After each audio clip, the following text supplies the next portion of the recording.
Hi, I am Eliza from St. Louis University in Baguio City. I chose BPO because it is a growing industry. So if you are looking for a career in the midst of an uncertain economy, you could consider the BPO accounting industry. BPO accounting, or business process outsourcing accounting, is a rapidly growing industry that offers accounting services to businesses around the world. In my case, I don't have to work further since there is a proliferation of BPO companies outside the metro, particularly here at Clark. So, if you're like me who wants a career that is pandemic-proof and has the potential for growth, consider BPO accounting.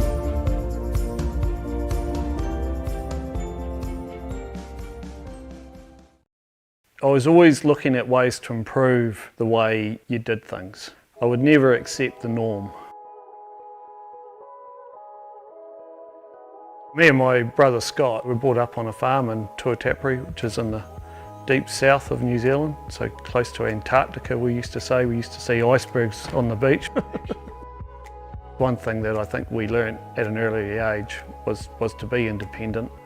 And also to be good problem solvers. You'll get some odd things happen on the farm and you had to think and act straight away.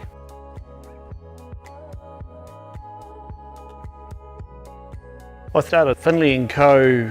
June 2001 and we gradually grew and grew and grew until I think it was about 3 years later we had a reasonable sort of team, quite a big base of clients. I got a hold of Scott, my brother, and we got him on board with the firm and we won a few awards and had a few accounting firms get in touch with us to find out how we were doing things, and that definitely helped us grow our firm and took the firm to where we were when we sold back in October 18. We were early into cloud adoption. It was actually quite hard to hire accountants in Wanaka, but because we were in the cloud we could think outside of just our region. So we had our own dedicated staff offshore and that sort of grew and it definitely helped our practice earlier on. We set the backroom up to create efficiencies through connecting global talent, to make it easy for accounting firms so they can get good quality staff. And so that's where I suppose us being accountants can help. We know the terminology, we know the training needs, we know the types of personnel that they need. And so when we go out and recruit those people with our HR team, we can get the right mix of people. The main thing is we want to create capacity within the accounting firm. And that's to make it easy for you as the accountant to spend more time with clients rather than just doing compliance. One of the big reasons for going to the Philippines is the culture. It's very family orientated. Work-life balance is important. Being trustworthy is important to them, and those are all the values that Scott and I had when we were accounting, and so we could see the crossover and that was important to us.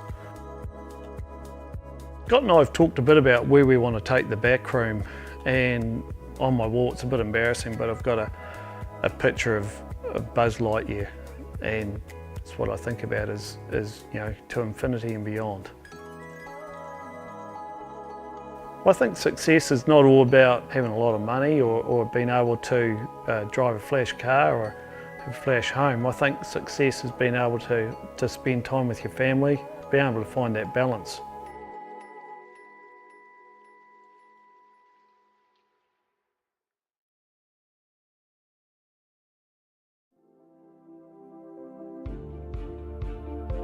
Hi, I am Amor and I graduated from the University of the Assumption, and the reason why I chose BPO is because of the global opportunities. With the help of BPO industry, we can easily have global opportunities and work experiences at the comfort of staying in our home country. Considering most Filipinos are family-oriented, and I consider myself as one, BPO enabled us to have opportunities, same with going abroad, but without having the need to leave our family. BPO became my bridge to expand my experiences and go beyond my limits. Being able to showcase my skills and talents globally is one of the best facets of working for a BPO, particularly here at the backroom.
Hi, I'm Axie, a graduate of Holy Angel University, and I chose to work in the BPO industry because I believe that it is a game changer.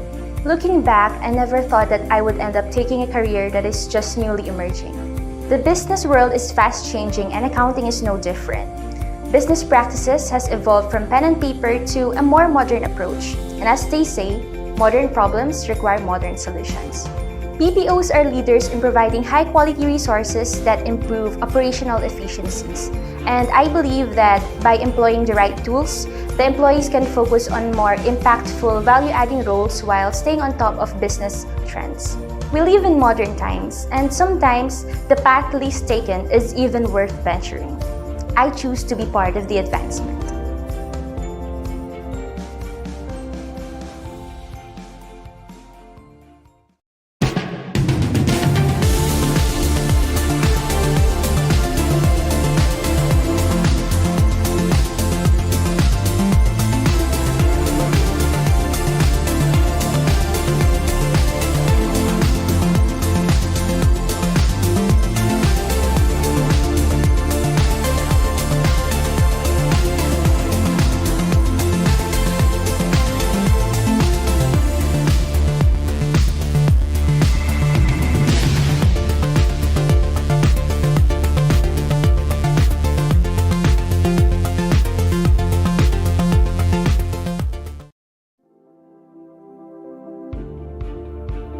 Hi, I'm Chevy and I graduated from University of Mindanao.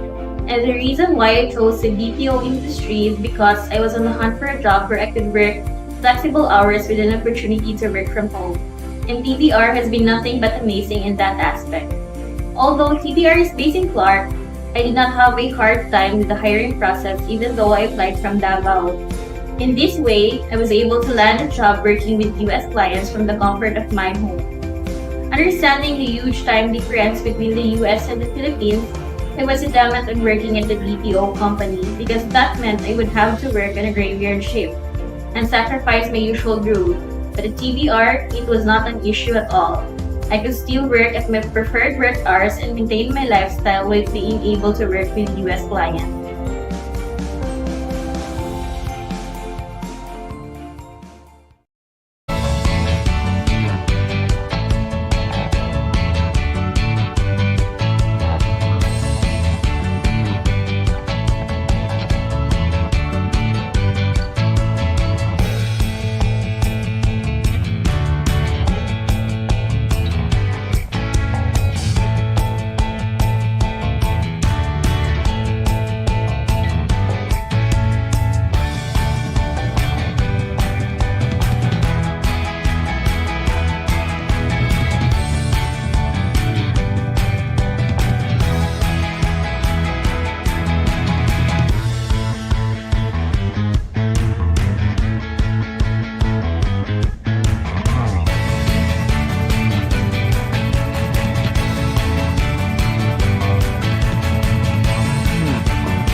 Hi, I am Clark. I graduated from Ateneo de Davao University. And the reason why I chose to start my career in the BPO industry is because I want to maintain a good work-life balance. While I knew that as an accountant, maintaining a work-life balance can be challenging, the nature of the job often requires long working hours and tight deadlines, leaving little time for personal activities. But working in the BPO industry allows me to have a life outside of work. I get to enjoy my weekends and holidays with my family and friends without thinking much about work. And my superiors really respect my time and life after working hours, and it's one of the things that I truly appreciate about working in the BPO industry.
Welcome to the back room, where exciting career opportunities await.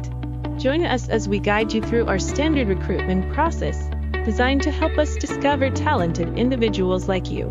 Step 1. Submit your application. Begin by submitting your resume through our online application portal. Take this opportunity to showcase your skills, experience, and interest in joining our team. Step 2. Application review. Our dedicated recruitment team carefully reviews each application. We assess qualifications, experience, and determine if you meet the requirements for the position. Step 3. Initial screening.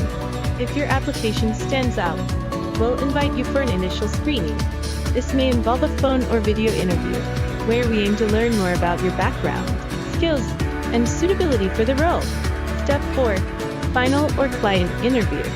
Congratulations on making it to the next round. We'll invite you for either an in-person or interview via Microsoft Teams with our hiring team. This is an opportunity for us to assess your fit within our organization and for you to ask any questions you may have. Step 5. Reference checks. Prior to making a final decision, we may reach out to your references to gain additional insights into your work ethic, skills, and character. Step 6. Job offer. If you are the selected candidate, we'll extend a formal job offer. We will provide you with all the details, including compensation, benefits, and the expected start date. Step 7. Onboarding and training. Once you accept the offer, we'll guide you through our comprehensive onboarding process. This will ensure that you have a smooth transition into your new role and are equipped with the necessary knowledge and resources. As you settle into your role, you'll have the opportunity to work alongside a talented team, either offshore, nearshore, or onshore. Collaboration and teamwork are key as we strive for success and drive our organization forward. At the back room, we value professionalism and seek individuals who are passionate about their work. We offer a supportive environment that fosters growth and development. We look forward to receiving your application and potentially welcoming you to our team.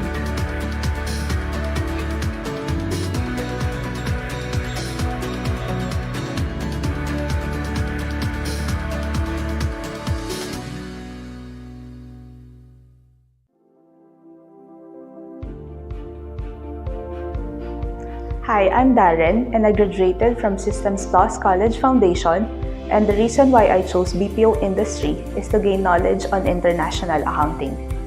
BPO companies offer comprehensive training and advanced workshop of international processes.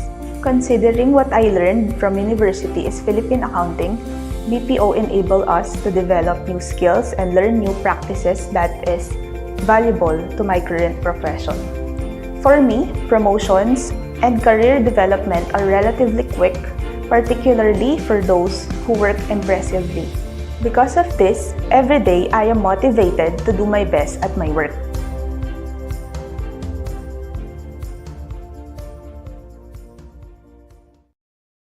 I was always looking at ways to improve the way you did things. I would never accept the norm. Me and my brother Scott were brought up on a farm in Tuatapere, which is in the deep south of New Zealand, so close to Antarctica. We used to see icebergs on the beach. One thing that I think we learnt at an early age was to be independent and also to be good problem solvers. You'll get some odd things happen on the farm and you had to think and act straight away.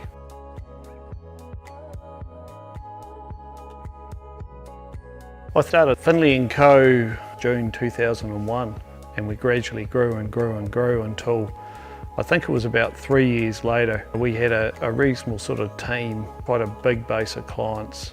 I got a hold of Scott, my brother, and we got him on board with the firm and we won a few awards and had a few accounting firms get in touch with us to find out how we were doing things, and that definitely helped us grow our firm and took the firm to where we were when we sold back in October 18. We were early into cloud adoption. It was actually quite hard to hire accountants in Wanaka, but because we were in the cloud, we could think outside of just our region. So we had our own dedicated staff offshore and that sort of grew, and it definitely helped our practice earlier on. We set the backroom up to create efficiencies through connecting global talent, to make it easy for accounting firms so they can get good quality staff. And so that's where I suppose us being accountants can help. We know the terminology, we know the training needs, we know the types of personnel that they need. And so when we go out and recruit those people with our HR team, we can get the right mix of people. The main thing is we want to create capacity within the accounting firm, and that's to make it easy for you as the accountant to spend more time with clients rather than just doing compliance. One of the big reasons for going to the Philippines is the culture. It's very family orientated. Work-life balance is important. Being trustworthy is important to them, and those are all the values that Scott and I had when we were accounting, and so we could see the crossover, and that was important to us. Scott and I have talked a bit about where we want to take the backroom, and on my wall it's a bit embarrassing, but I've got a picture of Buzz Lightyear, and it's what I think about is you know, to infinity and beyond. I think success is not all about having a lot of money or being able to drive a flash car or have a flash home. I think success is being able to spend time with your family, being able to find that balance.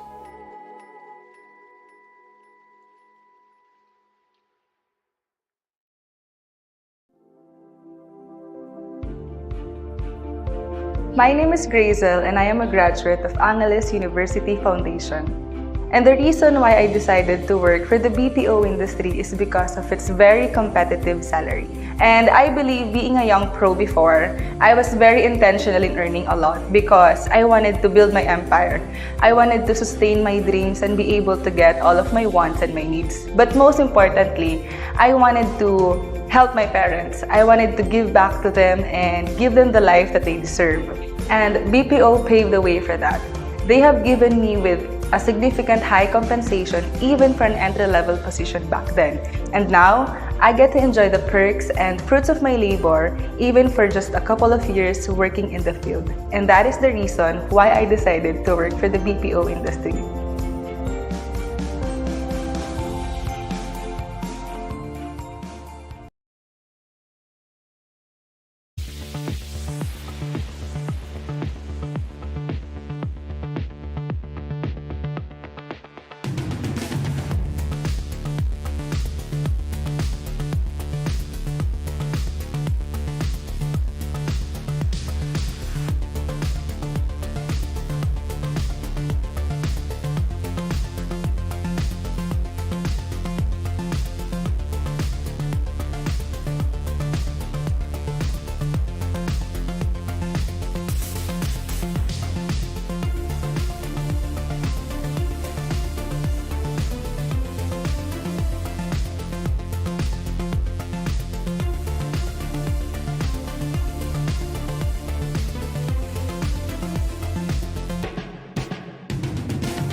I bet everyone is feeling thrilled right now as we gather for this year's Career Summit with the theme Start the Climb to Becoming a Sought-After Accounting Worldwide.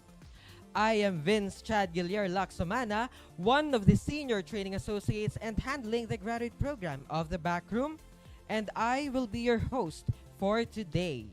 Now, on behalf of the organization, I extend a warm welcome to each and every one of you who are joining us via YouTube Live. Now, this summit offers not only a life-changing experience, but also providing fresh and priceless insights and opportunities to support you in elevating your career.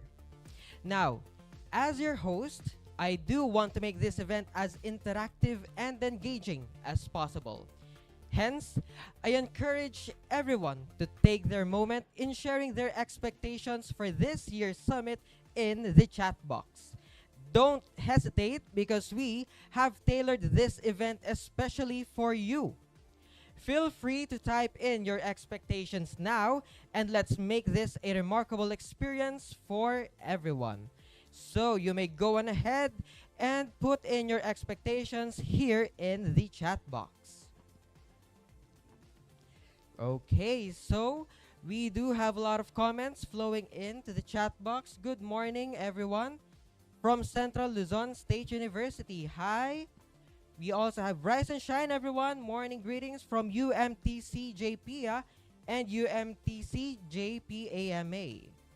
Okay, so keep those comments coming as we would want this event to be as interactive and engaging as possible.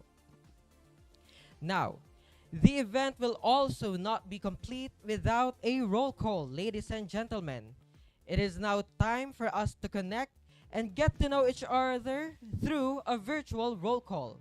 You may write in your name, where you are joining from.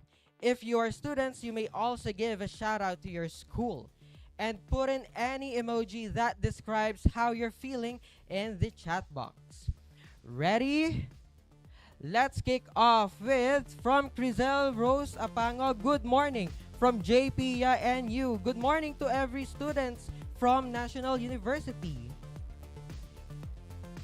We also have Meg Estrella. We also have Chrislyn Parungao. Good morning. We also have Trixie Agustin. Good morning from JPIA ISU.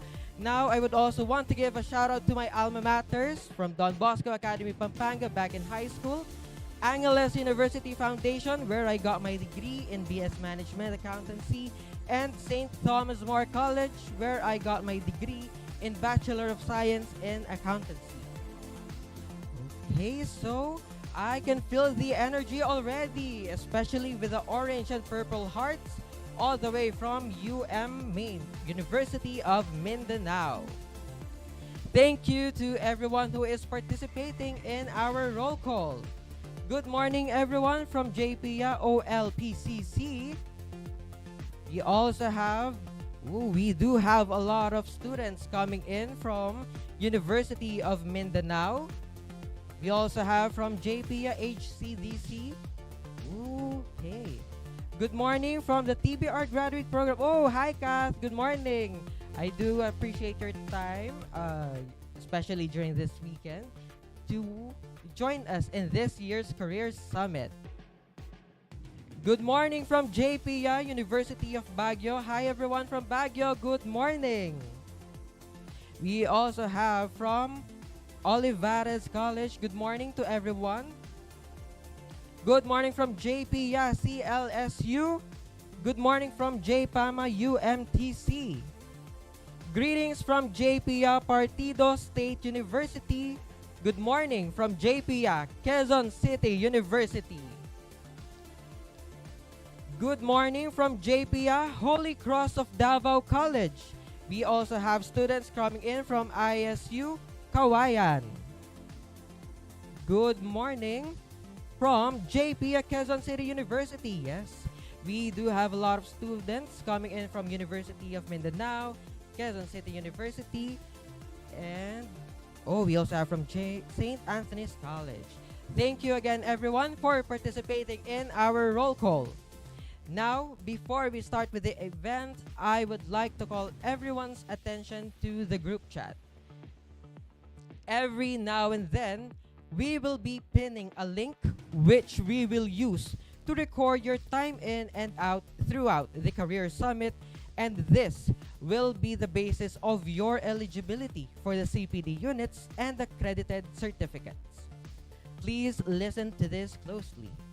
There will be a total of 4 times that you need to record your attendance. Time in the morning, which would be now, so I would advise each and every one of you to fill out our attendance form so that you would be eligible for the CPD units and the accredited certificates.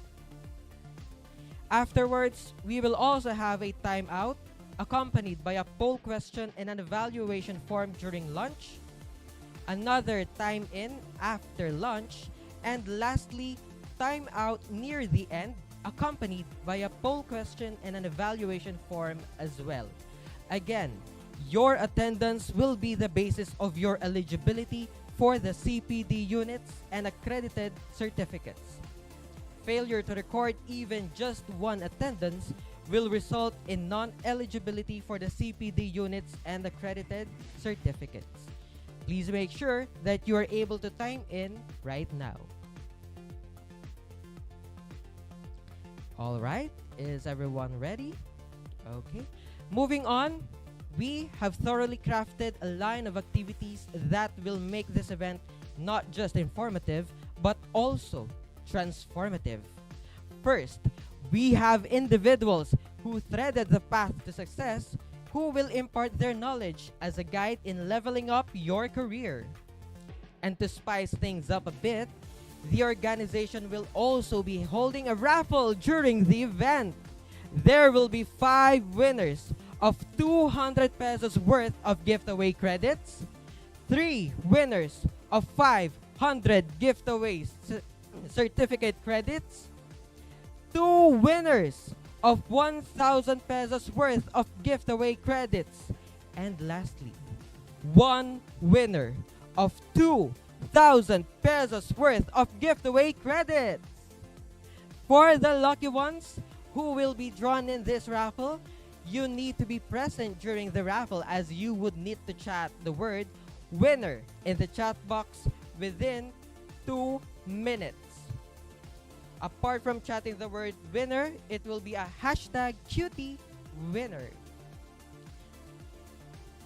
Right now, let's all try and test it. Hashtag cutie winner. Okay, yes. From Laylin Limpin, hashtag cutie winner. That is exactly our format that we will be using later during the raffle. Adrian Paul Martin, cutie winner. Kim Ira. All right, everyone is participating. So make sure later in the raffle, if you will be drawn, make sure to put in this hashtag cutie winner. And again, you would need to chat these words or this hashtag within 2 minutes. Failure to do so, well, I'm sad to say, but we're gonna have to give your win to another person.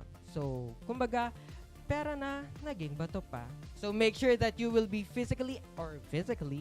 mentally present rather, during our raffle. Now, apart from the raffle that we will be holding, I am also happy to announce that we will be awarding students with scholarships in the latter part of the event. So there will be students who were chosen by the back room to be awarded with scholarships, and later on, we will be providing you those details. So yes, we do have a line and an exciting line of activities prepared to each and every one of you joining us in today's Career Summit. Okay. And before we begin our Career Summit, let us all remember that we are in the most holy presence of the Lord, and I would like to invite to the stage our training administration here in the back room, Miss Leonelyn Arguelles, to lead the opening prayer.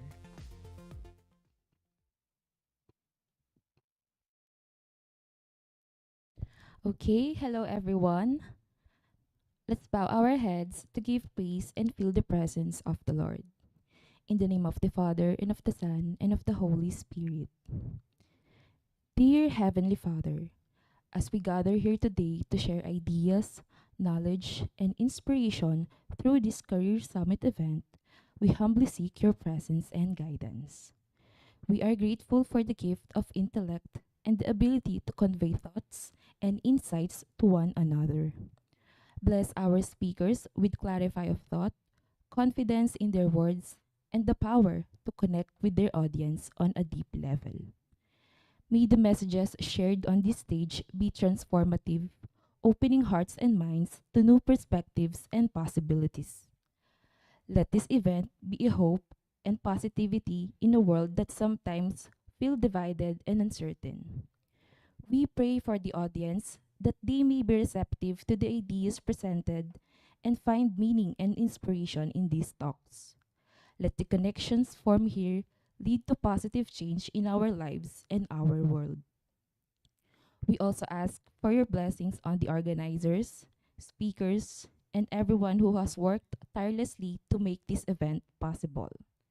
Grant them strength and wisdom to ensure its success.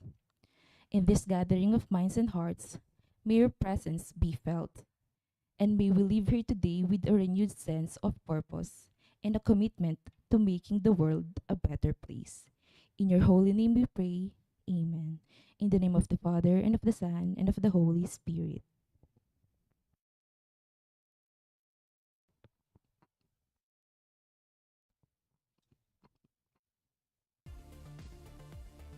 Okay, we are blessed with a sunny morning as we are amped with a very engaging and interesting topics to be delivered by your speakers in the Career Summit.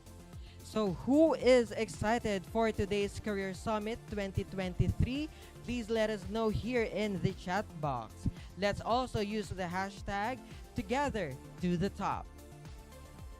From Alexa and Kaba, hello madlang people. Hello madlang people, mabuhay. From Alexa and Kaba from JLCFJP, ready to take her career to the top. From Abonado Winray Mille A, hashtag cutie winner. We also have from Justin Dizon, together to the top, all the way from UM Maine. From Jericho Kakal, saying hi. Hi. Climbing the summit of accounting, we are UM Maine. Good morning to everyone from University of Mindanao. With this Career Summit, we are surely ready to take you, not just you, but all of us together to the top. So for today, that will be our hashtag for Career Summit 2023. We also have from Sai, hashtag together to the top. Aya Cortez, together to the top. Thank you everyone for engaging in this activity. Now, who else is excited for our raffle later? Hopefully, I will be able to join in that raffle. But of course, we would want to make this experience all about you. That is why only the participants are eligible for the raffle. Sana mapilit this raffle. Sana all napipilit. Okay. So, from Darren Kada, good morning. We also have from Frizel Andres, together to the top from ISUCC. Crystal Flores, together to the top. Jeddah Rico, hashtag together to the top. Thank you everyone for engaging in this activity that we have. Okay, I can feel the energy already, and those who are hopeful to win our raffle as they keep on chatting hashtag cutie winner with very cute emojis, the ones that are celebrating. Kim Ira says together to the top. Okay, from ISUCC, we do have a lot of students coming in as well. So, are you all excited for today's Career Summit 2023? If yes, well, we won't be hanging things any longer. Now, without further ado, let us welcome the Director of Training and Development of the Backroom, Mr. Miguel Serrano, CPA, to give his welcoming remarks.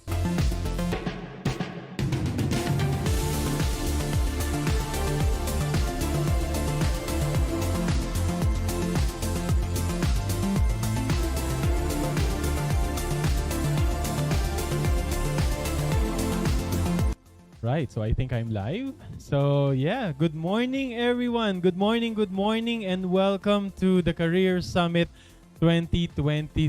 So I've been looking at the comment section of our live stream for today, no? Nakaka-overwhelm.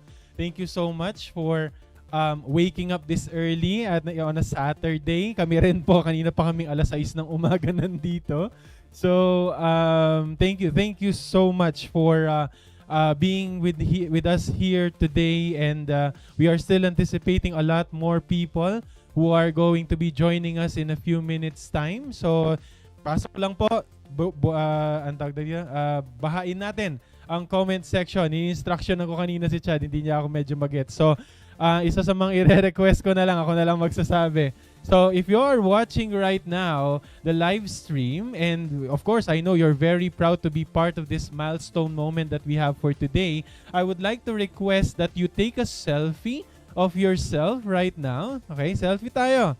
Right? While watching yung Career Summit 2023, and I want you to post that in your social media feed and use the hashtag together to the top. Okay?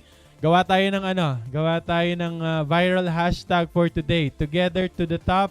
Take a selfie of yourself watching the Career Summit today and then post it on your social media, hashtag together to the top. Kung magagawa niyong public yung post, mas maganda para makita namin yon. Mamaya, susubukan nating i-shout out yan when we start to browse our social media. So, magwala tayo sa internet. This is our day, as I've said in my post kagabi. Mag-ingay ang lahat ng mga accountants, accounting students, and accounting professionals coming from the Philippines. Mabuhay tayong lahat, mga kapatid. So, today has been a big dream for us. And so, before I give my welcoming message, I would like to start this welcome remarks in shooting a lot of thank yous. Okay, thank yous to a lot of people. Sino-sino mga yon? We've been planning this Career Summit for several months now, working with a lot of people to make this possible. And I would like to mention these people at the beginning of this summit, just to recognize their presence and at the same time recognize all of their efforts in helping us out. So sino-sino yung mga yon? So first and foremost, and I think I would put them in the top of my list, are all of our JPIA, JPAMA, JAMA, AJAIS local chapter officers. Napakagaling. Palakpakan po ninyo. I wanna see those virtual claps in our comment section right now. Palakpakan nyo yung mga officers ninyo. They have worked so hard with us to make sure that you will be made aware of this event and you will be able to be part of this historic event that we're doing today. So, napakamaraming salamat po sa JPIA, JPAMA, AJAIS, JAMA. I would also like to recognize yung JPIAA United from Holy Angel University. Shout out din sa ating pong NFJP Regional Council officers and yung mismong National Federation of JPIA. Thank you so much for making this possible for us. Kagabi, alas 10:30 ng gabi, I will never forget, we have been able to breach the 3,000 registrations that we only dreamt of having like a few months ago, you know. Who would imagine that this single event we would be having the support of 3,000 people. So big thanks, and of course we owe that a lot to all of you guys who have helped us make this possible. Also, I would like to recognize then the help of our dear friends from PICPA Pampanga, the Philippine Institute of Certified Public Accountants Pampanga chapter. And congratulations to all of the officers. They just had their induction yesterday. So sorry hindi po ako nakapunta because we were preparing a lot for our career summit. But today we will be having our PICPA Pampanga President, newly inducted President Sir JP Lagman, who will be joining us for today. In the middle of the day, he will be here. So he's also gonna be giving his speech. So thank you so much po. Also, big shout out din sa ating pong mga kapatid coming from the Philippine Association of Management Accountants, kina Ms. Josie Teanyo, hello po, sana nanonood kayo today. And at the same time, also to Sir Richard Ibarra. He is the president of PAMA. I've been friends with them since like 2019. Mula nung in-invite nila ako to speak on their event. No? So, and they expressed their support with us when they found out that we're gonna be holding this career summit. So, thank you so much. And all the members of these organizations coming from PICPA, Pampanga, and PAMA, welcome to the Career Summit. Thank you so much for making it for today. And of course, we also have our friends coming from the Rotary Club of Makati, Jose P. Rizal.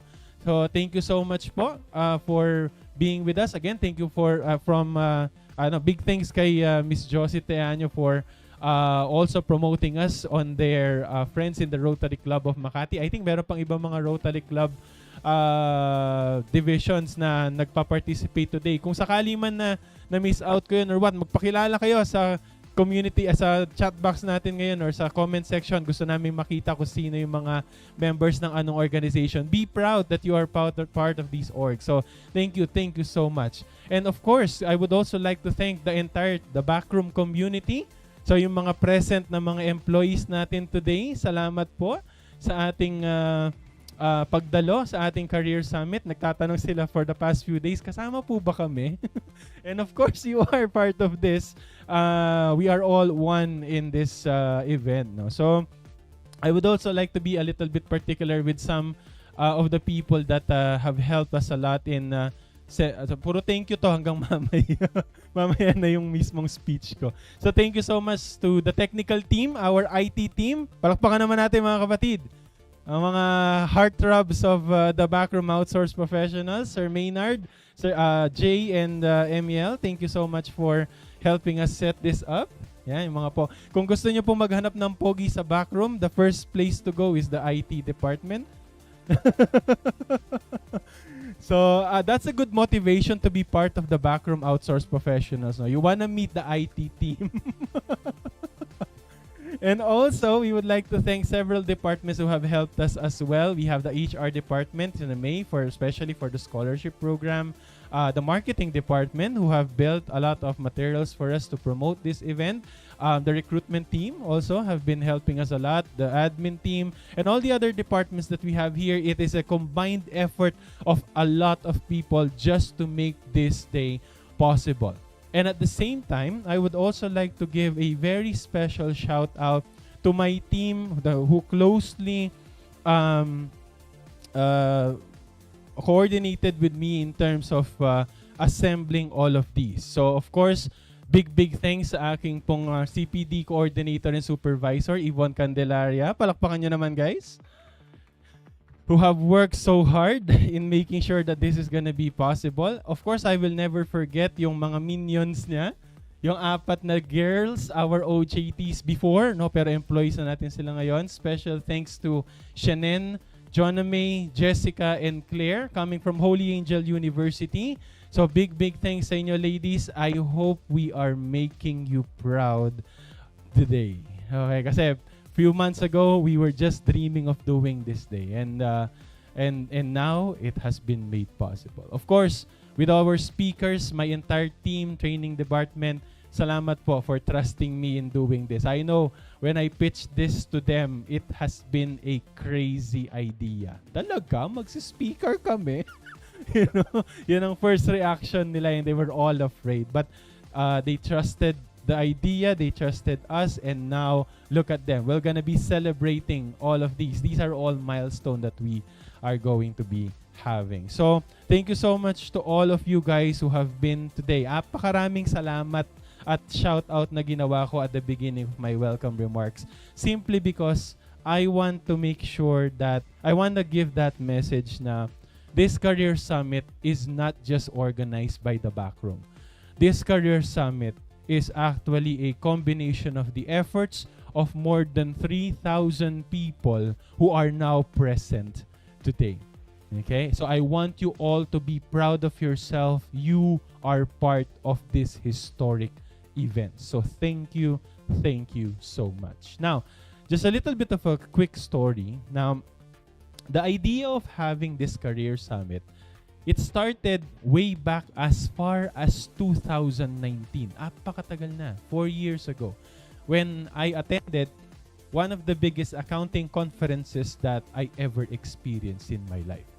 I was in the ZeroCon held in Brisbane, Australia 4 years ago. So for those of you who don't know what ZeroCon is, it was a gathering of more than 4,000 accountants coming from different parts of the world. And the beauty of that event is that it was not just a conference that is intended to learn something or to gain CPD units. So it was an event that was designed to empower accountants in making the world a better place. Imagine that. So it was a gathering of accounting professionals coming from different countries and nationalities, and the purpose of that event is to discuss how they could help the economy thrive on their own countries. Okay? How would the accountants be able to utilize technology to improve their service to their customers? And how could they help in the success of small and medium-sized businesses, who everyone believes that they are the primary movers of the entire economy? Now, you know what? As I was one of the very few Asians that was there in that event, I still felt that I belong. You know? A lot of people coming from different countries, Australia, New Zealand, the US, Canada, coming from other parts of Asia. I am one of the very few Filipinos that was there. But I didn't feel that I was inferior. I felt that I belonged to that event. Why? Because people talked to me, we shared ideas, we discussed what could be improved on what's going on so far in the profession, all the while that I was talking to big people, partners of accounting firms, CEOs, and company directors coming from different nationalities.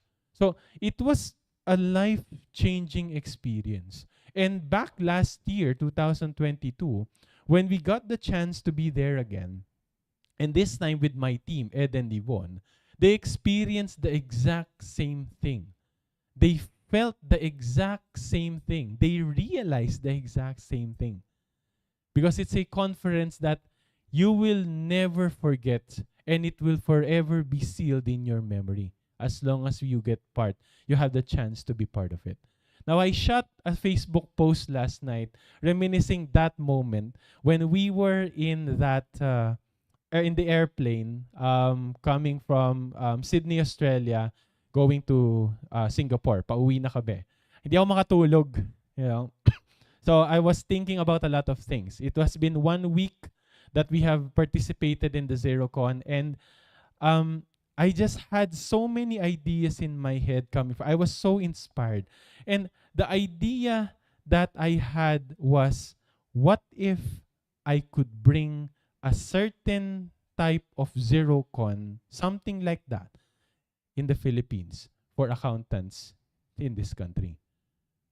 That was my idea. And so after that experience, I began to dream. I said to myself, what if we could have something like that, ZeroCon, for Filipino accountants? What if we could gather as one profession and then start to create a movement to make beautiful changes in the profession? Now, with all of the issues and ugly things that surround our profession, actually there are a lot. If you would like to count yung mga bagay na hindi natin ikaka-proud as accountants in the Philippines, bababa self-esteem natin. Ano lahat yon? Maltreatment on us, professionals. We are experiencing abusively low pay. Alam kong sakit sa tenga nito, but we need to talk about these things because they exist. Bureaucracy in the profession. People, a very small amount of people trying to control what's happening. Our participation in corruption. You know very well how bad this country is in terms of corruption, and you know very well that accountants are being used as tool for it. We don't talk about that, but we know it exists. Okay? All of those hassles and difficulties from obtaining and maintaining a license. Parang konti na lang ayaw ka nilang mag-CPA. Nag-CPA ka na nga, parang konti na lang gusto nang matapos yung CPA mo. Ang daming pangit, di ba? We are experiencing a backward industry that we still rely on paper and less on technology that slows down our ability to improve the way we provide our services to the client. All of those things, ugly things. What if that was my dream? What if we could be together? We join forces and we think of ways to resolve all of these problems. What if we could be in love again with this profession? What if we could be proud again that we are Filipino accountants? Friends, this is what this summit is all about. It's not going to be about tax updates or PFRS. This is not going to be about audit or generally accepted accounting principles. This summit is going to be about you. It's going to be about us, we, accountants, and all of the amazing things that we could do.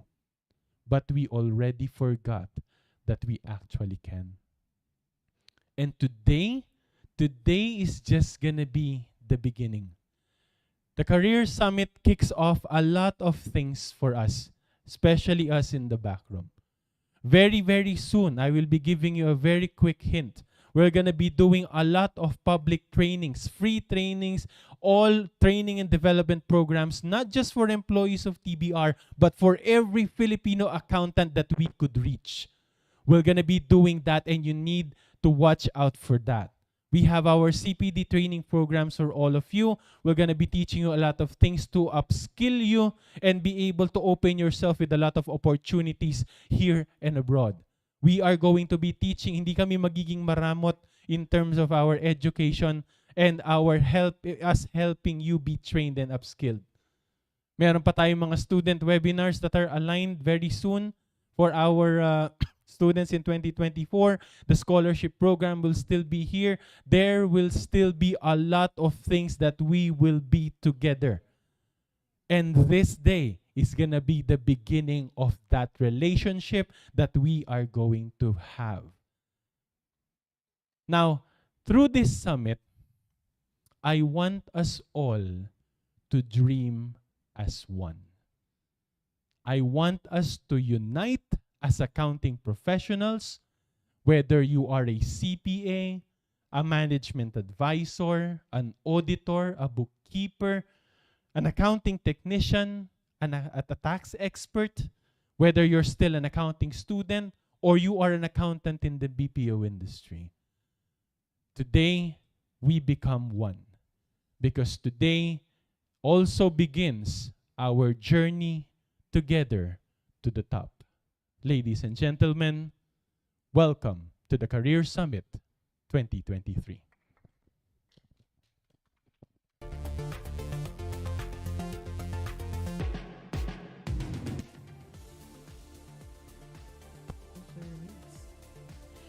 Thank you for giving us the opportunity that we, as accounting professionals, are able to gather as one here in today's Career Summit so that we may be able to address the issues that our profession are currently facing or currently experiencing. Thank you also for the opportunity that you have provided us, wherein we are able to experience what the zero con feels like here in the Philippines. Again, Sir Migs, thank you very much.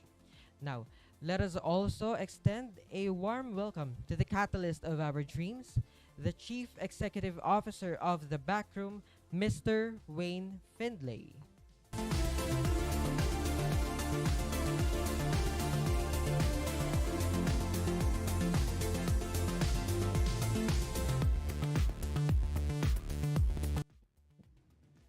Here we go.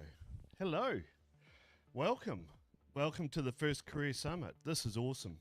That's a New Zealand word, awesome, but I come from New Zealand. Look, a big thank you to our training team and to our IT team and everybody that's been involved in setting this event up. It's wow, it's massive for us. because training is one of the keys for the back room. It's key to our success. We've been going 6 years here in the Philippines. The back room, we were founded in New Zealand. I am an accountant. We come from an accounting background. In New Zealand, I had an accounting firm, and my brother and myself, we set up the back room back in, 6 years ago. And we came here for a reason, because of the Philippines, because of you, the accountants that are here.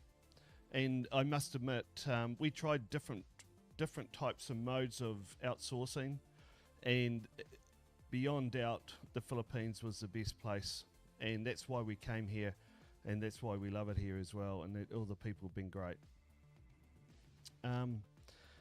So back when we started, one thing that we looked at was, the mode of what we call outsourcing. We call it offshoring, and we think that was the way to go. We have a one-to-one relationship with the people that we deal with, and that's what we've set up here. Is so you work as if you're an employee for accountants globally.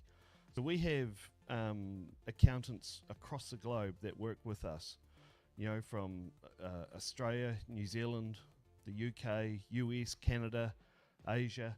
So it's really interesting. You get a breadth of accounting knowledge across a spectrum of different types of industries, countries. So it's a lot of learning. And that's why we think education is key for us. And we've built a great education team led by Miggs, who you just heard. He's so passionate about what he does, and he's got a great team behind him that have built this, and also a breadth and wealth of knowledge that we can share. And that's something we're excited to do, is not just hang on to all that knowledge for ourselves, but to also share that with the accountants and people in the Philippines, so that we can extend and make your life a lot easier, and maybe get you into a BPO career. Maybe it's not with us, but we'd love to have you. But it makes it, it's going to bring the knowledge and the expertise of the accounting industry across the Philippines, because what you have here is something that you need to be able to show the rest of the world. One of our missions or ethos was, connecting global talent, and that was part of the philosophy of the backroom, is to be able to show the talent of the accountants that we have here in the Philippines to the rest of the world. And I think we've done that, and the feedback we get from clients and people that have been working with us is that they love working with their staff and with their team. So big raps for that. I was going to share a couple of things about the back room, just so you know. One of our philosophies is Kaizen, which is always continuously improving.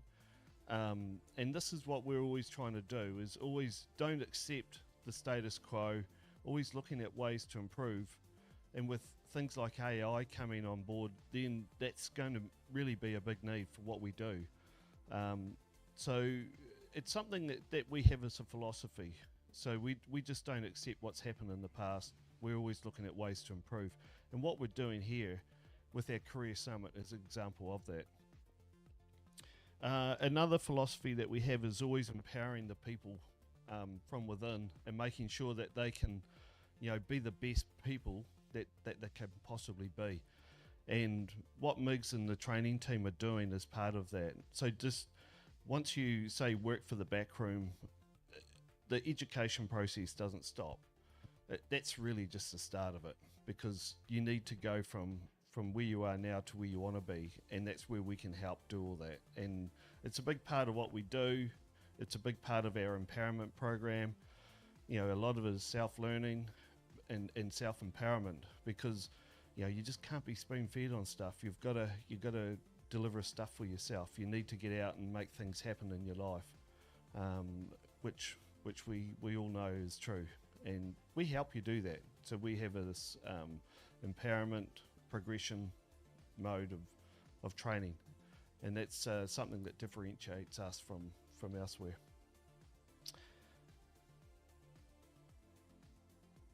I'm also thinking about where we came from the back room, and where we're going to in the future. It's interesting to see where the back room where the outsourcing model is coming, or where it's going. We used to call ourselves a BPO, but now we call ourselves a KPO, a knowledge process outsourcing. So we're quite different to the norm. So we're trying to share that knowledge and make sure that, you know, we can pass that on to other people and to clients across the globe. All right, so how are we going for time, guys? We're doing all right. Yep. So we sort of started off at the back room having a list of values that we talked about, and a lot of companies have values, but we changed that and we created what we call fundamentals. And these are fundamentals that we put in play for us, that we can share, and that as part of working for the back room, we have these fundamentals that make us, it's sort of like the values, but how you put them in play for your, it's how you live your life, or how you work. Because a value might be you just have a value of integrity, and what does that mean? You know, but if you have a fundamental of always doing the best you can, it's a bit different. So I'm just going to share some of our fundamentals. I don't know if we're going to put them up, or I've got them written down here. Just bear with me. So one of the things that we start off is show respect and earn respect, which I think is a two-way street. So I always, when I'm talking to our employees, I'm saying, look, show respect to your employer, which could be the back room, but it could be the client you work for. But also, it's a two-way street. So the client or the employer needs to give respect back. So that's one of our philosophies, is that, you know, we need to be able to have that respect, but you need to give that respect as well. So a two-way street on that. Another one is communication.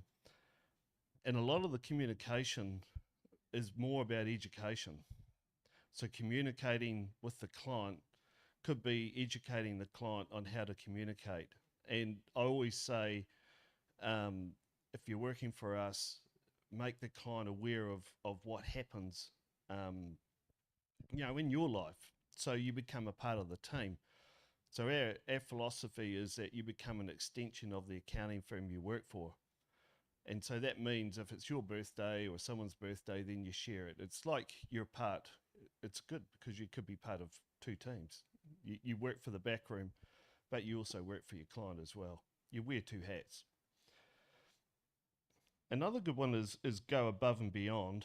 And I'm a big fan of Buzz Lightyear, and one of my goals in life was, you know, is Buzz is to infinity and beyond. But go above and beyond is sometimes a good way to think, and this applies in your day-to-day life. If you can go above what you do and beyond, then you get kudos, whether that's with your lecturer at the university or your employer. Little things like that make things a big thing in life. Improving yourself. So there's a goal to always improve, which is about education, or it could be in life, you know, improving your fitness or your health. So to always look at improving is one of our fundamentals. Having what we call an owner mindset. So when you're, think of that you're owning the business that you're working for, and what would you do if you were the owner of that business? So having that mentality helps, and that means that you have that ownership of the problem that may arise. Another one is solving over blaming. So I always talk to grads when they start with us about, you know, queries, and if there's a problem always coming up with a solution. It may not be the right solution, but at least you've thought about it. And that can apply to your education as well in your current. So don't just say, how do I do this? Think of it like, I've done this way. Is that okay? It just means that you've looked at ways and things in a different way of doing things. Making a positive impact. That's something that we're big on here, is not just having, and this is part of what we're doing now actually, is making sure that we have an impact, not just on your job, but also on the Philippines, on your community, and your family. So it's a big thing for us. It's sort of like a family sort of value. And also to have a positive impact in also in the community is big for us as well, to make sure that we give back. It's not all take. And with going with Kaizen is something like making change like a friend, or welcoming change like a friend, maybe is a better way to word it. Are they going to go up on screen too? They're on. Oh, excellent. So you can see our values. So I recommend that you take a screenshot of those or copy them, because they're very worthwhile thinking about. And maybe the team can put up later on a bit more detail about how they work behind the scenes, or what it means. Just not the wording, but how you put the fundamental in place. So I'm getting a sort of a finger wrap this up sort of thing. So that means in New Zealand we call the term waffled. I've waffled on a bit. So I think you and the team want to get into some of the education now and learn a bit more about the day. But again, just my thanks to everybody here. Thank you to everybody out there. Thanks for attending. Have a good day. Make the most of your day. And I'd love to see those comments and feedback that have coming through. All right, thank you.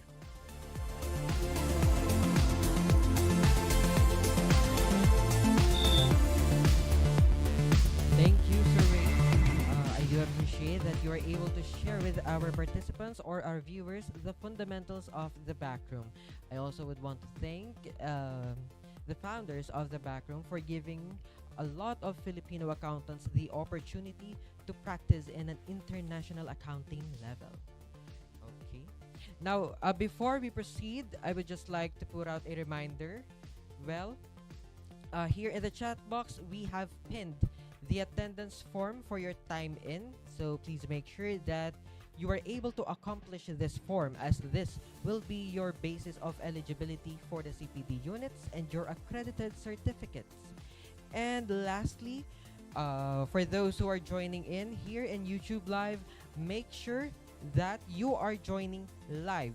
That would mean that the red button or the red circle next to live is turned on. Otherwise, you may be experiencing a little bit of delay, since that red button is colored gray or it's ticked off. Alright? Now, moving on. I bet some of us are still exploring and mastering the art of becoming an accounting pro.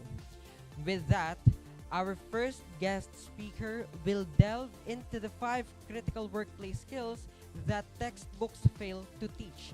Actually, he just flew in from Davao.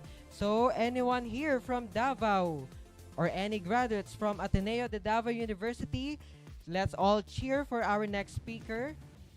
Ooh, let's go. Okay. So now, he is a graduate of Bachelor of Science in Accountancy who participated and won in various events of the Junior Philippine Institute of Accountancy and other inter-school events as well. He placed second in the COP 3 Intermediate Accounting at the PICPA Davao Inter-School Accounting Quiz Bowl 2019. Second in the COP 2 Financial Accounting and Reporting Annual Regional Convention 2020. Placed first in the COP 1 Financial Accounting and Reporting Annual Regional Convention 2021. He also garnered second place in the All-In category Wiz Tournament Academic Festival in 2021, second place in the Regional Mock Board Examination in Auditing, and third place in the regional mock board examination in advanced financial accounting and reporting. He is now a certified public accountant and has walked his first steps into the professional world in the BPO industry with the Backroom. Fresh from Davao, let us all welcome the Backroom's U.S. Tax Training Associate, Mr. Joel Marie Rebato, CPA.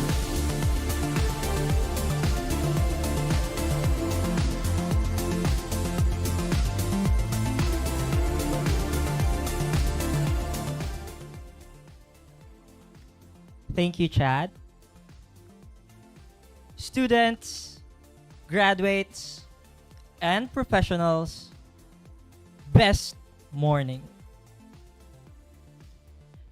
At some point in our academic lives, we experienced being overwhelmed by tons of schoolwork.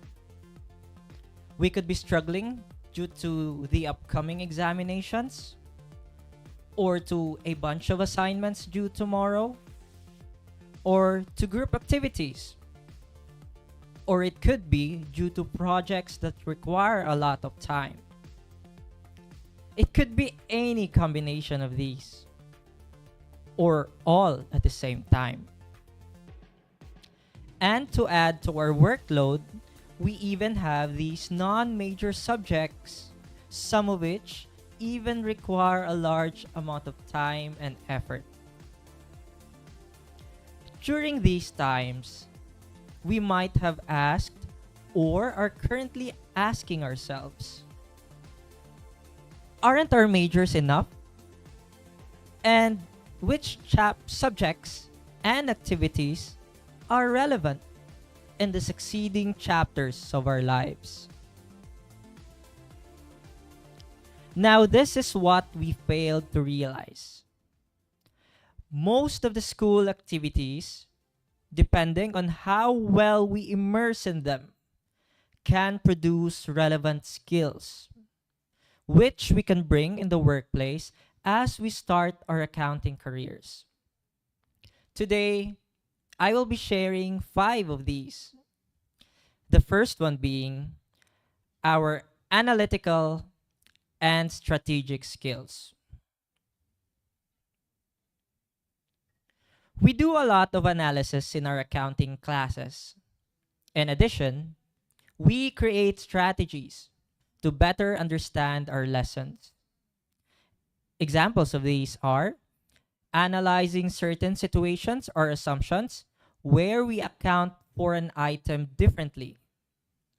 For example, adjusting entries for office supplies on hand are recorded differently under the expense method versus the asset method, even though both methods will yield the same account balances. Another strategy is knowing the rationale of accounting treatments to be able to look at the bigger picture. Going back to the example, one of the reasons why adjusting entries are made is to properly allocate income and expenses to the correct accounting period.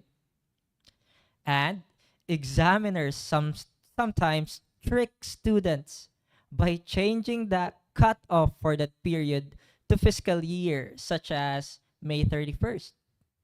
Beware. Another strategy could be connecting previous topics to newer ones, if applicable, to be able to learn more efficiently rather than treating them as totally different topics. For instance, mastering adjusting entries in basic accounting will help us understand further the audit adjusting and correcting entries because of the need to analyze the effects of the entries and determining the correct account balances. Our analytical approach to solving accounting-related problems is one of the main values we provide as accountants. And the learning strategies we develop as students not only allow us to thrive academically, but also be better at our jobs, where learning is still as important.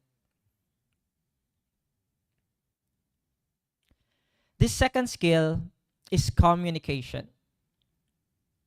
As part of the requirements from various subjects, we participated in recitations, presentations, speeches, and even in doing technical writing and speaking activities.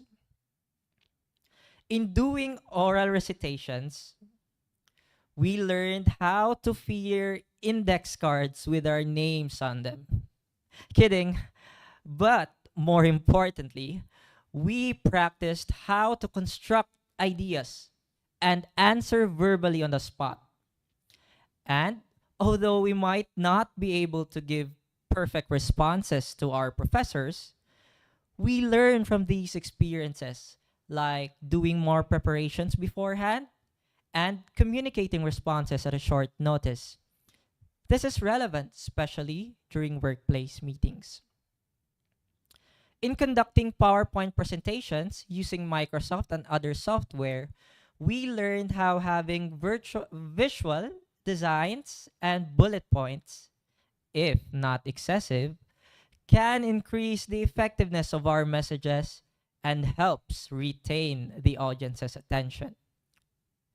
Although some of you, I see the comments, might be listening right now in the background while doing other tasks, I see you. I understand though. Some who do listen and watch may appreciate seeing visual inputs. Watch out for my visual inputs later. And the same holds true for work meetings and presentations. In speeches, such as this one, we try to overcome stage fright while delivering a message in person among large audiences. We develop our self-confidence and public speaking skills. Through these events, we get opportunities to practice how to deliver speeches and messages effectively. So, this will help us communicate with confidence and strike meaningful messages during conversations. Lastly, those technical writing and speaking subjects are useful because they teach us how to communicate professionally.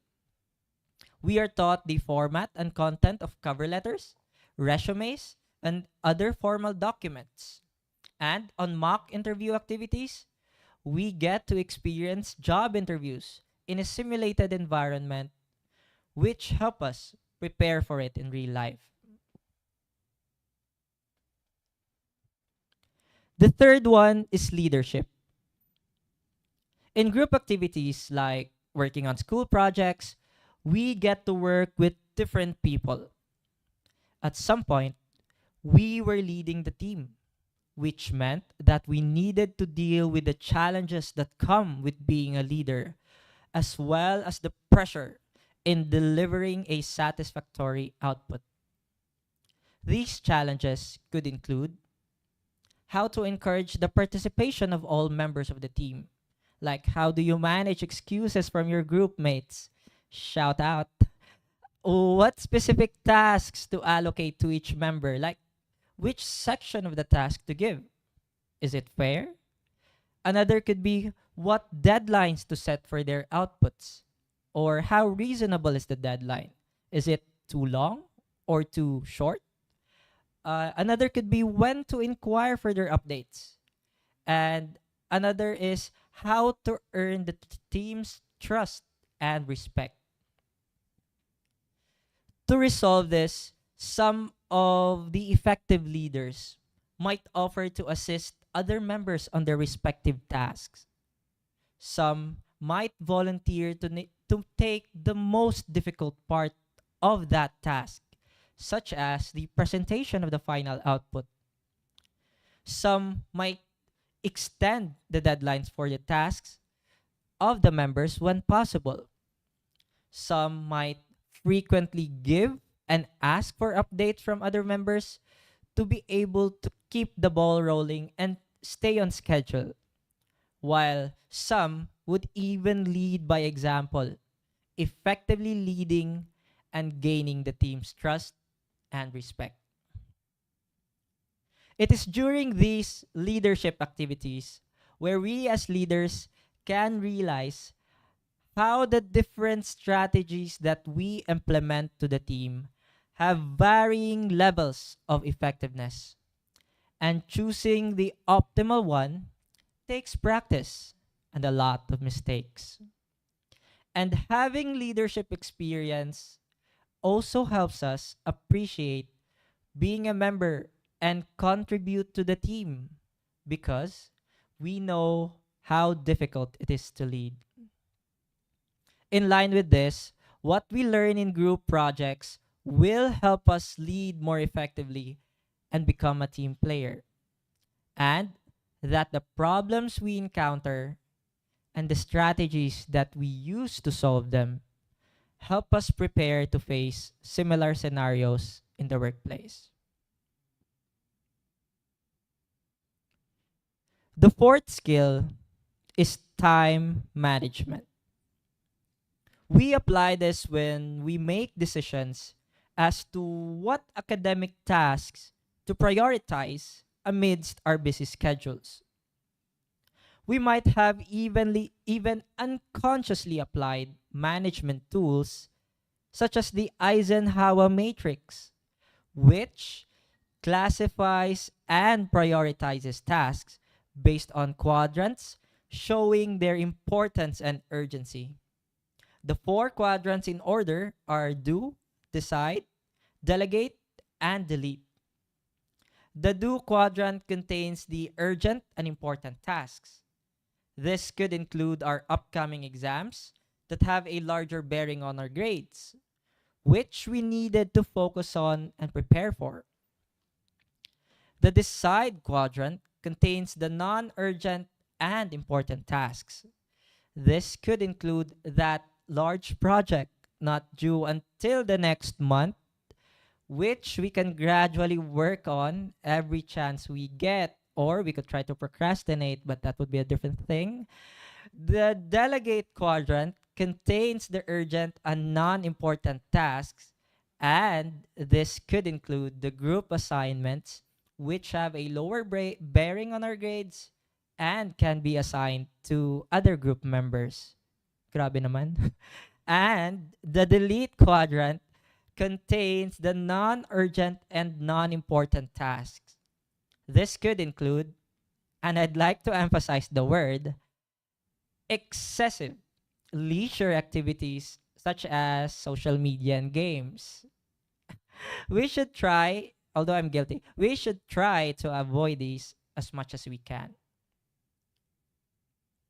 Enhancing our ability to plan, schedule, prioritize tasks, and avoid the unnecessary ones are useful even in the workplace, where we need to meet deadlines and expectations. Thus, developing this skill or habit as early as being an undergraduate student is advantageous as we learn to be productive and responsible with our time. And last but not the least is character. Without this, all those other skills that I've mentioned may be overshadowed by other people's impression of us. Thus, as early as possible, we should try to build our character every day by being conscious about how we act and respond to others. We could start to work on our willingness to learn and be taught, our humility, how well we treat and respect others, how we deal with problems, and how we show those good habits and values. Company culture and core values are important not just to academic institutions, but also within organizations. Additionally, adapting to a positive company culture is easier when we have the right character. And when we do so, we contribute to creating a positive and healthy working environment or culture where work becomes less stressful and more manageable. I'd like to end this by quoting Neil deGrasse Tyson that it's better to understand something than to memorize something. And by understanding something, I mean that the examinations, assignments, projects, and activities that we do to comply with our requirements are not merely outputs, but on the process of making these, we are given opportunities to develop valuable skills.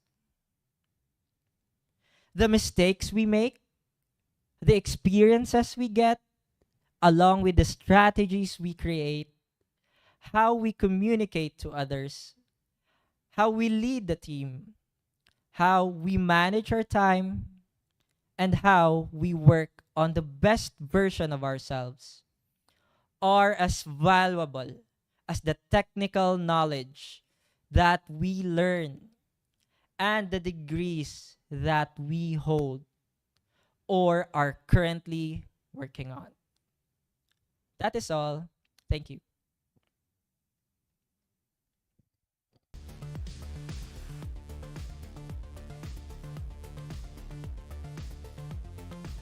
Thank you, Sir Joel, for your message to our participants.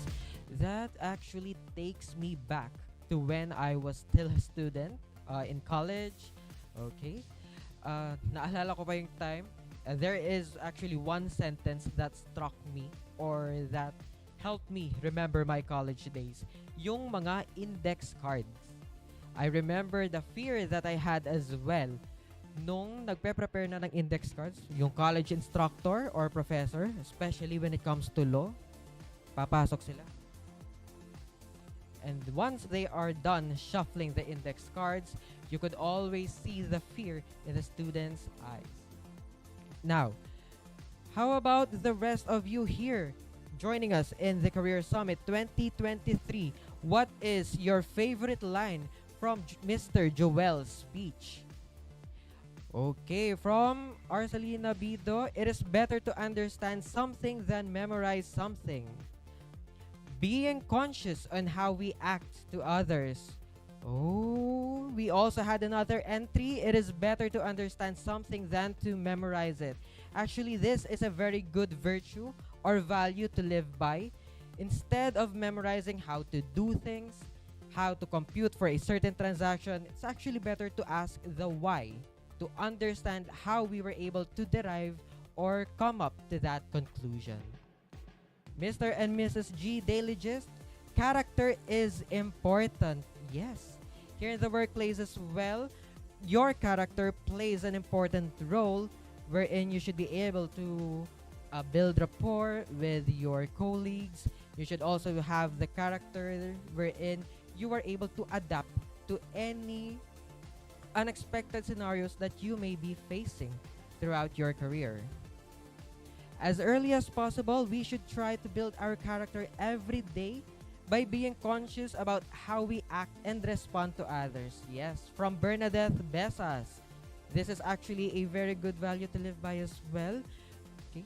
We should always be sensitive about how we act or what we say to others. As we all know, not everyone would be having the same humor as we have. For others, it might be a little bit offensive. From Malonzo, Iran, France, not only to familiarize and understand, but to be able to execute it properly. From Rain Cernicula, time management is important, especially when you start working or as a starting professional, you would need to have good time management skills. Okay. Again, thank you, Sir Joel. You certainly went beyond the pages of textbooks and gave us valuable lessons about the skills that are instrumental in this field. Ladies and gentlemen, the event is just getting started because there's a lot more store for you.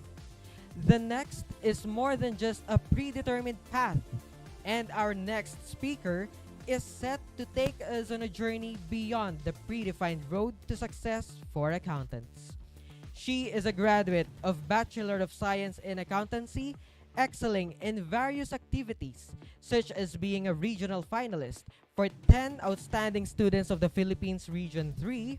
She is also a recipient of the Most Outstanding Campus Journalist, a finalist in the Angelite of the Year, Student of the Year category.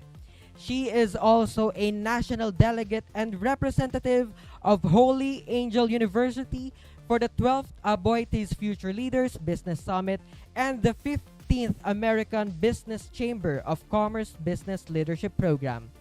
She has also won the Photographer of the Year award in the Digmaang Rosas, which is a Pampanga-wide literary and photography contest. She has set foot in the BPO industry and has continued since for the past 5 years, with 4 years of her BPO experience with the Backroom.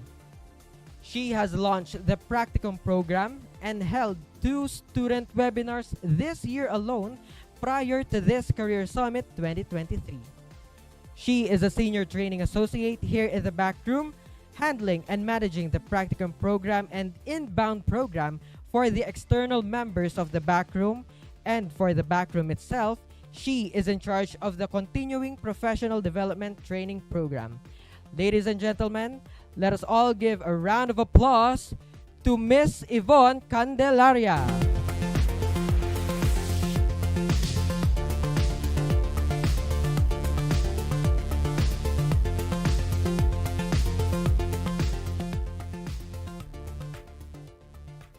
Kung hindi ka accountant, ano ka sana ngayon? Can I see those answers in our chat box just to have a comparison? Because I just saw this post right before I slept last night from Accountancy Problems fan page on Facebook. Most of my friends actually shared it with the answer, masaya. So that probably implies that if they weren't accountant, they would be happy. Well, sabi naman nila, OA daw ang mga accountancy. Tama? Sabi nila, plus or minus lang naman tayo. Ayan, nakikita ko ang mga sumasagot na kung hindi sila accountant. Bakit may kriminal na sumagot dito? Ayan. So in my opinion, if accountancy was a person, he is probably a walking red flag. Tama? Can I see those answers? He is a walking red flag. Because it's not as easy as they think na pagkisamahan siya. But despite of all the misconceptions and bad reviews, we keep on choosing it. Guilty. I kept on choosing it. Ano nga bang meron kay accountancy? Well, for me, accountancy led me to a lot of opportunities. And up until this moment that I am standing in front of you. My accounting course helped me get admitted to national conferences in various parts of the Philippines. That was when I was in college, where I get to represent my university. Shout out from Holy Angel University students. My accounting course got me working in this international company and be sent abroad to represent the Backroom as one of the few Filipinos who were there in the international conference in Australia. This job pays me well to finance my lifestyle and support my family and have that work-life harmony experience. Thank you, Boss Wayne, because he's in the background. So if I ask you, what inspired you to be in this course? Because for me, accountancy was my key to all of these opportunities. Sabi nila, isang pirma mo lang daw 100K. Mababa pa yon. Pwedeng pangarap ng parents mo. Maganda makapasok sa Big 4. and you know who those big four are. These are all the reasons that took us to this course and eventually was the direction of our life and even identity. But what if I tell you now that you are wrong for choosing accountancy? But how do you make it right? Can you still make it right? Hear me out. There are more people who would say that accounting is exactly what I wanted, sincerely, genuinely, deeply, truthfully, all the way to the spine of my bones and the arteries of my heart, compared to the 95% of those who took up accounting course and will tell you that it's not their first choice. It would be the same old tales. My parents told me and forced me. My professor in high school recommended it. My friends and classmates also took it, so I might as well take it. It's in demand and practical. It's cheaper than other courses. One signature and you will earn a 6-digit figure. And the story goes on, you name it. But you know who those 95% are? One perfect example is me. And if you're socially aware, you'll attest that in a room full of accountancy students, you can count by hand how many really wanted that course and the rest, just like me, wanted another one. It's easy to think about all the things that could have been if I didn't take up accountancy. And to answer my question earlier, kung hindi ako nag-accountancy, saan kaya ako ngayon? I could have been working in a multimedia industry and gets to travel for work, a professor who gets to teach college students, or probably a freelance in the marketing or sales industry. But you know the harder question that I ask myself. What life am I going to have if I took up accounting? Let me acknowledge the prevailing stereotype that the field of accountancy is often seen as boring, rigid, and devoid of creativity. People believe that accountants are just confined to crunching numbers in a mundane office environment. And the same applies even during university days as a student. Always reading the books, analyzing concepts and theories, and making sure that every balance sheet is reconciled down to the last centavo. Looking back, there were multiple times in college that I had lapses of exiting the course and enrolling myself to another. Countless moments that I questioned my own decisions, or should I say decisions based from other people's opinion. But due to lack of options, I had to stay in the course or else I'd fall. I had to keep holding on because I'm not privileged enough to take that risk of starting from the bottom. Because there's no way to go but up. It's like hiking a mountain. Every day would be the same, and you have your eyes on one goal: reaching the top and staying there. I was so scared of the idea that I may be burned out. So I looked for my creativity outlet. I joined our college student publication and various university organizations. We actually have this joke that you are Bachelor of Science in Accountancy, major in organizations. And it became my haven from the fear of the direction that I have chosen. I have no regrets, though, that I didn't spend all my time in college on academics alone. Instead of having to utilize all my time trying hard to become an A student, I used the other half to create genuine relationships and memories that no gold medal or certificates can ever outweigh. Might as well apply the theories we learned from accounting. The art of balancing. And this has been my tools to carry forward and my survival kit in this hike.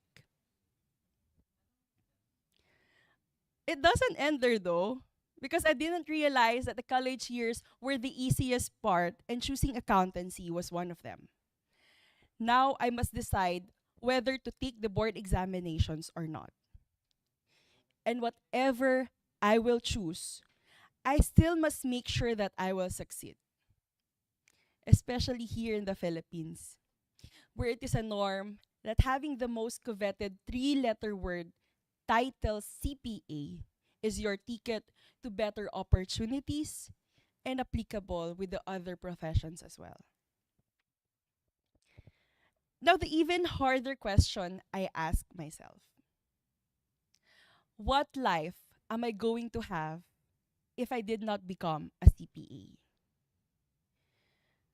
I feel like I will be stuck in the middle of this hike. Because that's what have been taught to us in school, right? That if you're not a CPA, there are no opportunities for you and you're implicitly considered not successful without a title. So when my parents asked me for one last time, Yvonne, are you sure you're not going to go after the CPA title? I told my parents not to worry about me with the bold statement: whoever said that the mountain has only one slope, I will prove them wrong. And I knew in my heart that if I chose this mountain, the accounting course, I can either carry it or conquer it. I chose to conquer it instead of making it a burden. And if I was able to conquer it by standing my ground for many, many years, I believe that I can own it. In this course, we're all hiking the same mountain, trying to reach the top. I will get there through the other side. So you may ask, what side is it? By bravely disengaging myself from the crowd, I explored other possibilities. While the others chose the norm, I chose to take risk and leaps of faith. And that's when I came across the path where I am currently in. Still doing what I love for writing, just like what I did as a student journalist. I can get as creative as I can through the projects handed to me. And I fulfilled my dream to teach, all through my role as part of the training and development department of the backroom. When I was younger, I took the saying, follow what makes your heart happy, very lightly. But now that I have grown up, I realized how important it is. Because too often in life, we tend to compromise our happiness to meet the society's standards of what success really is. If you remember Ikigai, the one we mentioned from previous student webinars, Ikigai is the Japanese concept where the most fulfilling life and happiest people found their purpose by doing what they're good at, what they get paid for, what the world needs, and most importantly, what they love to do. I know it's too overwhelming to find all these criteria. And that's where the power of N comes in. What life am I going to have if I become an accountant or CPA and still get to do what I love, right? So I can be an accountant and I can be practical and I can be creative and it's for you to design and continue your dreams with the power of N. If accountancy is not your first love or passion, it's totally okay. There are a lot of us who can attest to that. Because you don't need to be in love or be passionate with your degree or your work. And if you chose accountancy or be an accountant for practicality purposes, that's totally valid as well. One important thing I learned is my degree and my profession is not my identity. These are just facets of who I am and tools to get me to where I wish to be in life. But I didn't stay in accountancy just because I settled with it. Rather, it was a personal choice to stay in this field because I saw the possibilities and I made the most out of the resources that I have. We all have different upbringings and background, and one shoe does not fit all. I defined my own success. It wasn't easy though because I felt like I'm alone in the trail that I chose. Most of my batchmates were on the other side. But I reminded myself that it doesn't matter because I know that that's their destiny and this is mine. This is my path. I will own it and I will make it right. Just like a lotus flower, I will bloom where I am planted, regardless of the quality of life that surrounded me. And by doing this, I get to leave a trail for the others to follow through. I get to leave a trail for you to follow through. So why are you wrong again in choosing accountancy? Because your reasons were wrong in making that choice. And thus you took the journey, but you failed to enjoy the view. You have to beware of the destination addiction.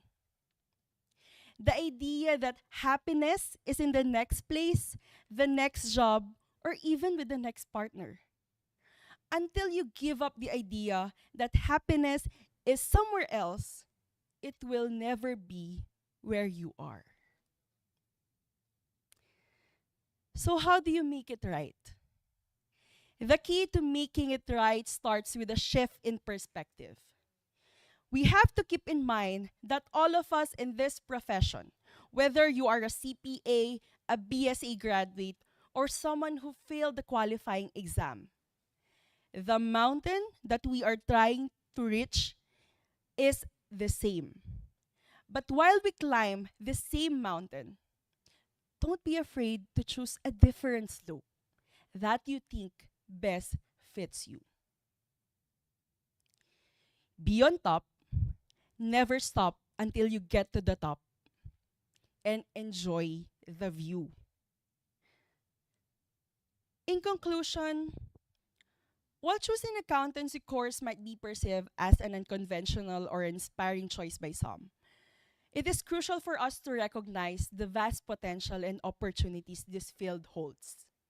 By embracing it, fostering creativity, developing interpersonal skills, diversifying your knowledge, committing to lifelong learning, and cultivating a sense of purpose, we can turn this choice into one that is not only right, but also immensely rewarding. Challenge the stereotypes, break the barriers, and make our journey accountancy a fulfilling and impactful one. Remember that it's not about being wrong or right in our choices.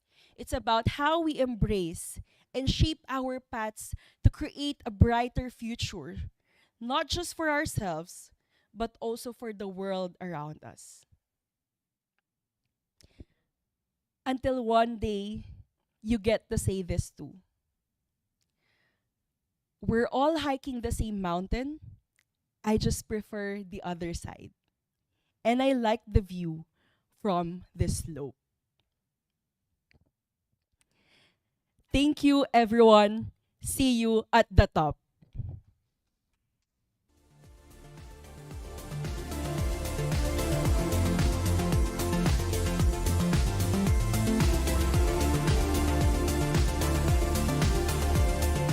Thank you for sharing your insights with us, Miss Yvonne.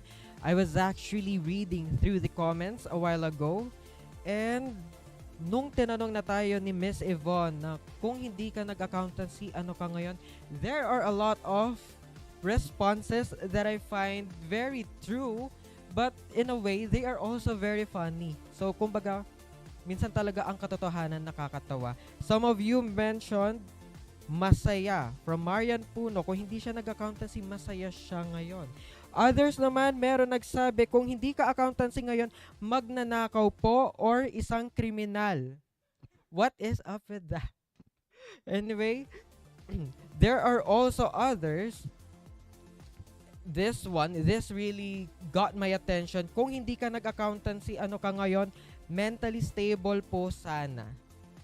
Actually, there was a time during your, or I guess even now, if you are a professional, that your mental health will be affected dahil pinapahanap ka ng piso lang, because we have this thing that we need to be balanced.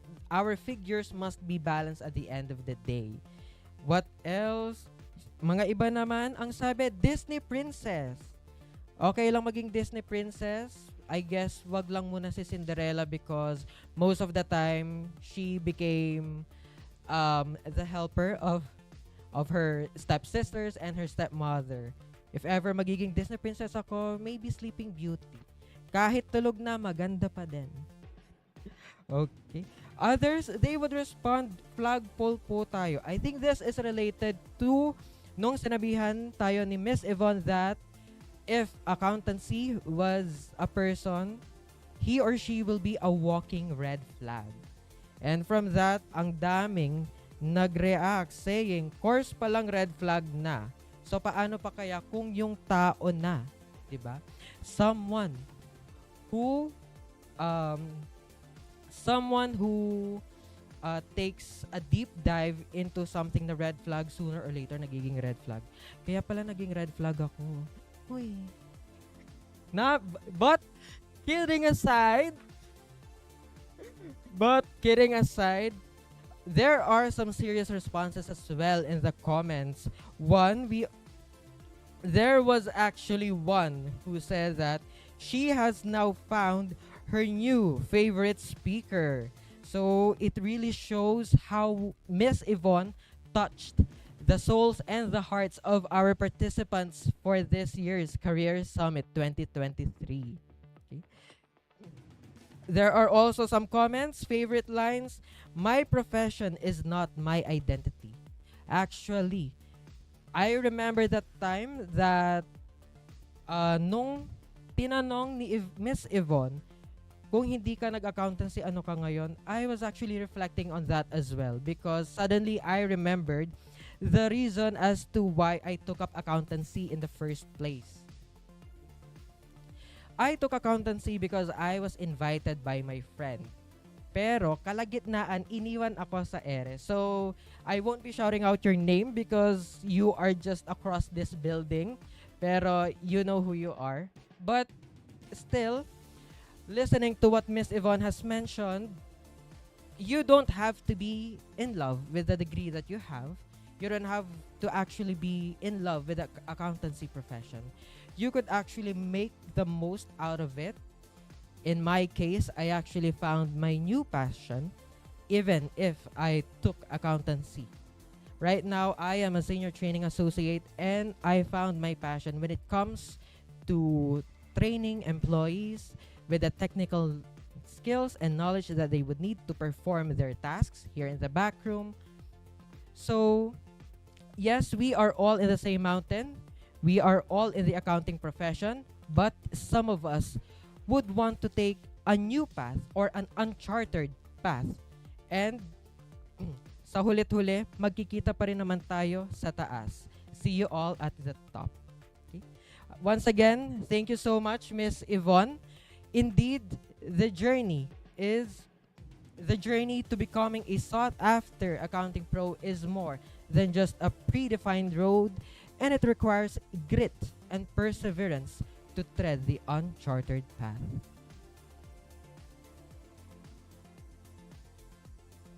Now, for those who are still with us here in the Career Summit, please make sure please type or please chat present here in the chat box and make sure that you were able to sign in using our attendance form, which is pinned in this chat box. Okay, Chas and Daya saying present. We do okay. All of you are still here in our seminar or Career Summit 2023. Now, next, there is so much more to learn in the vast world of finance and accounting. And one of this is embracing diversity. As we continue our journey of exploration, we are about to delve into finding your identity as a specialist accountant.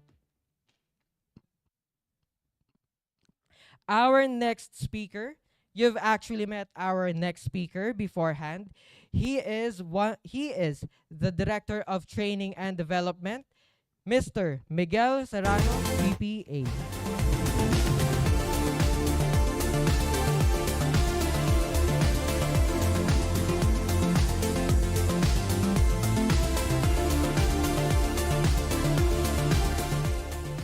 Right, I think I'm live again. So, I'm here again. Dito na naman po ako mga kapatid. So, good morning everyone.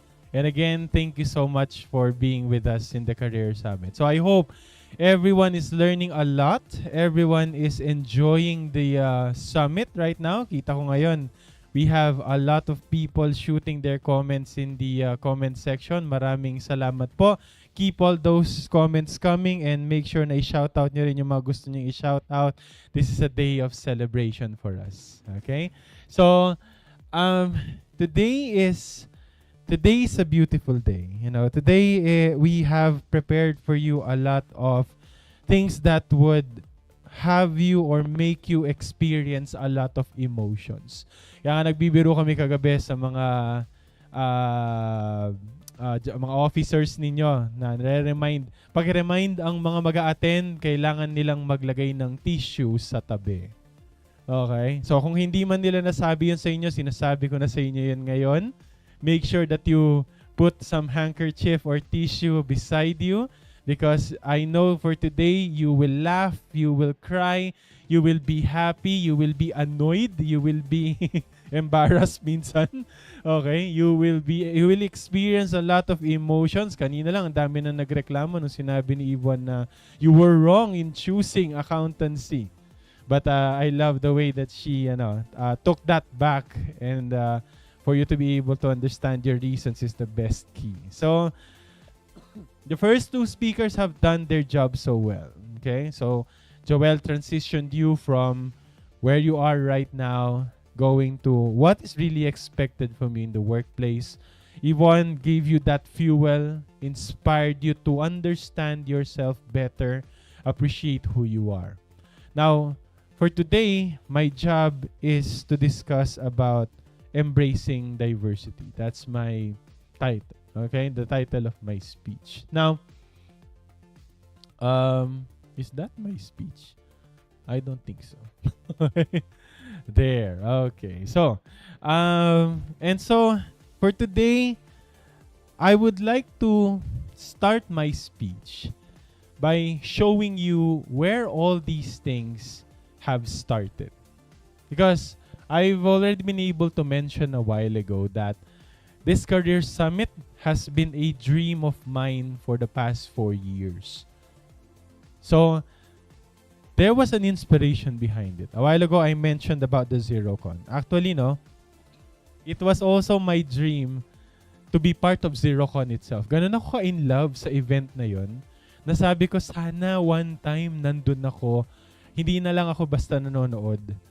Sana one time I will be one of the speakers in ZeroCon, and I will be able to speak in front of 3,000 accountants at one point in time. And when that time comes, I said to myself, I would stand in front of the crowd, and one of the first things that I would do is to look at everyone and absorb the energy. Now, I wasn't able to achieve that yet. Wala pa tayo sa level na yon.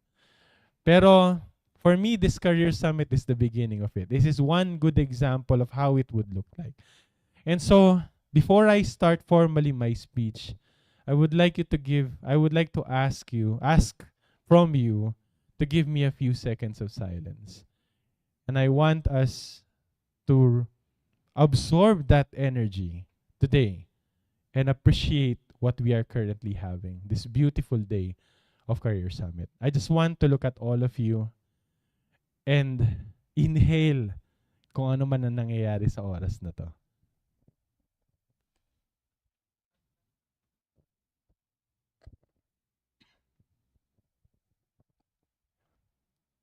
It's just too big to comprehend, to be honest. You know? It's too big to comprehend. And while we are now having this as a reality, okay, I would like to start my speech by giving you or demonstrating to you where all of these things really started. Tong Career Summit na to, the Backrooms Training and Development Department itself, my very own journey in the accounting BPO industry for the past 9 years, and this dream of bringing the spotlight to Filipino accountants in the international accounting scene. For those people who have already encountered me, my speeches, my talks, those who have attended my trainings, webinars, alam nyo kung ano yung paulit-ulit kong sinasabi. You are a Filipino accountant and our goal is to put the spotlight on you. Because we know that we deserve that. And a lot of people from different countries, nationalities, different parts of the world, they all know that you deserve that spotlight. And you know what?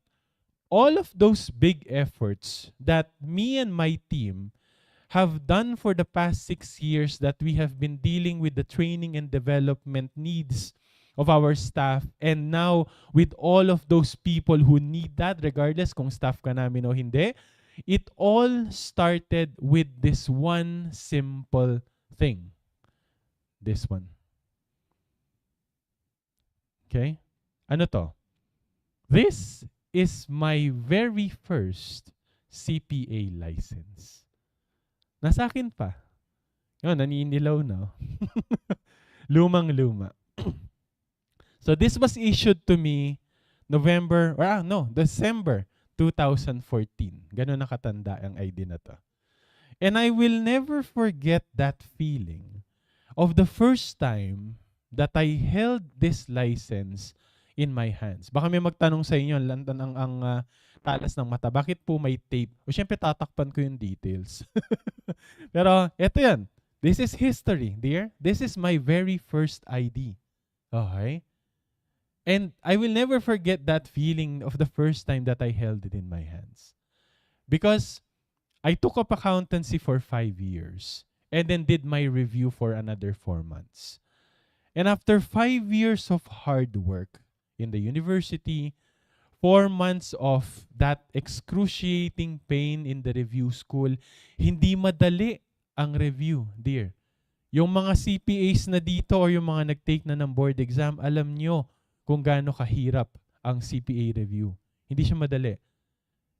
It's literally blood, sweat, and tears, my dear. Alam nyo yan. Yung mga mag-CPA board exam pa lang dito, ready ninyo ang sarili nyo. Sabi ko nga, kadalasan sa mga magte-take ng board exam, you know what? The board exam is just 2 to 3 days or 4 days. Honestly, when I was taking the exam itself, wala na akong paki sa nangyayari. Wala na. Okay? Kasi, ang pinakamahirap na parte in obtaining this plastic thing, this license, is not the exam itself. It's the review. The preparation. Yun yung pinakamabigat na parte. So, this license is actually a seal of history. Nandito lahat, nasa loob ng plastic na to, lahat ng kahirapang pinagdaanan ko during that review process. You know, umabot pa sa punto that my mother, my very own mom, shout out sa aking nanay, sana nanonood siya ngayon. Shout out, yeah. Umabot sa punto that my mother was starting to worry about me because I might commit suicide during the review. That's how bad it is. Di ko kayo tinatakot, pero kung natatakot kayo, good. Okay? So, when I held this license in my hand 9 years ago, I will never forget those very first words that I said to myself nung nakita ko to. Alam niyo kung ano? Pucha, ang pangit ng picture ko. Ayan. Mukha akong kriminal dito. Kaya sabi kanina sa comments, kung hindi ka accountant, ano ka, kriminal. O yan, nasa picture mismo. Ang pangit! Ano mo nakaka-disappoint pa dito? Yung instruction, okay, was for us to give a picture na hindi ka dapat nakasmile. Ngayon, sinubmit ko to, nagpa-picture ako, mukha akong kriminal. Makita-kita ko ngayon yung picture ng ibang kumukuha ng ID coming from UST, coming from other universities. Aba, graduation picture yung nakalagay. Parang, ako mukha akong ewan, tas sila ang gaganda nila sa ID nila. And this is your first ID for God's sake. So, parang, dapat magandang memory to, di ba? Pero ang pangit ng picture ko. So disappointing. But you know what? Despite this ugly picture that was perpetualized by this PVC, the plastic identification card na to, I'm still very thankful that I was bestowed with this license that led me in front of you today here at the Career Summit. And this license is now enabling me today to tell you one important realization that I had as a CPA after 9 years of having this license. You want to know what that is? What I realized was that this thing doesn't actually mean anything. Sama na ugali namin, no? Kanina mali ka daw sa pagpili ng accounting. Ngayon naman sabi ko, wala namang kwenta tong license na to. But yeah, you heard that right. Coming once and for all from a real-life CPA. Take it from me, dear. This CPA license doesn't actually mean anything at all. And if you think my statement is very inconsiderate of all of the efforts and hard work and the dreams that each of you had in your life just to pass that CPA board exam, yung ready kang magpakamatay para makuha mo yung lisensya na yun, well, yeah, I am disappointing all of you today because for me, you need to hear this bitter truth. And that license has been blinding each and every one of us for the longest time possible. But today, I would like you to hear the whole big, bitter truth.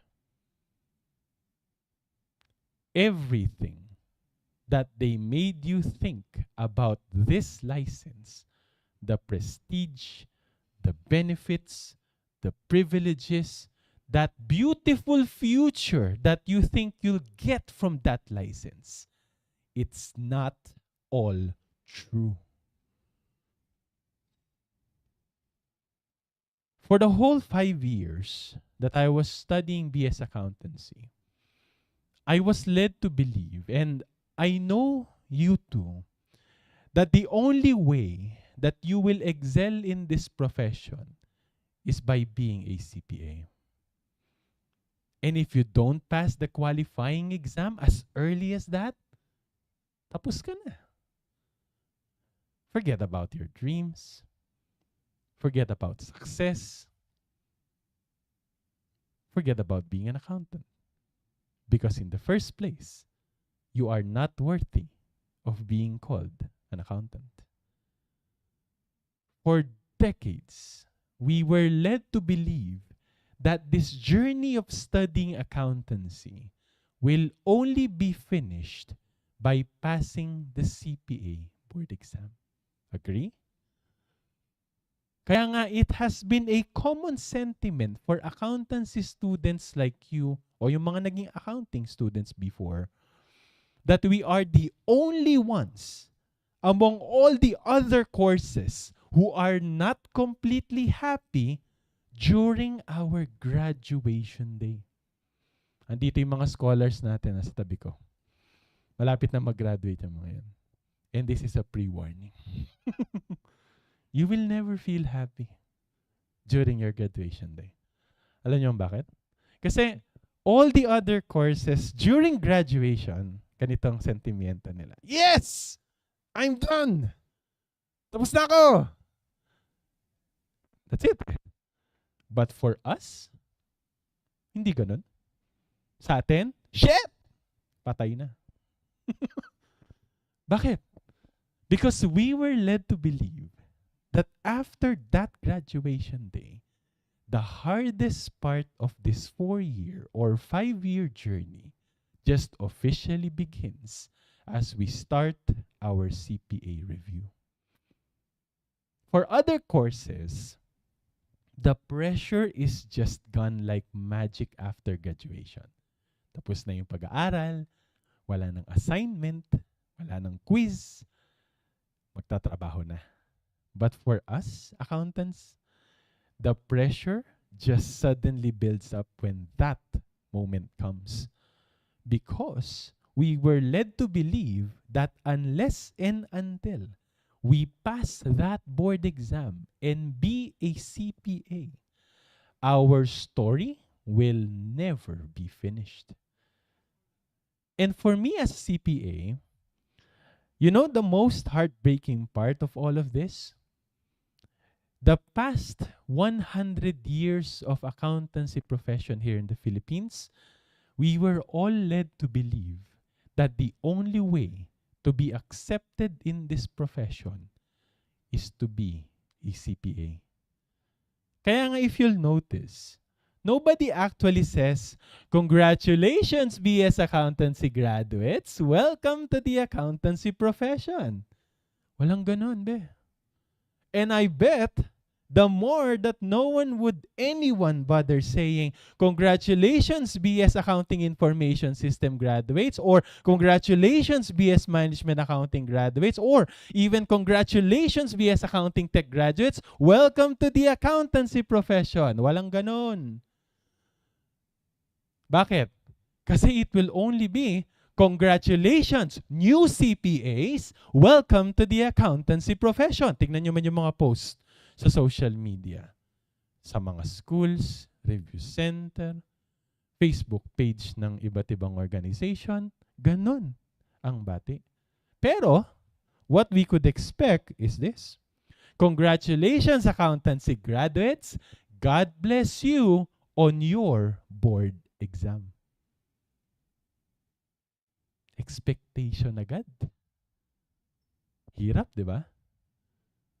Because all of us, we were led to believe that taking the boards is an essential step. It's a non-negotiable achievement that every accountancy student is expected to succeed from. Take note, succeed from. Hindi basta nag-take ka lang, pwede na. Kailangan pumasa.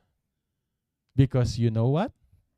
We were all led to believe that if you're not a CPA, I'm sorry to say, you are not an accountant. Don't worry. I was led to believe the same way too. The problem is, just like you, I embraced it. But you know what? The accounting BPO industry, where I have been for the past 9 years, it proved me that I was wrong. Trivia. Did you know that on other countries, like Australia or New Zealand, yun yung isa sa mga clients. Yung expertise ko po kasi is talagang New Zealand accounting and tax. Most of the clients that I handled are under that background. You know that on those countries, you don't even need to hold an accountancy degree just to be an accountant. Ulitin ko. pwede kang maging accountant. Tatawagin kang accountant sa ibang bansa kahit pa hindi ka accounting graduate. On other countries, as long as you are doing accounting work, you are basically called an accountant by profession.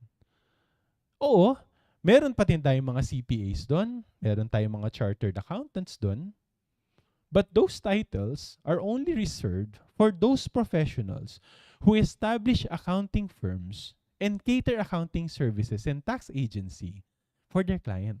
May specific purpose. Alam niyo, nung isang nakausap ko nga isang client, sabi niya, alam mo anong problema dito sa bansang to? Sabi niya ganon. We are not producing accountants anymore.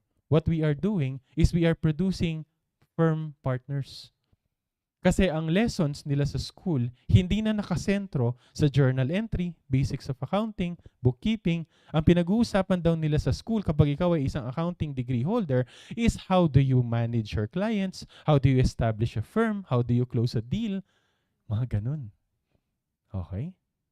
Pero kung namang ikaw ang may hawak ng mga bagay-bagay like bookkeeping, accounting, tax preparation, as long as you are assigned to do all of those stuff, you are gonna be addressed as an accountant, regardless what your formal education background is.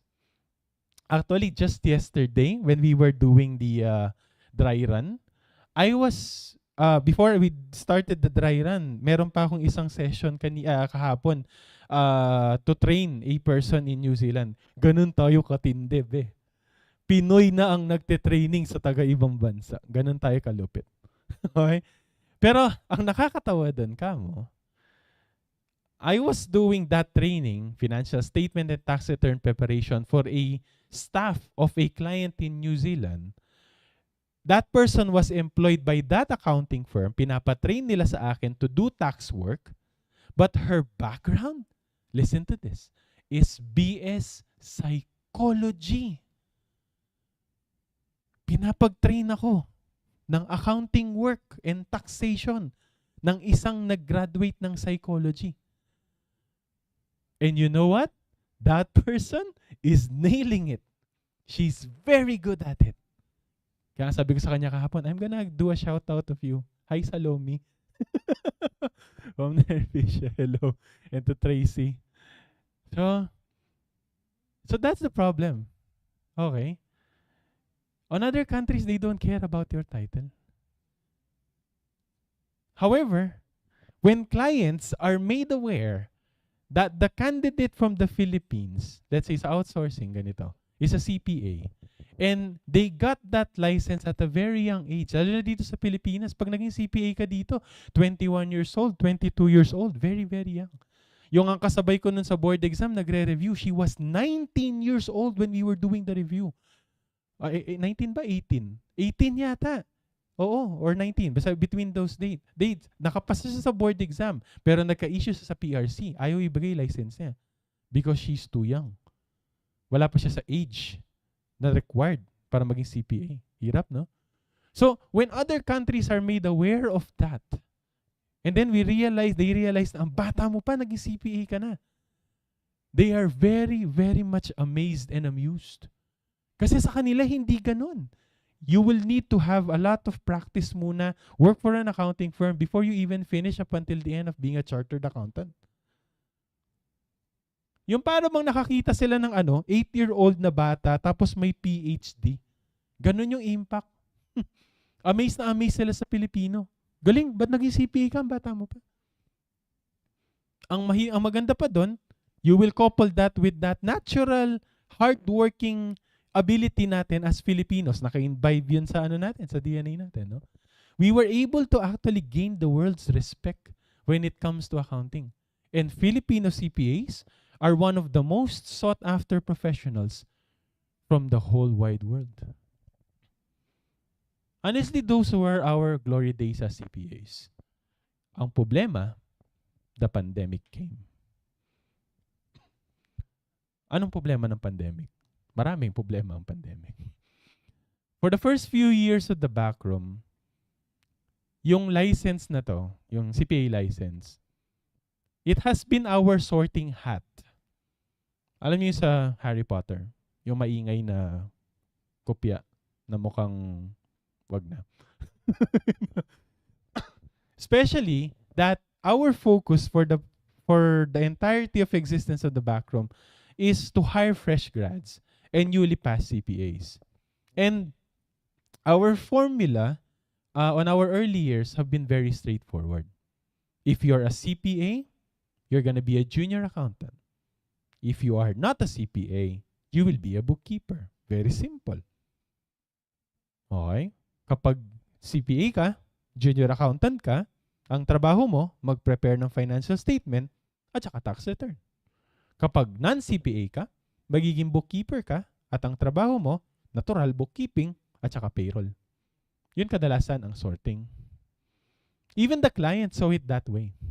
They agreed with us on how things are gonna be. Ang naging problema lang nun, syempre, dahil magkaiba kayo ng line of work, the benefits are gonna be significantly different. Yung salary range, magkaiba. Yung learning path, yung career progression, the opportunities for growth, all of those were significantly different kung CPA ka or non-CPA ka. Kaso, binanatan tayo ni COVID-19. And COVID-19 changed the way we see things. Kasi ang naging problema, we continuously needed to hire fresh grads.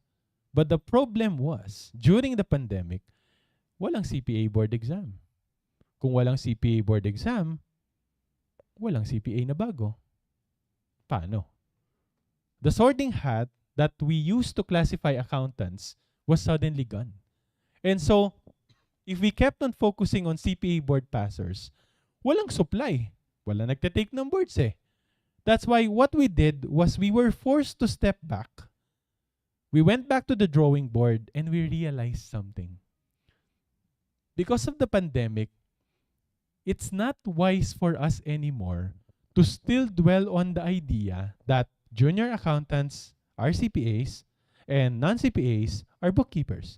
Because, number one, there could be applicants that are potential board exam passers, but they will never do so kasi walang exam. Paano mo makikita yung mga yun? Number two, there could be applicants who could have passed the board exams, but they never did kasi pinili na nilang magtrabaho. Sa tagal ba naman ng pandemic?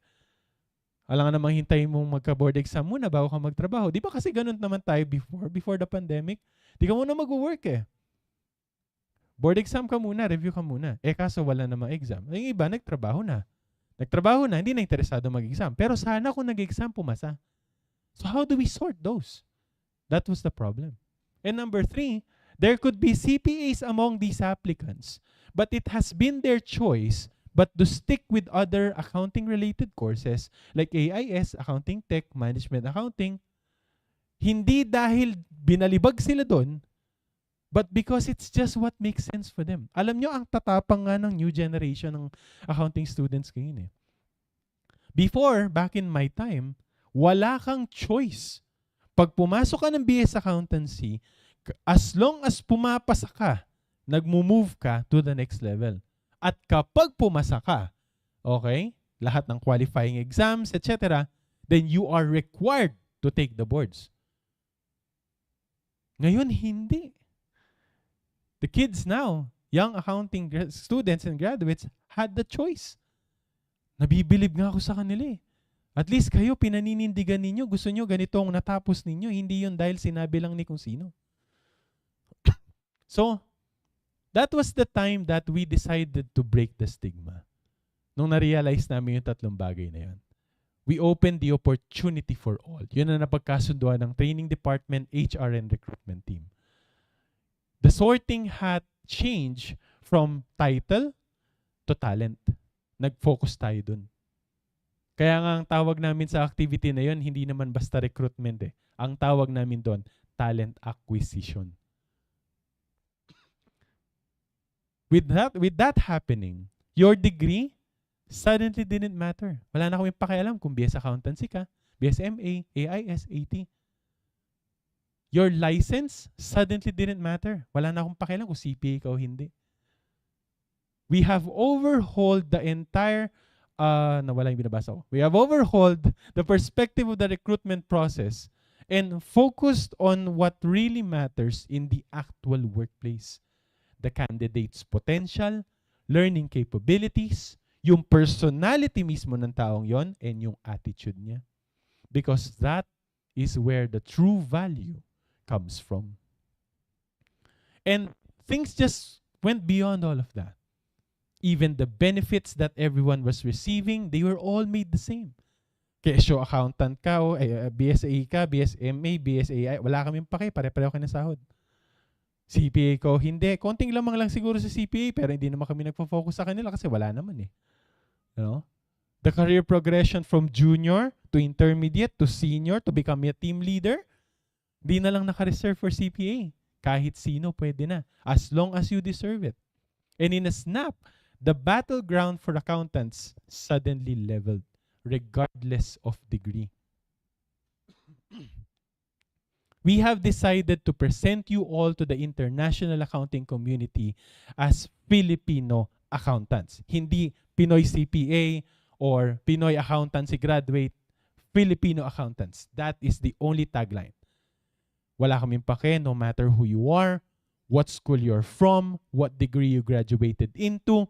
And for us, it was the best decision that we ever did. Because you know what?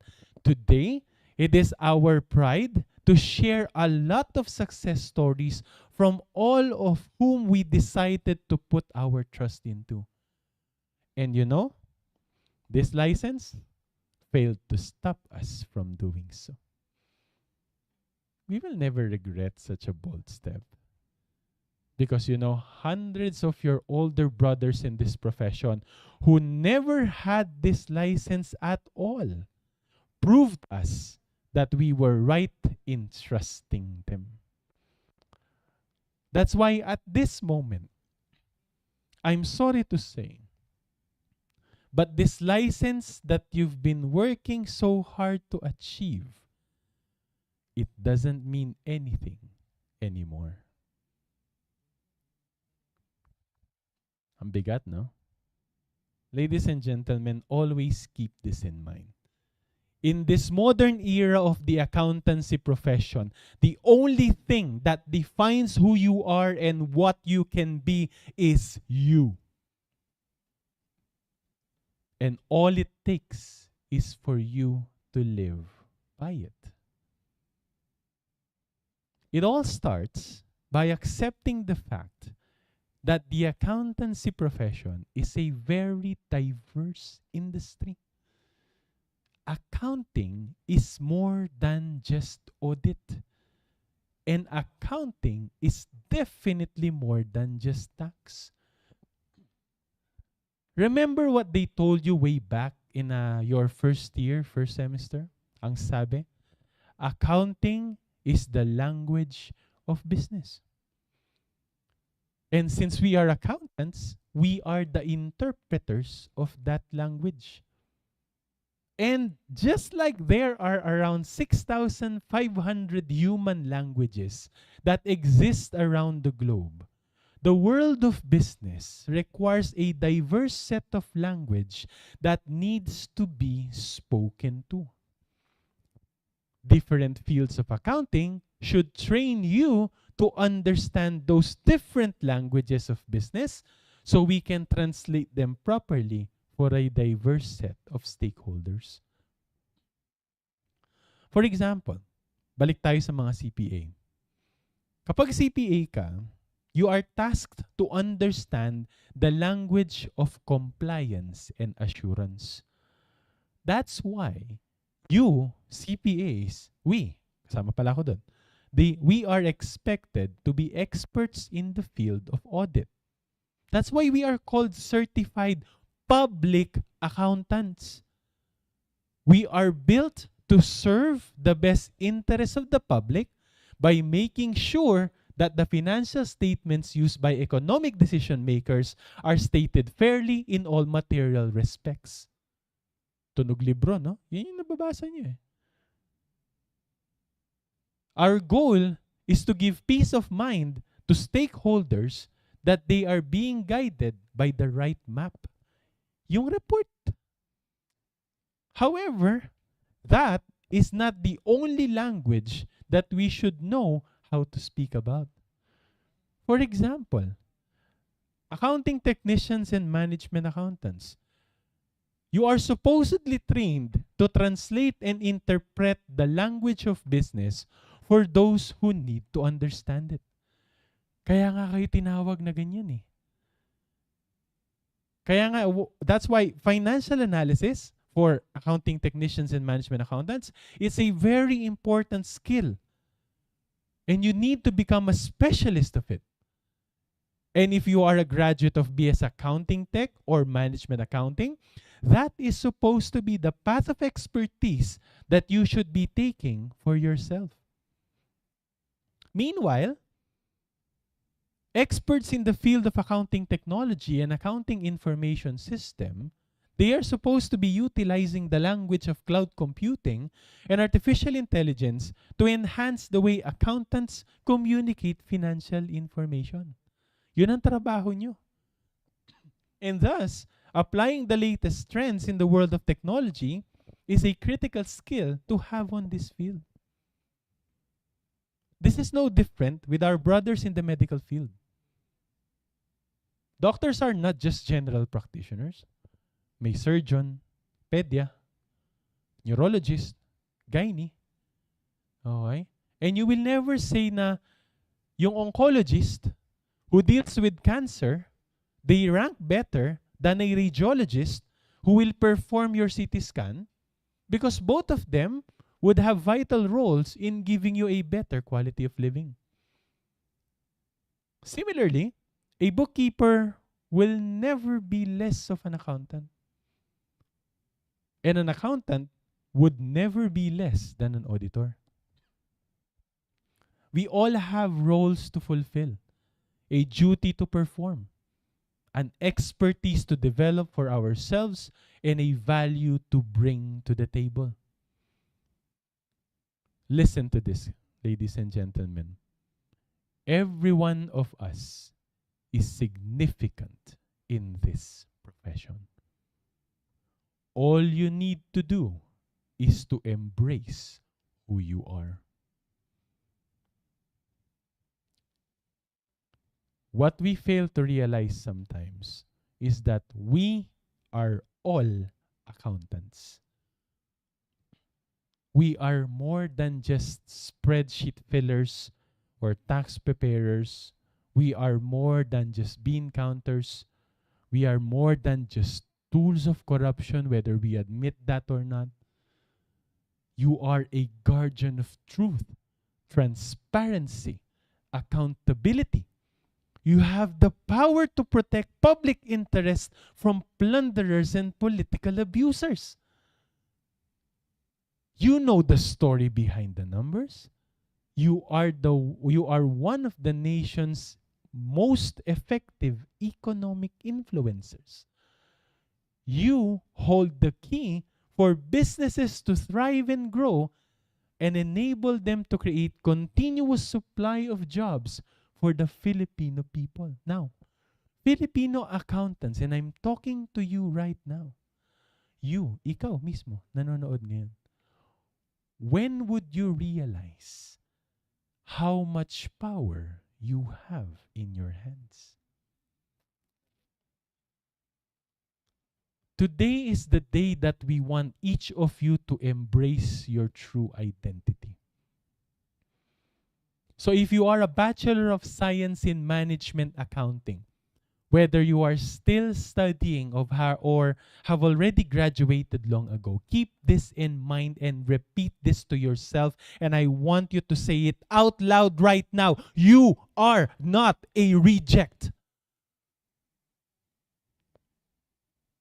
Starting today, we want you to step up and develop that expertise in management reporting, financial statement preparation, financial analysis, management advisory. Expertise mo yan, be. because you are built to be a valuable and highly trusted business advisor that the economy needs to mentor businesses. If the education system failed to build that in you, we want you to rebuild yourself and embrace your true identity.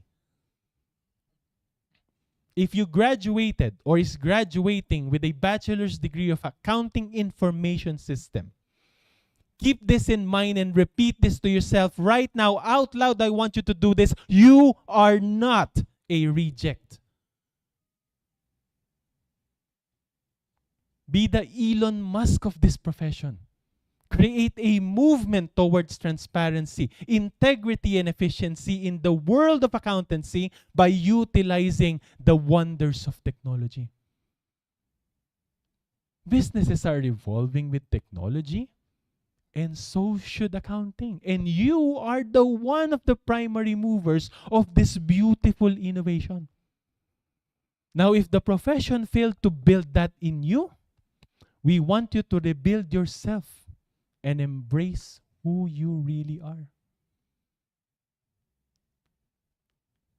And if you are a BS accountancy student, still fully determined to be a certified public accountant, definitely you have my support and prayers. Because I've been where you are now. And I want you to be where we are today. All we want is for you to brush off all those old beliefs that they led you to believe and focus on who you really want to be. You are an accountant bestowed with such title to serve the best interest of the public. You are more than just a licensed professional. You are a certified public accountant. You are a crusader of honesty, accountability, and trust for the benefit of the nation that entrusted you such title. Kaya ka may ganyang lisensya. Filipino accountants, listen to this carefully. You don't need to be what they told you to be. You are more than just this license. You are a Filipino accountant. Embrace it. Thank you so much.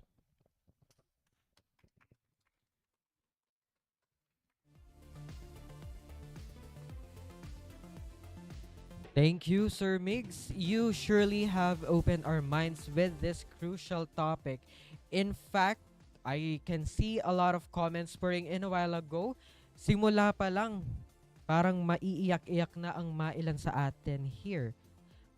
Some of you even mentioned na sana sa susunod na summit, merong pa-tissue si TBR dahil ang galing nilang manakit. Okay? We will take this into consideration for our next summit and we'll try to provide you with virtual tissues should we choose na paiyakin namin kayo ulit. There was even one comment, there was even one person in the comments, sabi niya nung una, manifesting to get mine soon. Nung pinakita ni Sir Migs yung kanyang CPA license. But afterwards, bigla-bigla na lang, arat asikasuhin ang passport. Gusto ng mangibang bansa. Okay. There are a lot of us here in the Career Summit who 100% agree that for others, license, for others, it's kind of like a form of identification card na lang, parang national ID, sabi nga nila.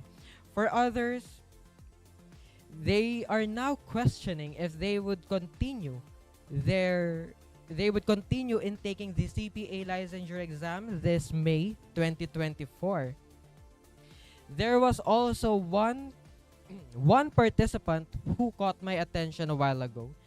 I wish I had this seminar back in college.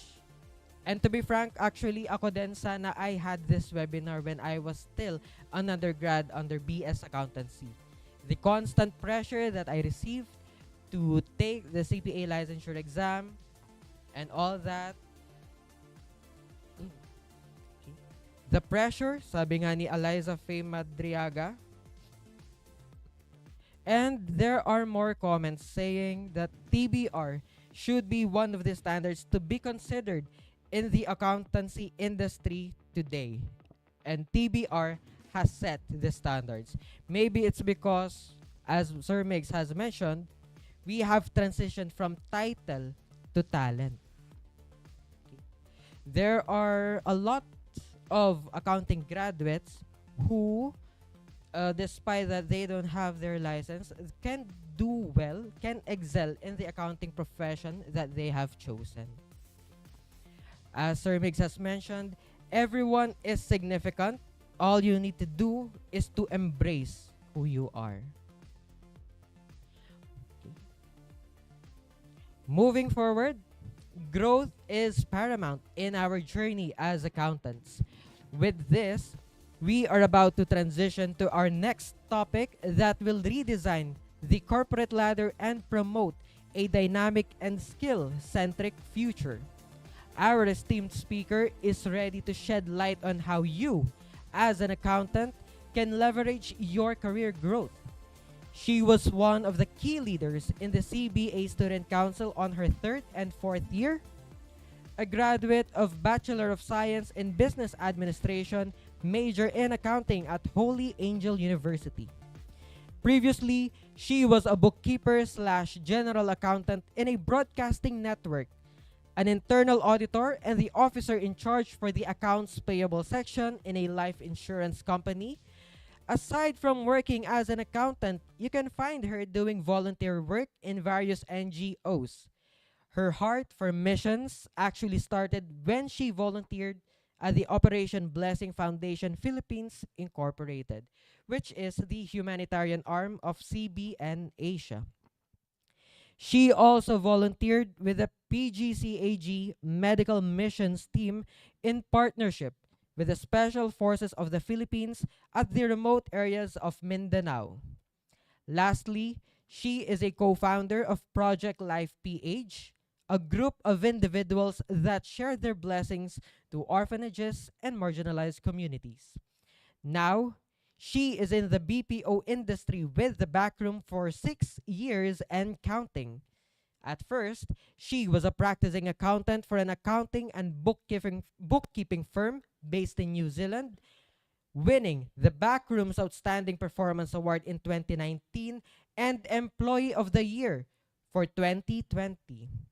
Now, she is with the Training and Development Department, and here in the Training and Development Department, she previously handled the graduate training program as a senior training associate/program supervisor. She was recently promoted as the Training and Development Manager of the Backroom. Ladies and gentlemen, let us all give a virtual round of applause to Miss Laylin Limpid.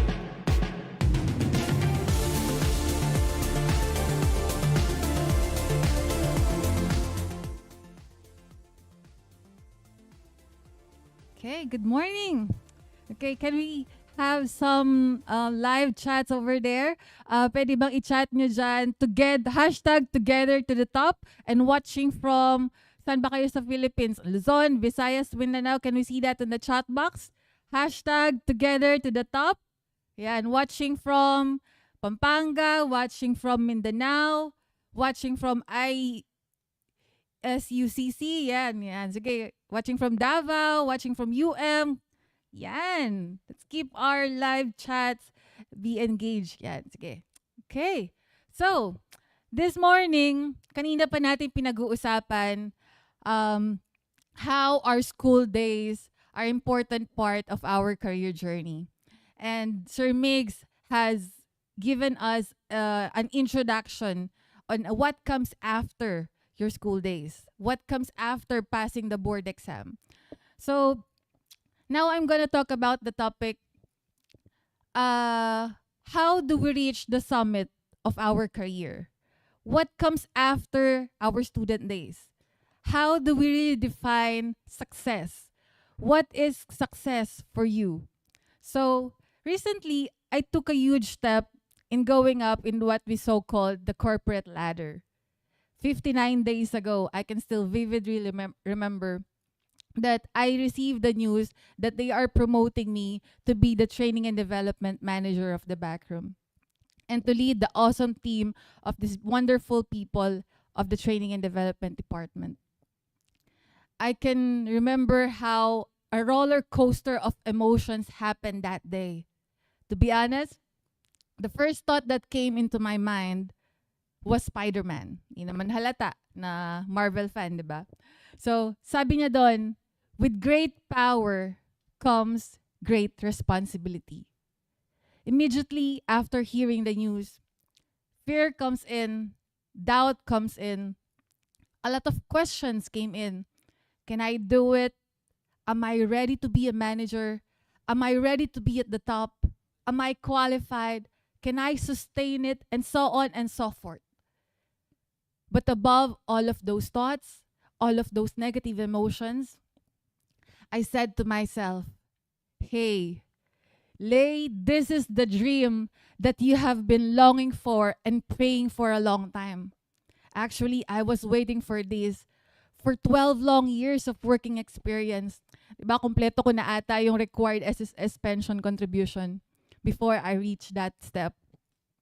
So today I'm about to talk about the shift from conventional, traditional corporate ladder that we are so familiar with to a dynamic, skill-based career development journey as the key to rise to the top. But before we deep dive into it, let's have a rewind. Actually, I realized that my journey to climbing the corporate ladder started when I was born. Teka, paano yun? Baby, ayan, you can see on the screen. Baby started when I was born. Anong alam kong gawin nun? What I only know was to cry when I'm hungry, cry when I'm in pain, cry if I want some milk, cry if I want a cuddle from my parents. It's a repeat cycle of eat, drink, play, sleep, and repeat. I want you to realize that all of us are given a blank sheet of paper the moment we are born. It's a clean slate. Now, how does that make sense in reaching to the top? Sabi nga nila, di ba, accounting is an art. Pwede ba nating let's put that in the chat box. Accounting is an art. So, I believe that every one of us are talented. Do you believe that? Naniniwala ba kayo na you are talented? According to George Lucas, everybody has a talent. It's just a matter of moving around until you discover what it is. Everyone has a talent. Again, I say, everyone has a talent. Kaya ka nga nasa accounting eh. Diba? You are an artist. You have a talent in you. Everyone is born with the potential to do extraordinary in life. But unfortunately, some of us settled on the ordinary. We simply ignore our talents, our skills, because sometimes it may seem ordinary. Lagi mo na rin kasing ginagawa, so parang common na siya. When someone asks us, what is your talent? We think for a while, and we say that we do not have any talent. Here in the back room, one of my favorite is during the day one orientation of our newly hires. So under day one orientation, there is a talent portion. Some of them would do some TikTok dance. Some of them would sing. Some of them would have some acrobat, iba-iba pa, whatever talent it is. And even after their 12 months of training, 12 weeks of training, sorry, at the end of it, there's also a talent portion. They will sing and they will dance as part of their graduation ceremony. So that's just a simple way of showing those talents. But talent doesn't only mean magaling kang kumanta, magaling kang sumayaw, magaling kang mag-drawing. It can also be a lot of things. Maybe you are talented in business. You know how to sell some stuffs online, diba? magaling kang, masipag kang mag-chat, keyboard warrior ka, that's a talent. Yan, yung mga keyboard warrior sa chat box natin, that's a talent. Talent mong matulog, sige, go, masandal tulog, di ba? Talent mo na kumain, di ba? Ayan, talent mong kumain. Talent mo na kumain sa eat all you can pero hindi ka tumataba, katulad ko. Those are a lot of talent. So what I'm saying is everyone has a talent. Maybe we haven't realized it, and maybe we have been using it for years, or maybe it is completely untouched. We just need to work hard to find it because it is there. It is hidden deep in our souls, trying each and every second to shine out to the world. So today, I want all of us to shine out to the world. Let's showcase our talent. Kasi hindi ka lang basta-basta na lang talented. You are a globally competitive accountant. You are a globally competitive individual. Hindi lang pang Pinas yung talent mo. Pang around the world yan. Or pwede pa nga, pang universe, di ba? Some people have natural abilities in certain areas, while some people develop their talents through hard work and practice. Kung yung iba nga, kahit sintonado nung umpisa, pero nag-practice ng singing lesson, tapos nakapag-concert sa Araneta. Uy, sino kaya yun? A popular theory says that it takes 1,000 hours of practice, so that's almost 417 days, to become an expert of something. And maybe there's probably a great truth in this. So now what's my point? I can say that what brought me here to the top is the sum of all of those talents, all of those skills, those life experiences, both happy and sad ones, the environment that I grew up with, the people that I share life with. In short, my journey of my life here on earth started really when I was born. Started when we were born. And I am so grateful for those people who saw that potential in me, that one day I could become great. From a nobody crying baby to now a department manager and a public speaker sharing life with you guys. You can see there in the picture that there is a baby trying her best to go to the top. And with the help of the people around us, they are helping us pave the way or draw that ladder for us, draw that next step for us, showing us the career path that we should take. They say that our first teachers are our speakers, from teaching us our first word, first crawl, first step, first of everything. And there comes our titos, our titas, lolos and lolas, siblings and friends. As you're looking on that picture, I want you to remember all of those people who help you reach where you are right now. And when we are old enough to go to school, we have our teachers, our professors, from kindergarten up until college, teaching us more technical knowledge. These people help me discover the talents that I have and help me develop the skills that I need in order to survive life here on earth. Sila ang mga tumulong sa atin na mag-drawing at mag-design ng career path for us, showing us the next step and helping us climb that ladder. Lagi ko sinasabi sa mga trainees namin that our life is like a puzzle piece. Sometimes you have the puzzle piece that is so colorful, so nice in the shape, ang dali niyang ipag-connect. But sometimes, yung hawak mo na puzzle piece, it's dark, its shape is not so good, diba? Ang hirap ma-connect. Halimbawa na lang, maaring yung kahapon, ang saya-saya mo, tapos ngayon, umiiyak ka na, diba? And sometimes you don't know anong bang purpose nito. Why am I experiencing this one? Bakit bumagsak ako sa grades na to, sa course na to? Bakit ako nag-repeat? Bakit ako bumagsak ng qualifying exam? What's the purpose of this? And sometimes, mapapatanong ka na lang, it doesn't really make any sense. So, a little bit of a throwback. Before, I don't really know what I want in life. I just go with the flow. Kung ano yung trend, kung ano yung sinasabi sa akin ng mentors ko, kung ano sinasabi sa akin ng parents ko. Honestly, the reason why I took accountancy, because of practical reason, and because it is suggested by my teacher way back in high school. We have a bookkeeping subject in high school. So akala ko madali lang. First year, minamani-mani ko lang yung fundamentals of accounting. Pero pagdating ng second year, umiiyak na ako. Hindi ko na alam ano ba tong pinasok ko. And I also remember that the reason why I choose accountancy is kahit ano kasing industry, whatever industry, there is a need for an accountant. So baka madali lang makahanap ng trabaho.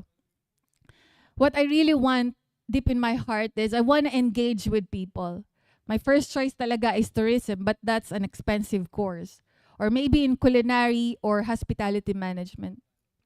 So again, because I don't have my own decision in life, I just go with the flow. I let others draw my future. I let others draw the career path for me. Fast forward after college, now I'm started working.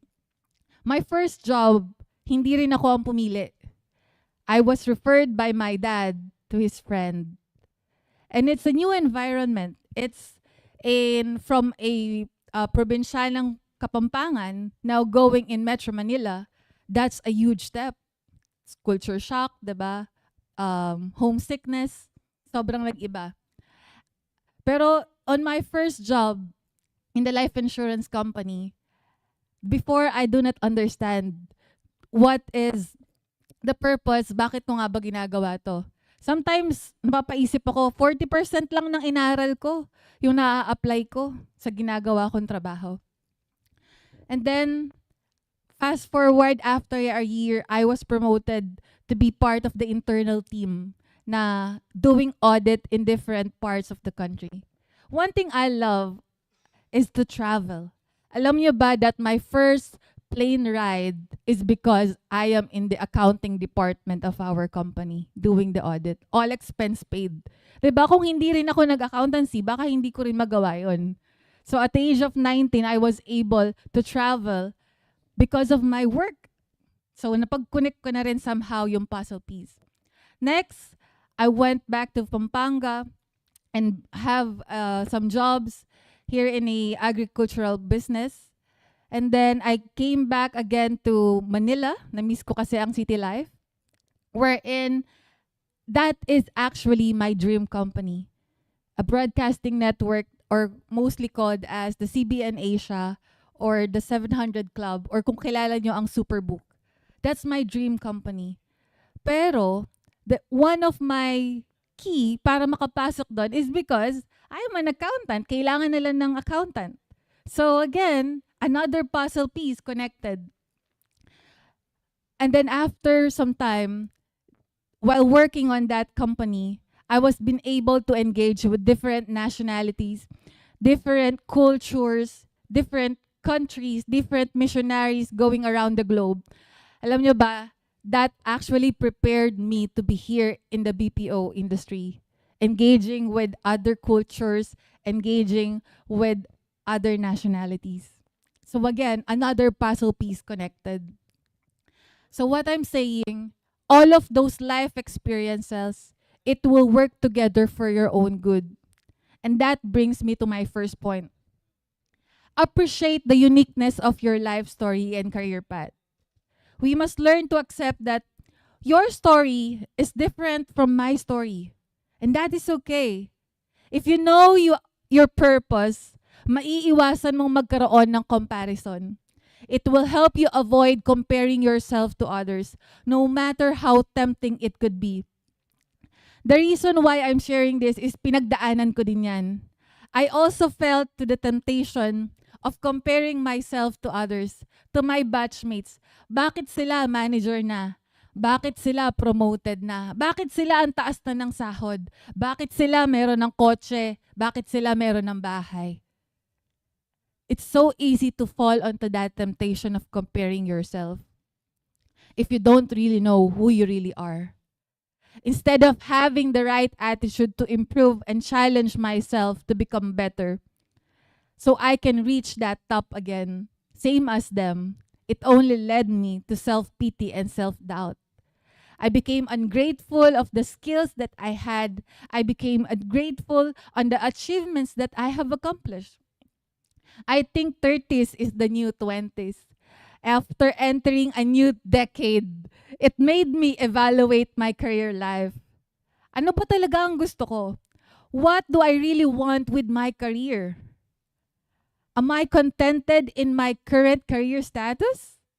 Should I stay out of my comfort zone? Kahit na nakapikit, kaya kong gawin yung financial reports kasi it's an ongoing job that I do. It's my comfort zone. Should I stay with that? Here in the BPO, minsan, you will enter as a junior accountant, and then an intermediate accountant, and then senior accountant. And then what comes next? I remember there's a question in our team before. After senior accountant, ano na ba ang susunod? And one of them said, wala, magpapataas ka na lang ng sahod. Siyempre, kailangan natin ng pera. That's real talk. We need money. Diba? Kaya nga, we need money pambayad kay Jonah at saka kay Judith. So, is having a lot of money enough for me to say that I am successful? Is that enough?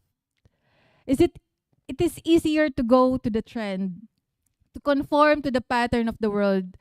But eventually, if you do that with the wrong purpose, with the wrong motive, not knowing your life's purpose, not knowing that ano ba talaga yung purpose, bakit ako nandito sa mundo, you can just easily blend in to be accepted. You will eventually lose yourself. On my 30th birthday, nag-soul searching talaga ako. And thank God, after lots of prayer and fasting, God showed me my unique purpose in life. God showed me to appreciate my unique story. God showed me that He has a timeline just for me. I don't need to compare my timeline with others because I have a unique story. And then after that realization, opportunity came in one after the other. In God's perfect timing, He gave me this promotion.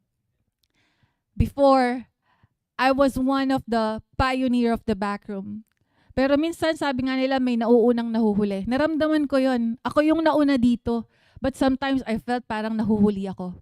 Pero alam nyo, in God's perfect timing, mabilis lang darating yung para sa'yo. In God's perfect timing, yung matagal mo nang pinagpipray, yung matagal mo nang pinapangarap, it will come your way. After 10 months of training, the fresh graduates managing the graduate program supervisor, hindi ko ma-realize that after I took that step on getting out of my comfort zone and embracing my life's purpose, I was able to mentor 100 plus grads. Diba? Shout out sa mga grads na nandyan watching us on our live stream.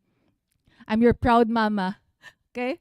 And then after, even though from the other grads, we also have other trainees from other programs. I cannot do that on my own. And after a year, almost a year, I was promoted to be the training and development manager. What if I stayed in my comfort zone? What if I haven't discovered my life's purpose? Will I be here today? Will I be able to touch other people's lives? So know your life's purpose. Know what you want in life.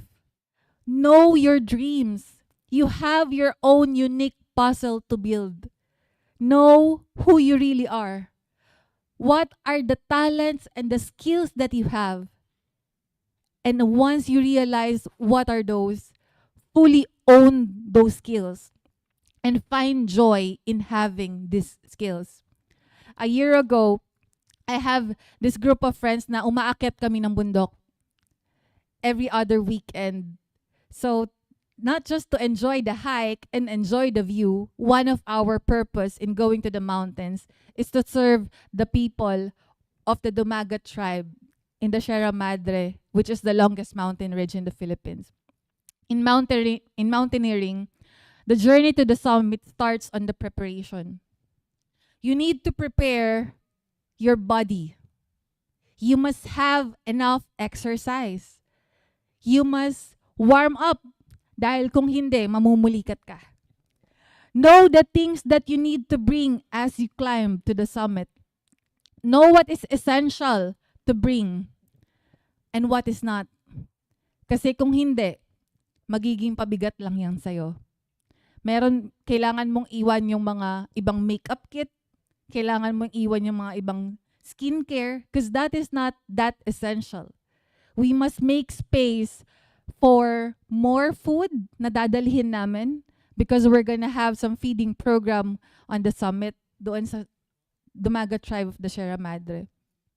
So we need to carry less baggage for ourselves and more space to fulfill our life's purpose, which is to serve the community. What we bring to the people is not only the food, but it is ourselves to serve the people. Same as you reach to the top of the corporate ladder. Sometimes being a leader is hard. Lalo na kung ang gusto mo lang is just the title. Kung gusto mo lang is just the attention and the power. I want you to realize that if you have the desire to reach the top, you must be a servant leader. Serving other people. Paying it forward. One day, dati, isa ka lang ding bata na hindi mo alam ang gagawin mo. But you have met your mentors. You have met your leaders. They shared what they know to you. And it's time for you to pass it forward. Pay it forward. Hindi ka pwedeng sumuko sa gitna. Once you decided to go to the top, you must maintain that stamina. And they say that the traditional career ladders are fading, making a way for skill-based development, the mastery in specific competency, just like what Sir Migs has been telling us a while ago. That it's not only the job titles, it's not only the tenureship, kung gaano ka nakatagal, for promotion and career advances to come your way. Sometimes, if you have enough skills, if you have these talents, and you are really owning these talents, opportunities will come one way after another. So today, we will redesign that ladder. We will gonna do some art, okay? I remember my professor in college that in one of our management subjects, ang sabi niya, how do you spend your free time? What do you do when you don't have a class? Most of us answered that we use our free time in watching movies, listening to music, painting, reading, tambay with barkadas, spending time with family, etc., etc. The one of our batchmate answered she spends her free time to study more and to study alone. Yes, she's that type of student who loves to learn and enjoy learning and improving her academic grades, but she wants to do it alone. Back then, Facebook was just starting. She doesn't even like the idea of having a social media account. Then one day, while we are in the corridor with my friends, that teacher of ours told us that having good grades, yes, that will help you caught the eye of the recruiters. Ang ganda ng grades mo ang ganda ng TOR mo, di ba? Pero what will really keep you to the top and maintain your stamina is for you to have human skills or soft skills. You need to embrace that you cannot do it alone. So today, what we're gonna do is to discuss some of those human skills that we need for us to reach the ladder. we can have these skills like being open to change, adaptability, and being open to the possibilities, being open to changes. Okay, can we put up the teleprompter? Okay, there. So let's put on the number 1. Adaptability and openness to change. The career field is so broad. There are a lot of possibilities. There are a lot of industries na pwede mong pagtrabahuhan. So don't be afraid to step out of your comfort zone. Adapt to whatever working environment you will experience. So as I mentioned a while ago, dati nasanay na lang ako sa province life of Pampanga. And then I transitioned to entering the Metro Manila. So that's a big step. But because of I took that big step of faith, that opened a lot of opportunities for me, a lot of experience for me. So have that adaptability and openness to change and possibility. Second is to believe that you are a genius. Yes, you are. Have that confidence and trust in yourself. What are the talents and skills that you have? And find joy on those talents and skills. Iba ang may yabang sa mayabang. Meron kang maipagmamalaki. Alam mo yan. You don't need to go to the top just for making others weak. You don't get stronger, you don't get stronger by making others look weak, but by making yourself stronger. 'Di ba sa gym, maraming mga nagbi-build na mga muscles nila, pero hindi naman sila nagbabash sa isa't isa. 'Di ba? Sometimes nagiging buddies pa nga sila. So, let's break that stigma of comparing ourselves to others, bashing other people. Just have that confidence na ikaw, you are talented. You have that confidence. And that is an ongoing process. So, the third is, be open to collaboration. As they say, no man is an island. As much as you want to hone your personal skills, the reality is you are living in a world full of different people, different kinds of people. One way or another, you will work in a team. So be a great team player. As you reach the top, networking is crucial. I would be honest here that sa lahat ng 4 na companies na pinasukan ko, kinapitan ko ang referral. Okay? I was referred by a friend, referred by a family friend, referred by another friend. So, yan, referral is the key. Here in the back room, we also have that referral. So, magpa-refer na rin kayo. What I'm saying is, kailangan mo ng ibang tao. Kailangan mo sila. You need to be collaborative. No one can move up to their top or to their own corporate ladder without support, without contact, without any advice. Let us defy that crab mentality. Magtulungan tayo, and we should not be competing with each other. And in collaboration, it's very common that there will be frictions. Merong mga hindi pagkakaintindihan. You must know how to resolve those conflicts. Dapat meron kang disposisyon. Papaano ko ba isosolve yung mga problema na to? How will I solve these conflicts? How will I manage it? Are you the kind of person na kapag ka nagka-problema, you're just gonna pass the blame? Or are you gonna accept, reflect, and then be accountable?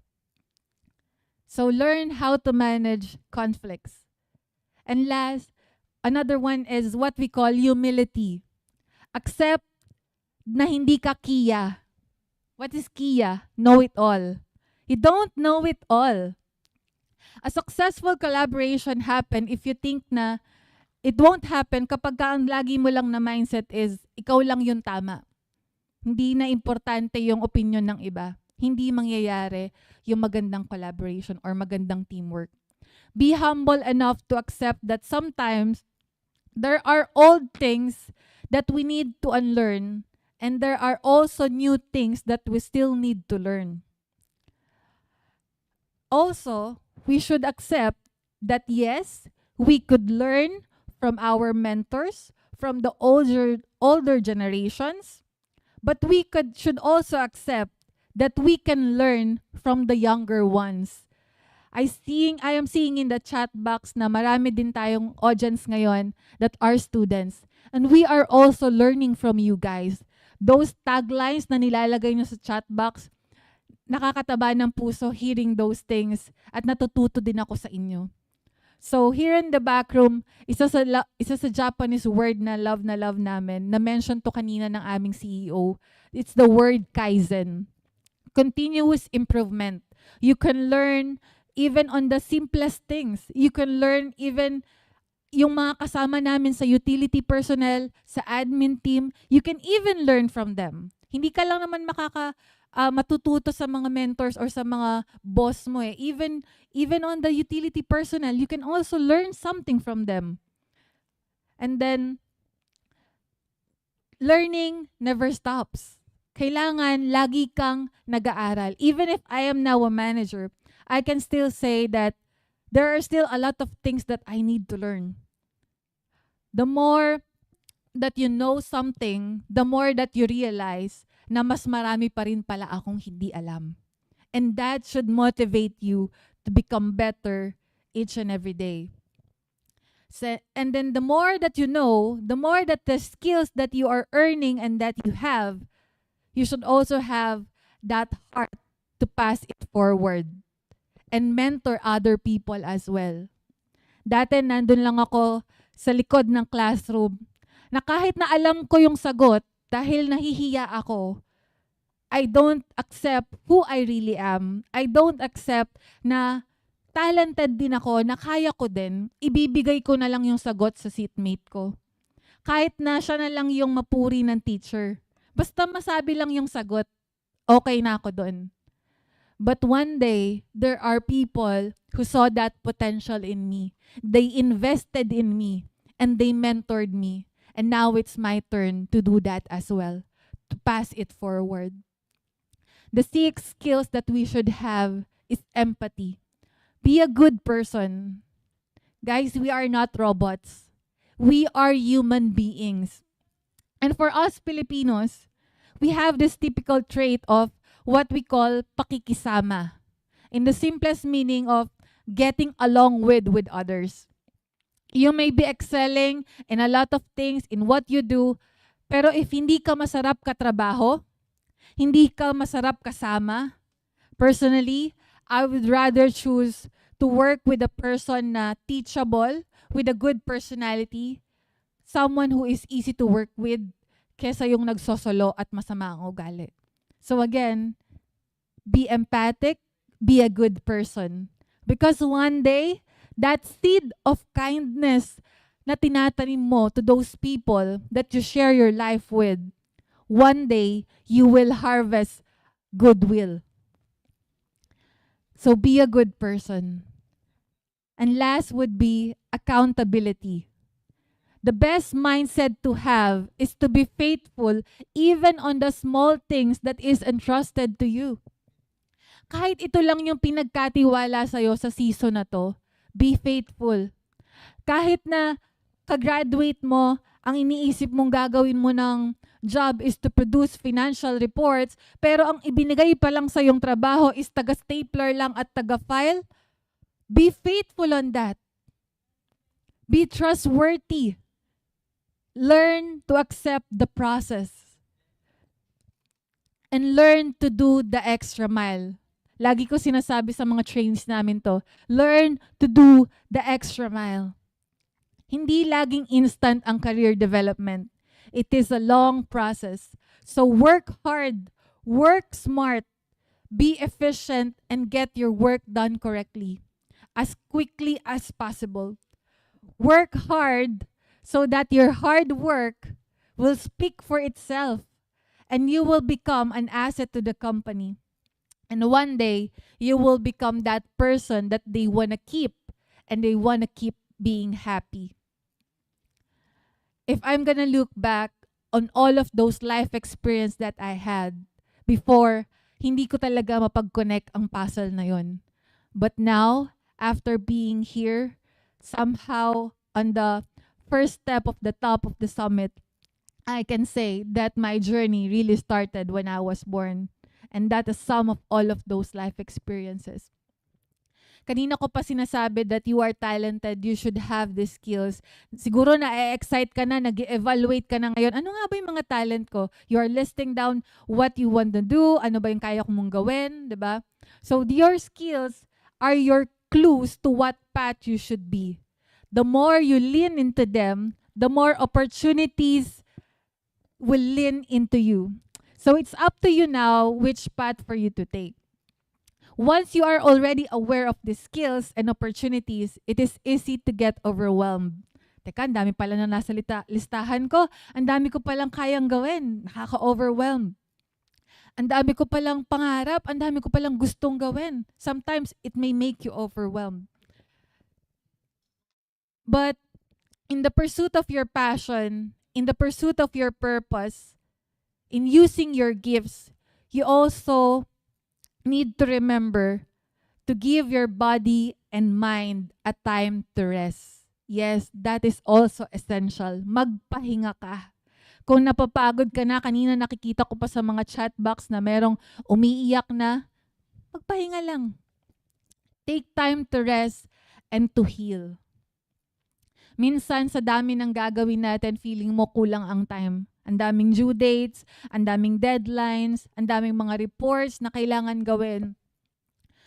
But I want you to also have some time to rest. Kaya nga may mga day off tayo, di ba? So, take your day off. Paano ka magbibigay sa ibang tao? Paano ka magme-mentor ng ibang tao? How will you share life to other people if ikaw mismo pagod? If ikaw mismo hindi ka nakapahinga? So, have some time to rest, heal, and then rejuvenate. Rejuvenate? Okay. And then we have been talking for hours now, encouraging us how to reach the top, looking forward to a great future. But if too much na nakafocus ka sa future, maybe you're gonna miss out something that is so important. It is what we call present. That is today. Kaya nga siya tinawag na present because it is a gift. So today matters. Be accountable for today. Change starts today. Okay? Yesterday is gone. Tomorrow is not promised. So what you have is today. And that's why we really call it present. Today is a gift. So how do you spend your day? Pagising mo sa umaga, ano ba ang nasa isip mo? Yung mga backlogs mo ba ng nakaraan? Are you spending your day repairing what have you missed in the past? Or pagising mo sa umaga, ang attitude mo is, I want to prepare myself to be better in the future. Diba? For a great future that comes ahead. I'm gonna spend my day to do the things that I need to do today. So, maybe, ang dami nyo nang na-realize simula kanina. So, today also is the mark we're in. Let's reflect. Let's think what needs to be corrected.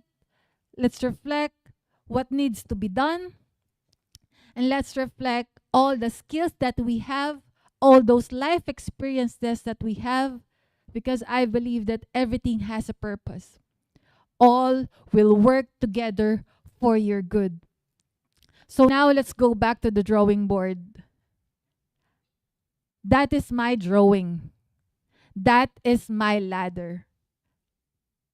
I can say that all of these human skills help me to be here at the top.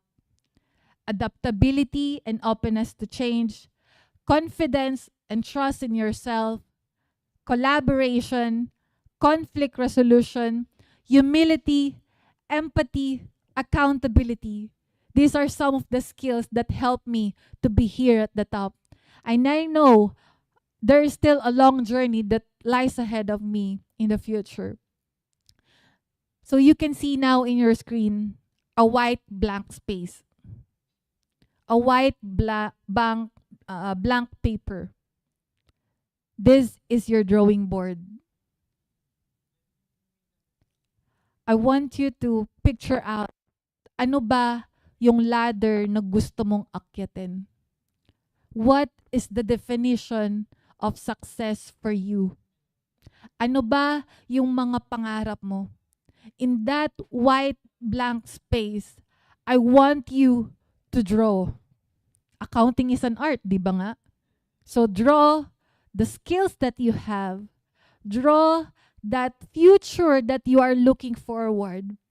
Draw on that paper the dreams, the success, that corporate ladder, that career advancement na gusto mong mangyari sa buhay mo. This is what we call the think time. Think about those action points. Journal your thoughts. This is the time to have self-awareness of what you are good at. Again, I will say, you are talented. You have that skill. This is the time to redesign your own and unique corporate ladder. This is the time to draw on that white blank space your own unique story. And so I hope that starting today, we will all reach the top, together to the top. Thank you.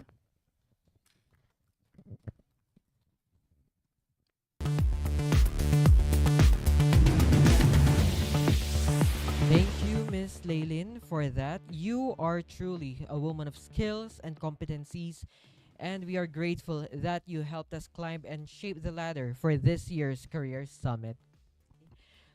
Una pa lang, sinabihan na tayo, accountancy is an art. So ngayon pa lang, again, I would like to reiterate, sabihan mo ang sarili mo, or kung meron ka mang katabi sa kwarto ngayon, or where you are joining from, go tell yourself, tell other people, talentado ka. Ayan. Okay? Accountancy is an art. Even the accounting profession is an art.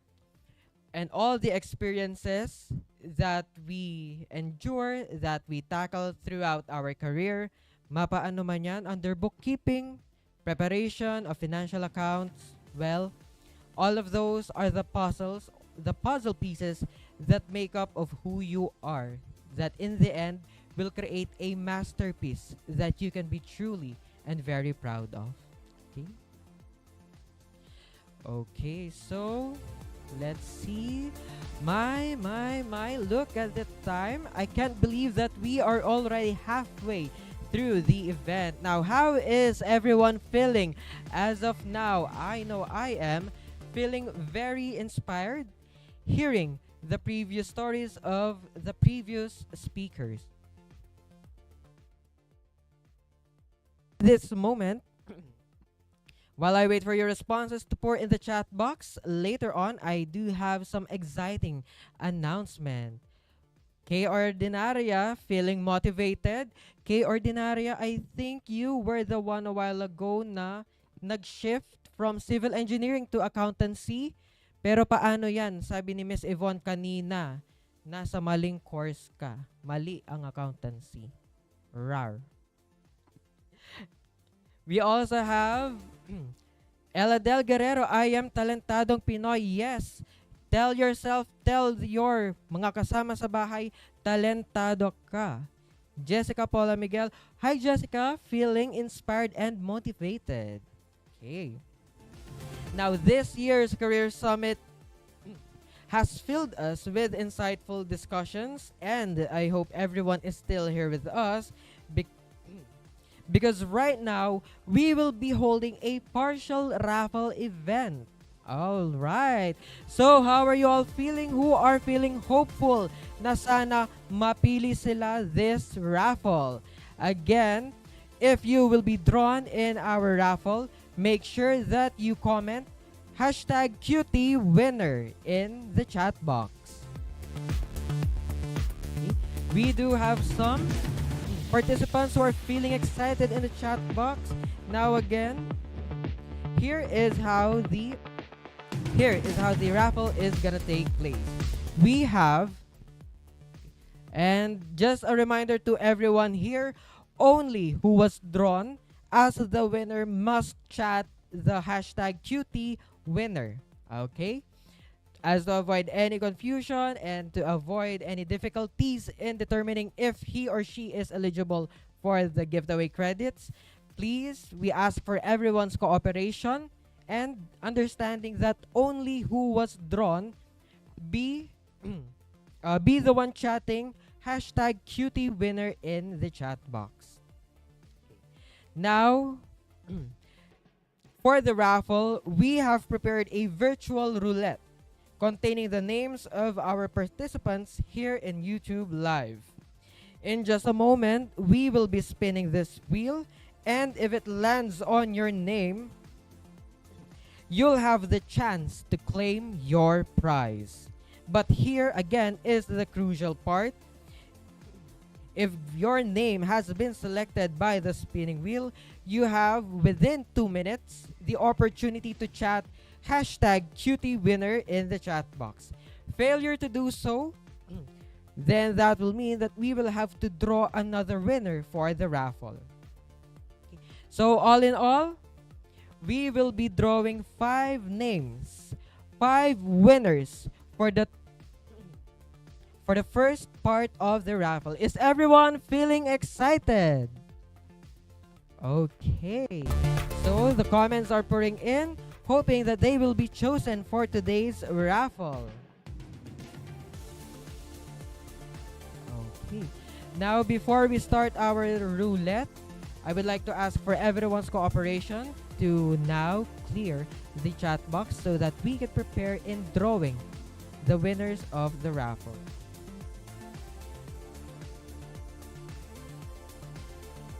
Okay. With that, let's pull up the wheel of names. Before we spin the wheel of names, everyone,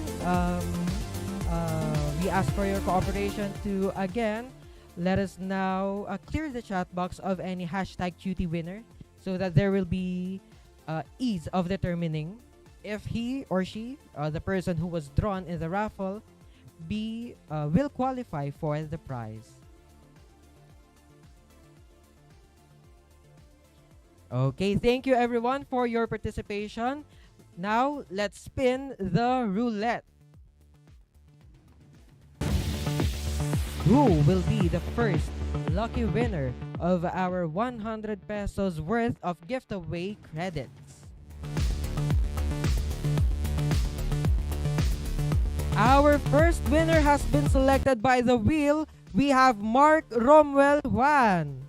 Mark Romwell Juan, if you are here, make sure that you are able to type in hashtag QT winner in the chat box.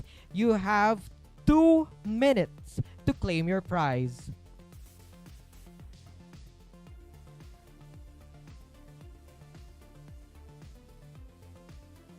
Okay, let's wait. You have exactly 2 minutes to type in your name, Mark Rommel Juan. Romwell, Gail is asking, Romwell, where na you? Sayang naman, pera na, magiging bato pa. Sa'yo na siya naitakda, pero pinalampas mo siya. Okay. The person called on may not be using his or his actual name. Now let's redesign the mechanics of this. If you are the winner of the raffle, type in your full name plus hashtag QT winner. Meron nang nagbabanta. Timer starts now. May pagbabanta na here in the chat box. Robel, magpakita ka. Others are hoping na hindi siya magpakita so that may makasteal ng prize. Okay. No one is still claiming the prize. What if para sa'yo siya mag-una pero pinalampas mo siya? Kaya napunta na siya sa iba. Someone who appreciated her or him. Uy, wag naman ganun. Oh, there are people saying, Romel, don't comment please dahil gusto nilang manalo sa raffle. Okay.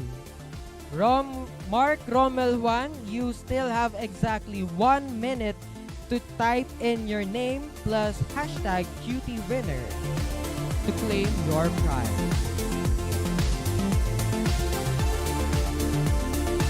Robert Manzano, Roel, where na you? Hashtag nawawala siya.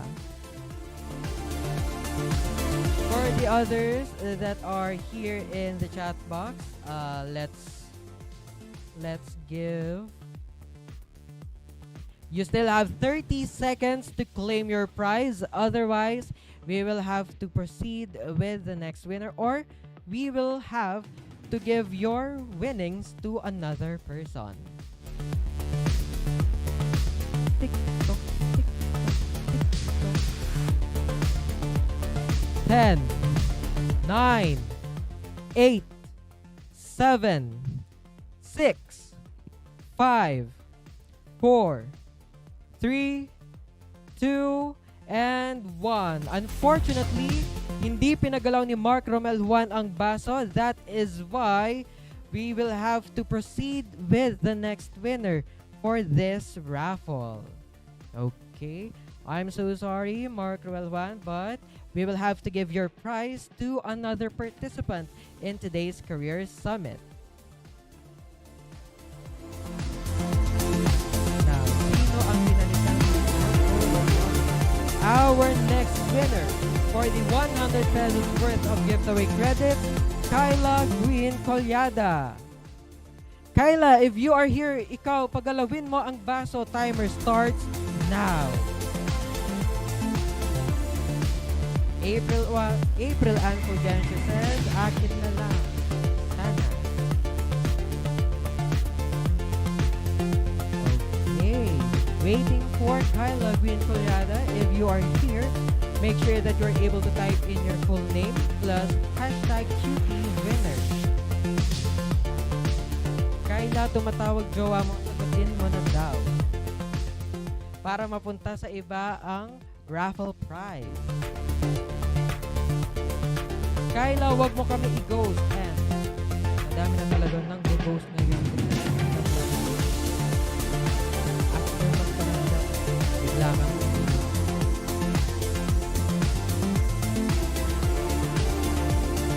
Miguel Sarmiento says, hey, Ordinarya, baka ikaw talaga yung tinadhana. What if kayong dalawa ang itinadhana?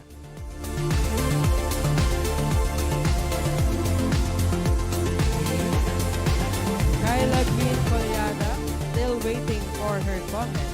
You have 45 seconds left to claim your prize.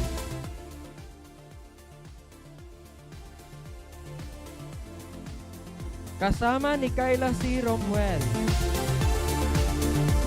Pinag-usapan niyo bang dalawa?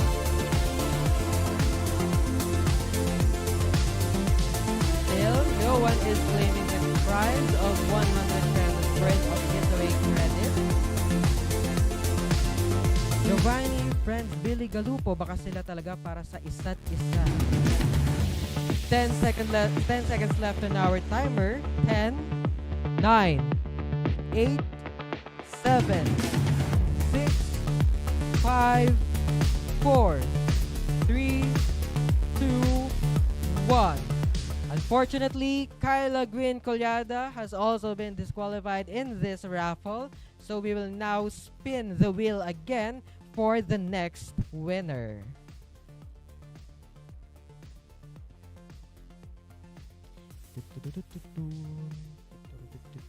Next. Our next winner for the 100 pesos worth of giveaway credits, Hannah Jen Mabati. Hannah, if you are here, pagalawin mo ang baso and claim your 100 pesos worth of giveaway credits. 2 minutes start now.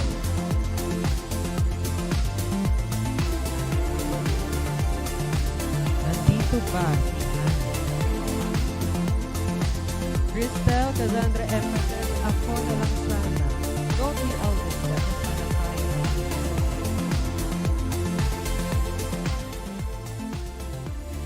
Kate Serrano wishing Hannah, wag ka na din.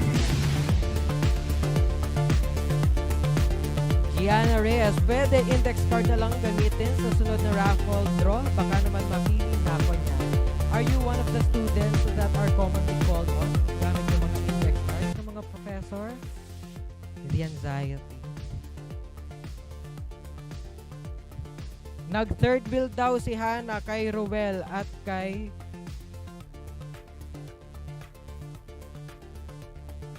Christine Joy. Okay. 1 minute remaining for this raffle. Kung ang raffle prize ay hindi for me, edi sino rito ang para sa akin? What if wala? Uy. Corsena Jovelyn Pahan, para sa akin daw yung 2K, sabi ng nanay ko.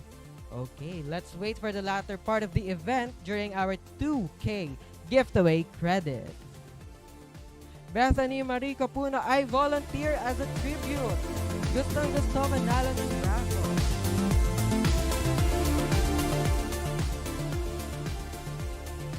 Kung wala si Hannah, nandito naman ako, sabi ni Geza.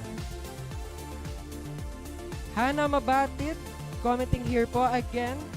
To claim your prize, please type in your full name and hashtag #QTWinner.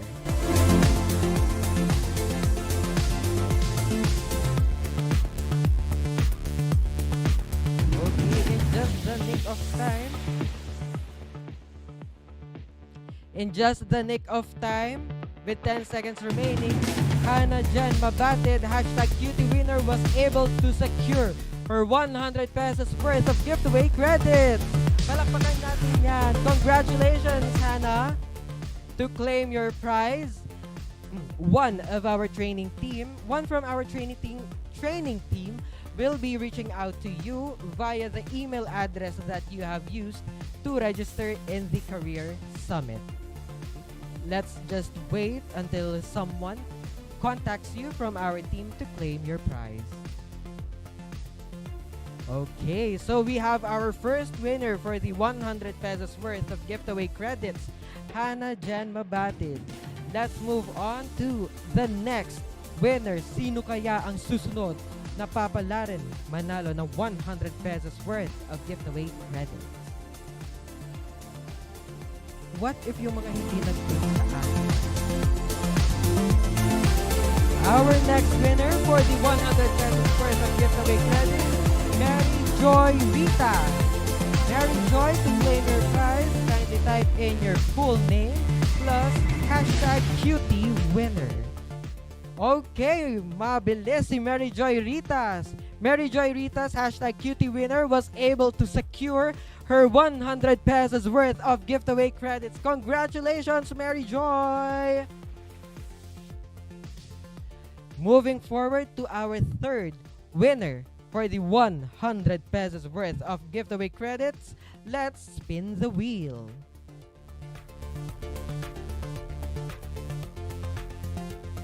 Carly Shemur saying sana all.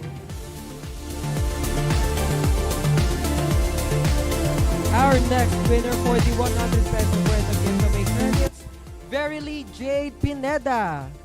Verily, make sure that you are also able to type in your name so that you will be able to claim your prize. That's gonna be Verily Jade Pineda, #QTWinner.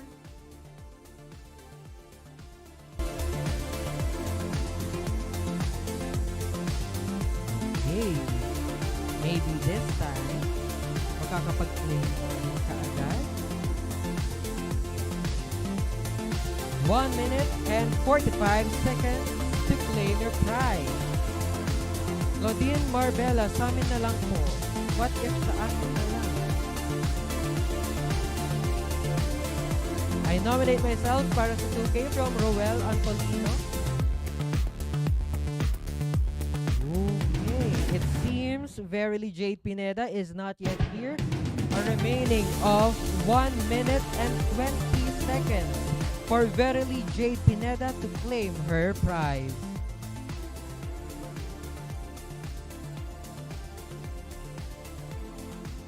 Jenny Rosalito says mine 2K. Yes, claiming it.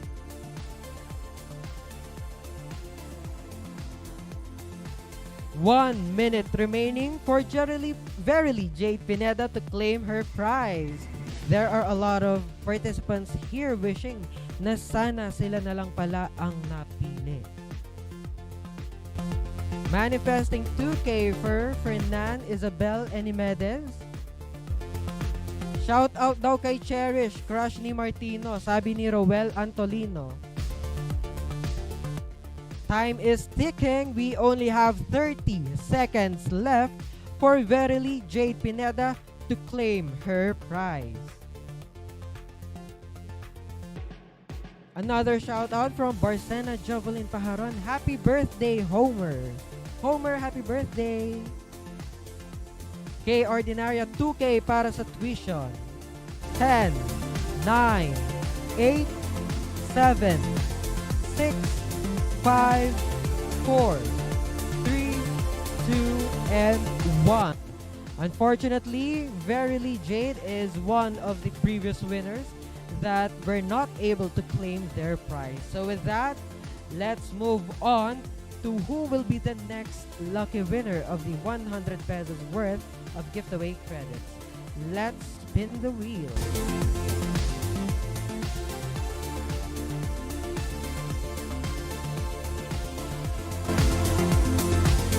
Boy, Mark, ilabas mo daw sila. Our next winner is Daphne Gura. Daphne, if you are here, 2 minutes starts now. You need to type in your name plus hashtag cutie winner to claim your 100 pesos worth of giveaway credits. Crystal Ann Solis, ako na lang kasi. Don't we all wish for that in the end? Claudine Marbella, para sa akin ata yung 2K. Yes, girl, manifest. We have a remaining of 1 minute and 30 seconds for Daphne Gura to claim her prize. Micah Joy Lumelay, lagi na lang ako hindi pinipili. That is very sad.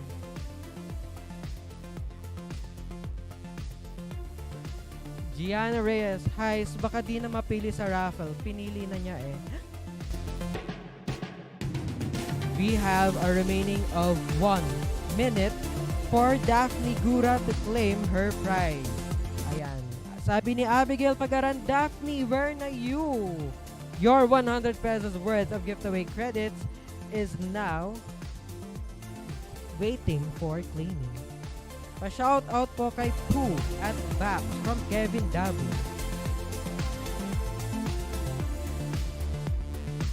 We have another shout out as well. Who do we want to shout out? 30 seconds remaining for Daphne Gura to claim her 100 pesos worth of giveaway credits. Harley Shea Muller, shout out kay Roel. Si Roel ba yung hindi nag-claim nung una? Hello Pro from MSU GSC. We are now down to the last 10, 9, 8, 7, 6, 5, 4, 3, 2, and 1. Daphne Gura is no longer qualified to claim the 100 pesos worth of giveaway credits. So there are still 3 more winners for the 100 pesos worth of giveaway credits. Let's determine the next by spinning the wheel.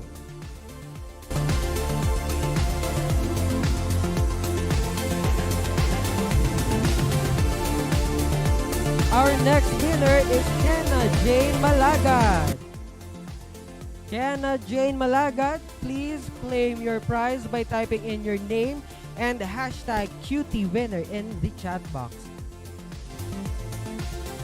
2 minutes starts now. So, Daphne Gura was able to comment her name in the chat box, but unfortunately, the 2-minute timer that we have set has already expired. Thus, we have moved to determining our next winner for the... Okay. Kenna Jane Malagad was able to secure her 100 pesos worth of giveaway credits by typing in her name and hashtag cutie winner. Congratulations, Kenna! Next, let's spin the wheel.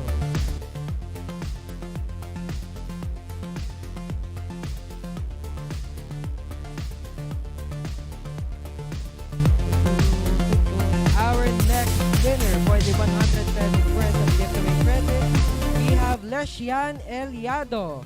Hi Leshian, if you are here in the comment section, make sure that you are able to type in your name plus hashtag cutie winner. Timer starts now. Ay, ang dami nagpapa-shout out. Okay. Arnel Verona, shout out Raymond Luce. Fernan Isabel Eminez. Ganda naman ng name. So, our next winner is Legian Eliado. We are just waiting for him or her to type in name plus hashtag cutie winner to claim this prize. Hinahanap ka na ni Angela. 1 minute remaining for Legian Eliado to claim the 100 pesos worth of giveaway credits. Joanayet Ranario, shoutout sa magiging crush ko. Wala pa ba? Zed, shoutout Kim Ming Yu. Hello to all the K-pop fans there. Hi. 30 seconds remaining for Legian Eliado to claim the 100 pesos worth of giveaway credit. Mukhang hindi pa pinapagalaw ang baso ni Legian, and it would seem that we will have to give this next raffle prize to a different person.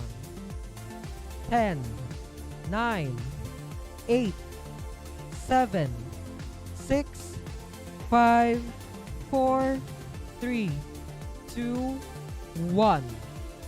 And with that, we will now be proceeding with our next winner. Unfortunately, Legian Eliada was unable to type in their name plus hashtag cutie winner.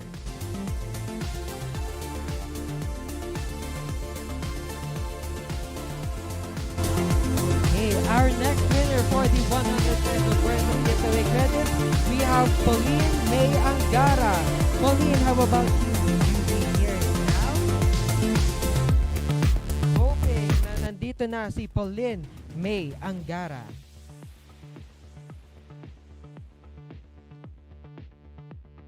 Okay, nandito na ba si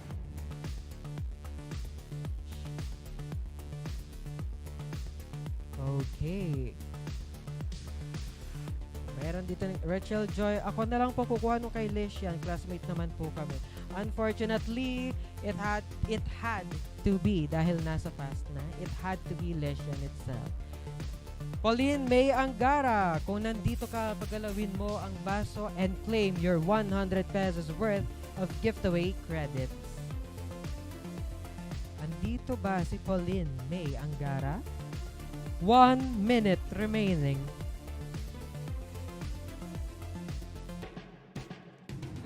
Meron dito, Giovanni, friends with pa-shout up po, pa-shout out.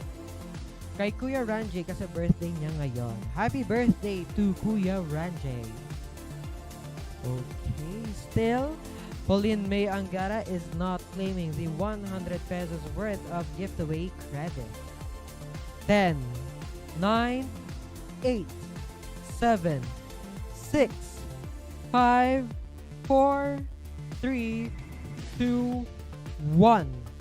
I'm sorry, Pauline, but we will now proceed with the next winner for the raffle.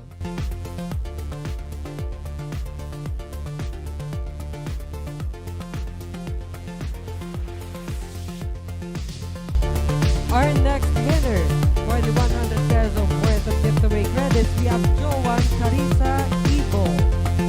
Joanne, baka naman this time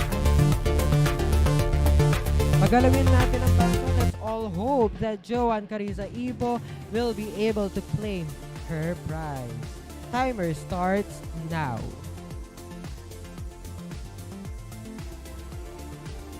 Gail says, Joanne, baka naman.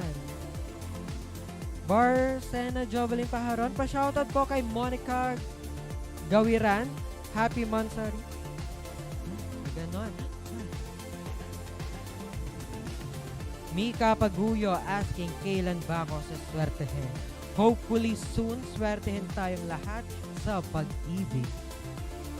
Ako, nahanap ko na. Sana all. Alexandra Jean Octa, shoutout kay Mark Lee. Ano nga ba tayo? May bias in NCT Dream, Mark Lee. Okay. 1 minute left for Joanne Carissa Ibo to claim her 100 pesos worth of giveaway credits.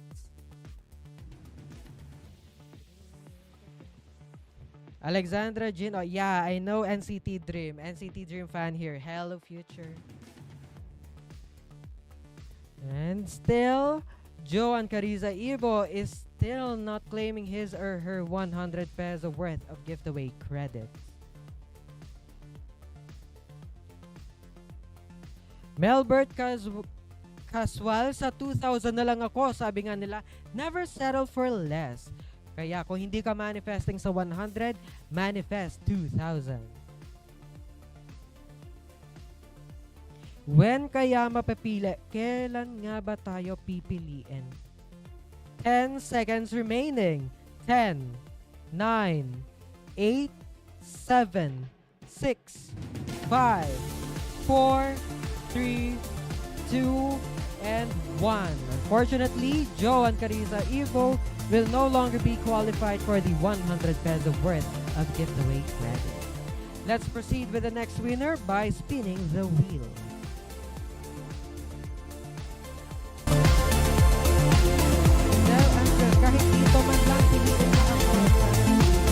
Our next winner is Honeyweb Fernandez. Honeyweb Fernandez, if you are here, type in your name plus hashtag #QTWinner within the next 2 minutes. Timer starts now.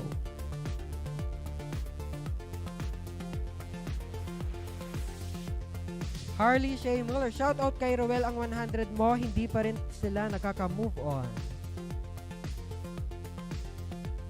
Marian Puno, OMG, Honeyweb. Do you know Honeyweb? Oh, it seems some people know Veb. Lady Heart Lacorte, Veb. Veb, hinahanap ka na ng mga kasama mo? Make sure that you're able to type in your name plus hashtag #QTWinner to claim your 100 peso worth of giveaway credits. Finally, from UM Maine. Sa mga taga UM Maine, University of Mindanao, pakitapik si Honeyweb to claim her 100 peso giveaway credit. Kay Ordinaria says, Honeyweb ko, where na you? Ang dami nang naghahanap kay Honeyweb.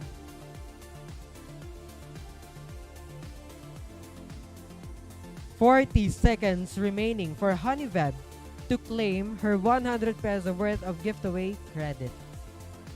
Vebs, where na you? Hinahanap ka na ng mga ka-UM main mo. Okay. Still, hindi pa rin nagre-reply si Honeyweb. Ang dami pa rin nagsha-shoutout kay Roel. Maraming hindi makapag-move on dun sa unang pinalampas ang 100. 10 seconds remaining. 10, 9, 8, 7, 6, 5, 4, 3, 2, 1. Unfortunately, Honeyweb also will no longer qualify for the 100 peso worth of giveaway credit. And with that, let's proceed with the next winner of the 100 peso worth of giveaway credit. Our next winner is Blessy Lynn Pavo. Blessy, if you are here, mag-type ka na ng name mo plus QTWinner. Timer starts now. Ito na ba ang ating next winner?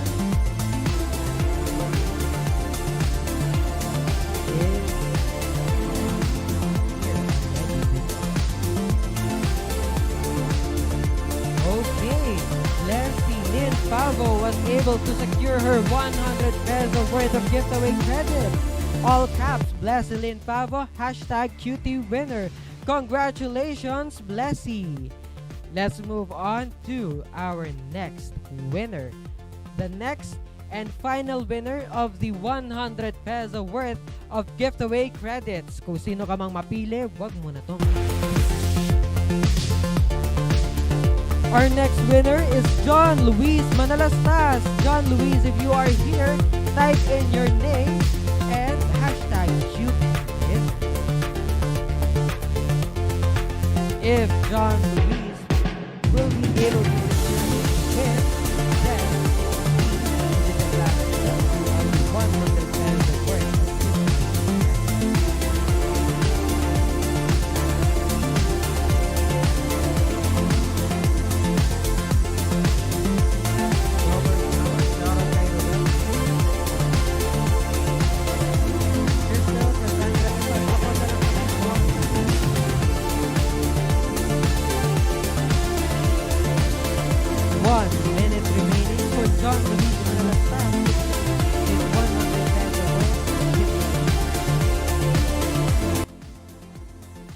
Shane Sabatin, shout out J. Pama Wesleyan University. Shout out to J. Pama Wesleyan University.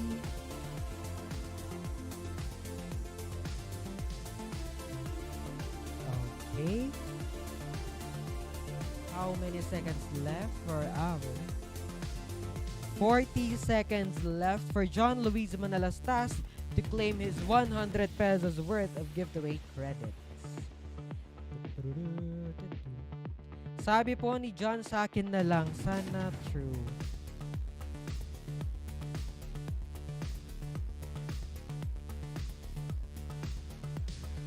Shout out University of the Cordilleras, JPA.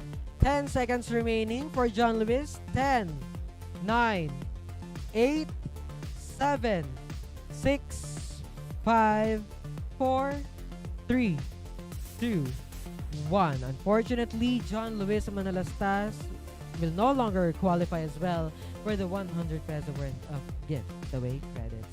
Sana sa akin na lang yun. Our next winner for the 100 peso worth of giveaway credits, Eliza Faith Yaka. If you are here, Eliza, please type in your full name with the word hashtag cutie winner. This time kaya may kukuha na sa napanalunan na 100 peso worth of giveaway credit. Francesca Ann Manalo says, pansinin mo po ako, hashtag Bebu. John Alarioza, shoutout sa Isabela State University, Kawayan Campus.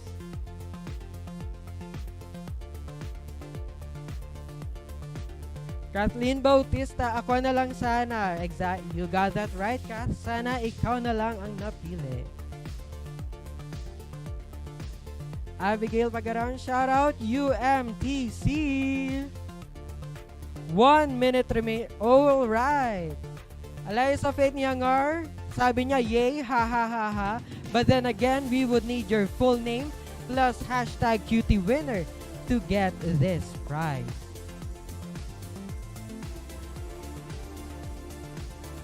You have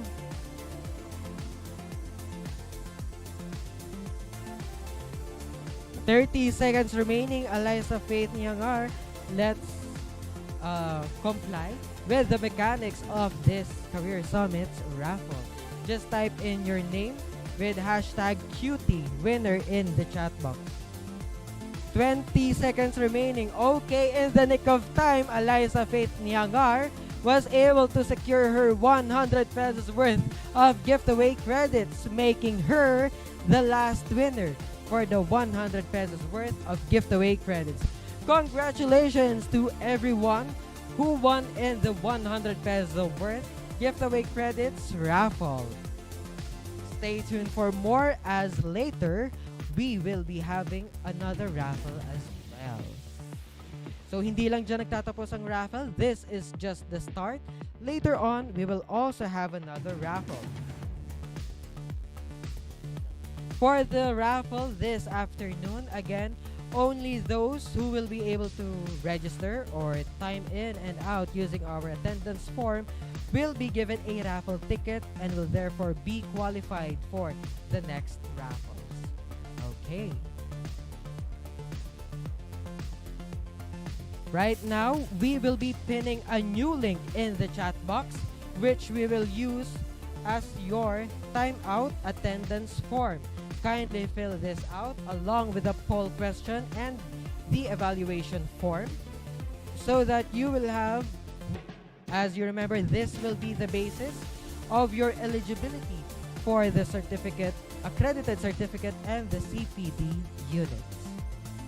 I will be giving you ample time enough to fill out our timeout form, and later on, we will be giving you a new link for the time-in, which then again will be the basis for your eligibility of CPD units and accredited certificates.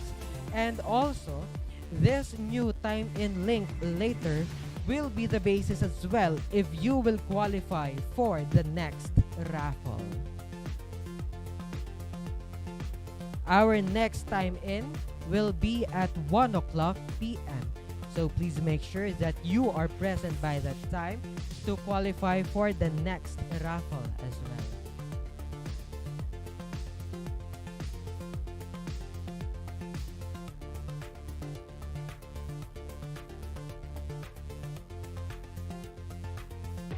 well. Okay, has everyone had the chance to fill out our attendance form for timeout today? Again, this is very crucial as this will be the basis of your eligibility for the CPD units and accredited certificates. Okay. Now, with the Career Summit 2023, we partnered up with several organizations today, such as, everyone, please join me in welcoming one of our partnered organization whose primary objective is to promote the management accounting profession. They aim to provide opportunities for members to increase their knowledge of accounting practices and methods and to increase their individual capabilities. Everyone, let us all welcome the Philippine Association of Management Accountants. Here with me, I would like to invite the President of the Philippine Association of Management Accountants, Mr. Richard Ibarra, CPA, PMP, MBA. The virtual stage is yours, Richard.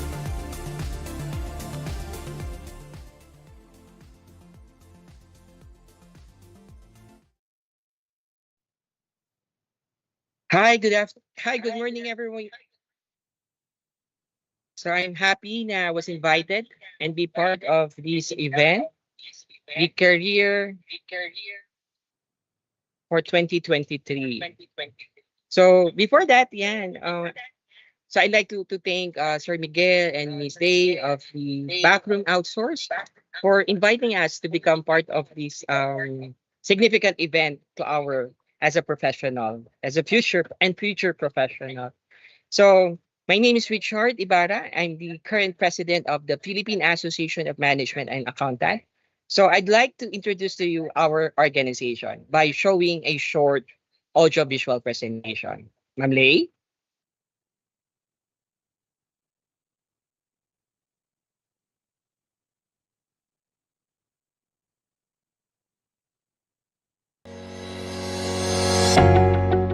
In the heart of the Philippines, a legacy was born.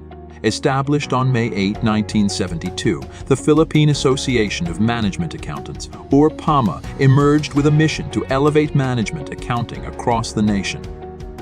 What began as the National Association of Accountants, NAA, Philippine International Chapter, evolved into PAMA, an affiliate of the Institute of Management Accountants, IMA, solidifying its commitment to global standards. On August 22, 1978, PAMA embraced its identity as the Philippine Association of Management Accountants, marking a pivotal moment in its journey. Today, PAMA is a dynamic community, uniting professionals in the fields of management accounting, financial management, and controllership.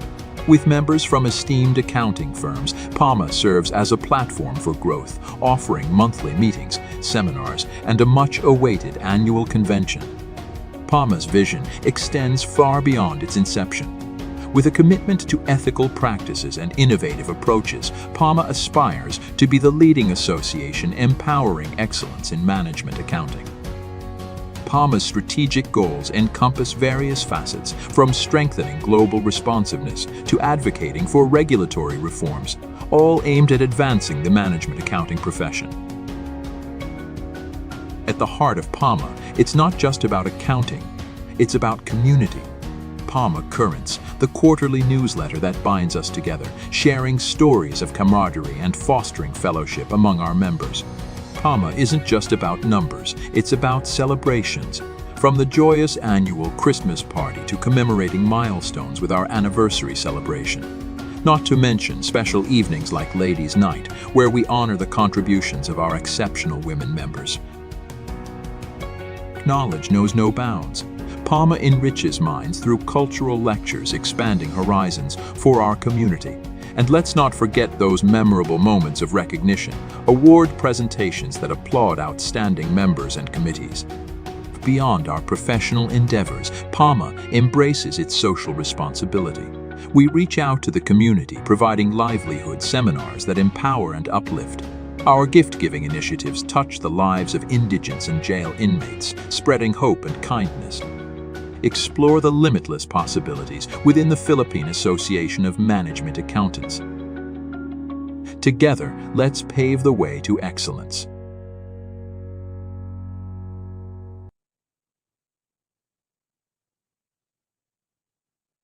Okay, so that's it for PAMA.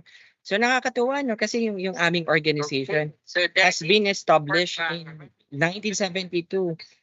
So meaning to say, no, we just have celebrated last year our 50th or golden anniversary. So it's just only a manifestation that PAMA is already an institution. So we want, as the new generation, to continue as the legacy have been started for PAMA. So PAMA, as a background, no, again, no, it's promote the management accounting practice in the Philippines. So primarily, our members are coming from professionals who are practicing management accounting. So those holding a top position in the financial management or controllership position. So ang maganda rin sa PAMA namin, no, we are combination of CPA and non-CPA. As long that you are practicing for management accounting, everyone is welcome to join our organization. So currently, our organization also offers certification program. So what we have is, number one, we have the accredited management accountant in the Philippines, or what we call the AMAP. We also have a partnership with SEMA. So we're offering a certified investment and management accountant. And then lastly, we also have the CMA, or what we know as the certified management accountant. So for this year, yan, ang goal namin is to increase our membership. So we encourage everyone who are in the practice of management accounting, to join our organization. Not necessarily na there is a requirement that you must be a CPA, basta as long that you practice, everyone is welcome. So what we normally do in PAMA, is we help our members to upskills and to upgrade their professional competence in terms of their work. So we have our regular webinars and our face-to-face general membership meetings. As a face-to-face general membership meeting, aside from learning the advancement, ano yung mga bago na dapat alamin, we also have this opportunity to have a networking. So ito yung best time for us to have a short kamustahan, with our friends. In fact, our members are very wide. So we have friends from the academy. There are members coming from the auditing firms. We have members coming from the commerce and industry. And also, we have also members coming from the government. So it is very wide memberships that we have, our roster. Also, in PAMA, we also make our corporate social responsibility. So today nga meron kaming event na inatenan sa Bulacan. So we participated in the donation drive for those type 1 victims. So meaning to say, it's not only about professional work, but also bringing back to the community as we are happy helping other people. Yan. Lalo na yung mga mga less fortunate. Also in Tama, we also have this celebration of our anniversary and then Christmas party. So parang it's like a family. It's not like just a professional organization. And then currently, yan, PAMA is expounding, yan. So we are now creating local chapters in the different region from Luzon, Visayas, and Mindanao. So currently, ang bago namin na chartered na local chapter is the Central Luzon Philippine Association Management of Accountant. So we also have in Baguio, Iloilo, yan, Cagayan de Oro, Quezon Province, and Bulacan, and so many. So as we want to expand, yan, kasi sabi namin, no, we have to accept, di ba, na may mga accountants na hindi CPA but they don't have this organization. So for some of our CPAs, our colleagues in CPAs, we are all members at the Philippine Institute of Certified Public Accountant. But for our friends and colleagues, yan, na non-CPA or who had just opted to finish a BS Management Accounting course program, yan. So we are encouraging them to join para at least there is a organization that would help and support their career and professional growth. So on the side of the student, yan, I understand kay Sir Lee, a lot of schools are now having a BSMA program wherein some of the students would much more inclined, yan, to take the BSMA program. So at this point in time, we are now introducing or relaunching the counterpart of the Junior Philippine Institute of Accountant, which is the JPAMA, or the Junior Philippine Association Management of Accountant. So at PAMA, we are very supportive, yan. We are very supportive to ensure, yan, that our student, our future professional leaders at PAMA are being molded as early as now. So before I end, yan, siguro, I'd like to invite you to visit our website at pama.com.ph. So to know more about our organization, our activities, and our board of director. And you may also like our Facebook page, so PAMA, and hopefully one day we can meet together face to face and to celebrate the milestone, the significant milestone of our organization, your future organization, the Philippine Association of Management of Accountants. So thank you again to the Backroom Outsource for giving us this opportunity, yeah, to be part of the Career Summit for 2023 and to introduce what is PAMA. So thank you, Ma'am Clay.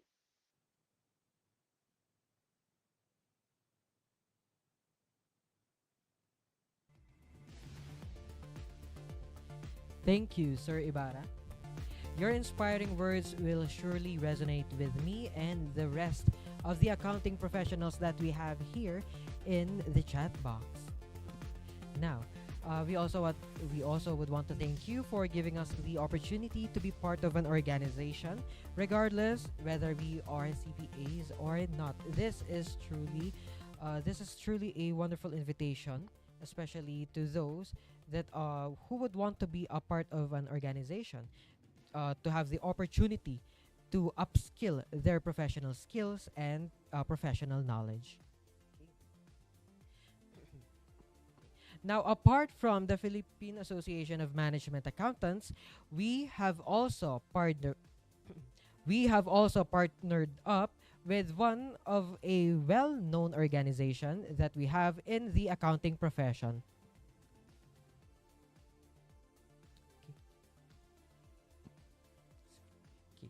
Apart from apologies. Now, it is my privilege to introduce one of our partners here in the back room, the Philippine Institute of Certified Public Accountants. Let us all give a virtual round of applause to the Philippine Institute of Certified Public Accountants Pampanga Chapter President, for 2023-2024, Mr. JP Lagman, CPA.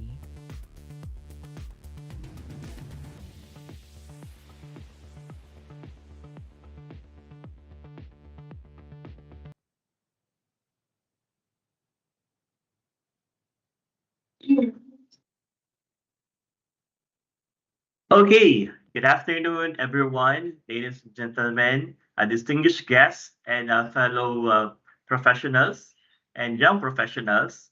At this point, I just want to thank the back room for inviting us over as me as a representative of the Philippine Institute of Certified Public Accountants Pampanga chapter. I'm deeply honored to stand before you today and at this remarkable career summit. And it is indeed a privilege to be part of an event that brings together top leaders, industry veterans, and innovators in the field of accounting and finance, all united by a common purpose, which is to empower you on your journey towards career excellence. As we embark on this very exciting summit, I'd like to emphasize the pivotal role that the accounting profession plays in today's ever-evolving business landscape. Accountants are not just record keepers, we are the strategic advisors, the financial architects, and the guardians of financial integrity. In an era marked by rapid digital transformation, regulatory changes, and complex global markets, our role has never been more critical. And so in PICPA, this is what we're trying to achieve. We would like to guide us, of course, our member CPAs in their career, especially in their journey for their career excellence.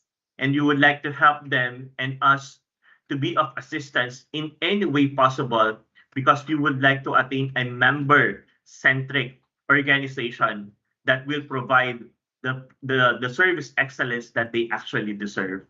As I was saying during the helm of my installation as the chapter president of the PICPA Pampanga chapter, I am focusing more on the member welfare service, which is, for me, the very reason why the organization actually truly exists. And so PICPA, with its rich history and unwavering commitment to excellence, stands as a beacon of professionalism and integrity in the accounting world.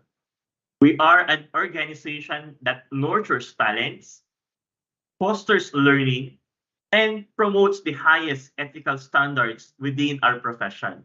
That's why I am really very happy for me to be part of this career summit that TBR has hosted, because I think this will be an avenue also for us to be more present and to explain and to further describe what the organization really has for its members.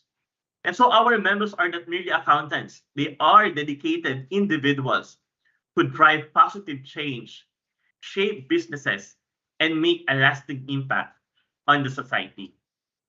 And today, as we embark on this career-enhancing journey, I encourage you to embrace the opportunities and challenges that lie ahead. The chance to learn from the best in the field, as the summit's powerhouse lineup of speakers will undoubtedly provide you with invaluable insights and strategies. Remember that success is not a solo endeavor. It thrives in collaboration, networking, and continuous learning. And in this pursuit, PICPA is your steadfast partner. As you explore the sessions, the workshops, and the interactions at the summit, I urge you to keep one thing in mind. Your career is not just a job. It's actually a journey that requires passion, perseverance, and a commitment to excellence. Embrace every learning opportunity, forge meaningful connections, and be fearless in your pursuit of knowledge. We at PICPA were here, especially in the professional development of our CPE members. And we are here to help you out in order to achieve and to be of guidance with your career journey. So nakaalalay po kami, nakaantabay palagi sa ating mga miyembro na gustong ipagpatuloy or magpatuloy ng kanilang career, especially in the field of accountancy.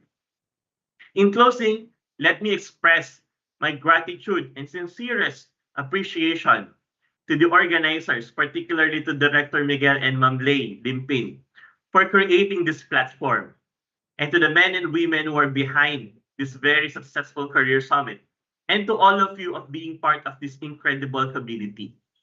In PICPA Pampanga chapter, we would like to embrace all of you and welcome you to our activities and future activities that we will be having. In fact, yesterday we just had our induction, 58-year induction and turnover ceremonies of the chapter, which were attended, of course, by our no less than our Board of Accountancy member, Honorable Paisa, and some distinguished guests. In the future, we would be having our Members Welfare Week, which will aim to assist our members, our CPE members, especially with their membership issues and concerns. Now that we have so much regulations that are in place. One is for the renewal of the license, you have to be a member in good standing. Therefore, we will be there in order for you to assist, in order for your membership to be updated, and therefore you may be able to renew your license with the professional development activities, CPEs at that, in order for this to be a very meaningful and helpful to you, especially in your journey as you grow in your particular career. Together, we can reach new heights in our careers, inspire positive change, and contribute to the betterment of our profession and the society. Thank you, and may this Career Summit 2023 be the catalyst that propels you toward unprecedented success in your professional journey. Maraming salamat po sa pagkakataon at sana po magpatuloy ang inyong success for this very career journey that you will be having. Thank you so much.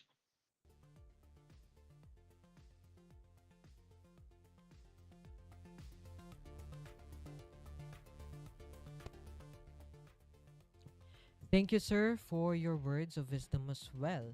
Okay. So yes, we were able to partner up with PICPA and PAMA. And lastly, something about the speech actually struck with me. Your career is not just a job, it is a journey. So throughout your career as an accounting professional, make sure that you delve or you dive into a lot of upskilling platforms that you can attend or you could join, as surely it's not about the destination, it's about the journey. Okay. Now, with our partners, this event, the Career Summit 2023, also continues to empower individuals in their professional journeys. Now, I have something special to announce, something that reflects our dedication in assisting you not only in your professions, but also in your academic endeavors. We are now one step closer to achieving our goals as I announce the very first scholarship grantees of the Backroom. The scholarship grants the students with a 60,000 pesos monetary benefit and a guaranteed employment with the Backroom for 2 years. I know you've been waiting for this moment, and we are lucky to celebrate your achievements together. Are you all excited to know who our scholarship grantees will be? If you have an idea, you may send their names here in the chat box. Fernan Isabel Animeda saying congratulations to our first scholarship grantees here in the Backroom.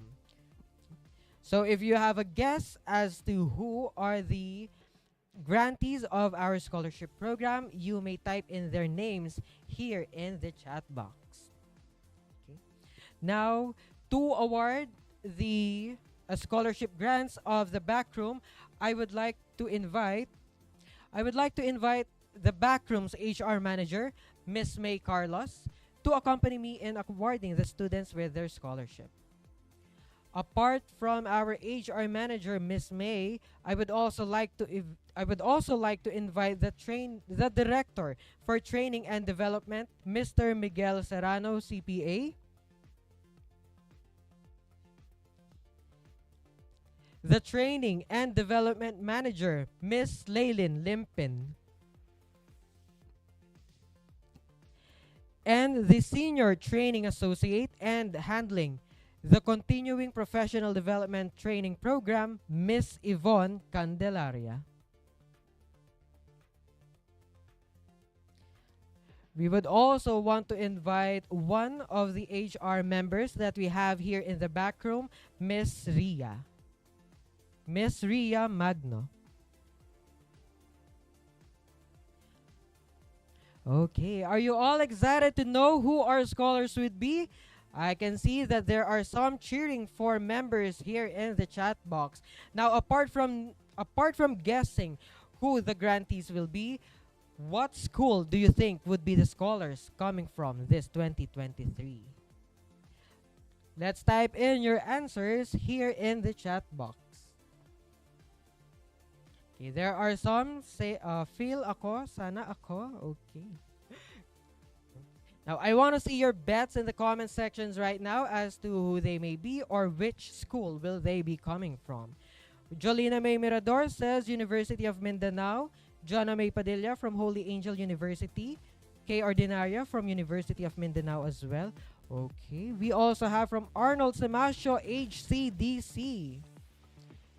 John Ray Galleto saying it will be coming from ISU CCC. And there is also one for National University na daw yan. Okay. We have a lot of participants cheering for University of Mindanao students to win the scholarship grants. Okay. Now, without further ado, let's reveal our TBR Scholars for 2023. Starting with our first scholar, let's watch this. Hi, I'm Anne, and I'm a fourth-year accountancy student at Don Honor Ventura State University. As a student, I would describe myself as hardworking and diligent when it comes to my academics. I love to learn new things, and that kind of drive is what helps me excel in the things I do.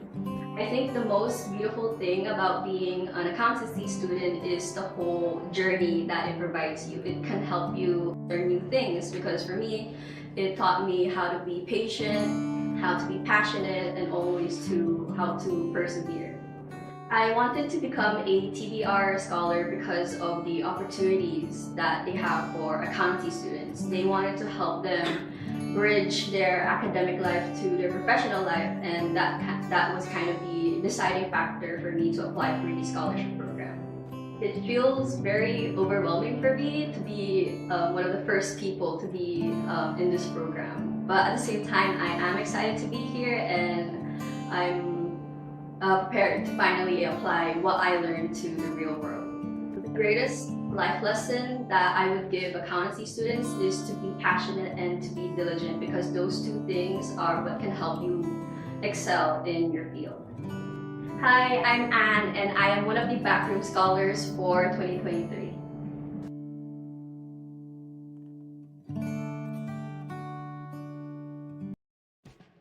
And there you have it, from Don Honorio Ventura State University, our very first TBR Scholar for 2023. Congratulations, Anne Francesca Sanchez. We would like to call on Anne Francesca Sanchez to the stage for the awarding of the certificate and the garland, accompanied by her younger brother, Christian Sanchez.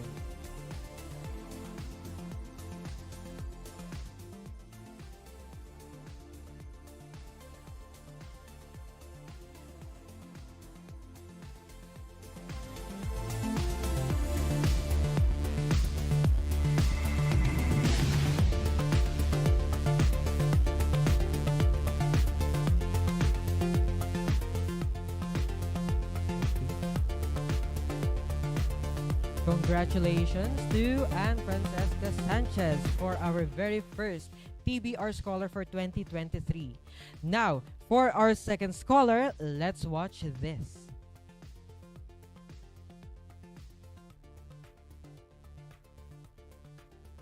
Hi, I'm Ken. I'm a fourth-year accountancy student from the University of the Assumption.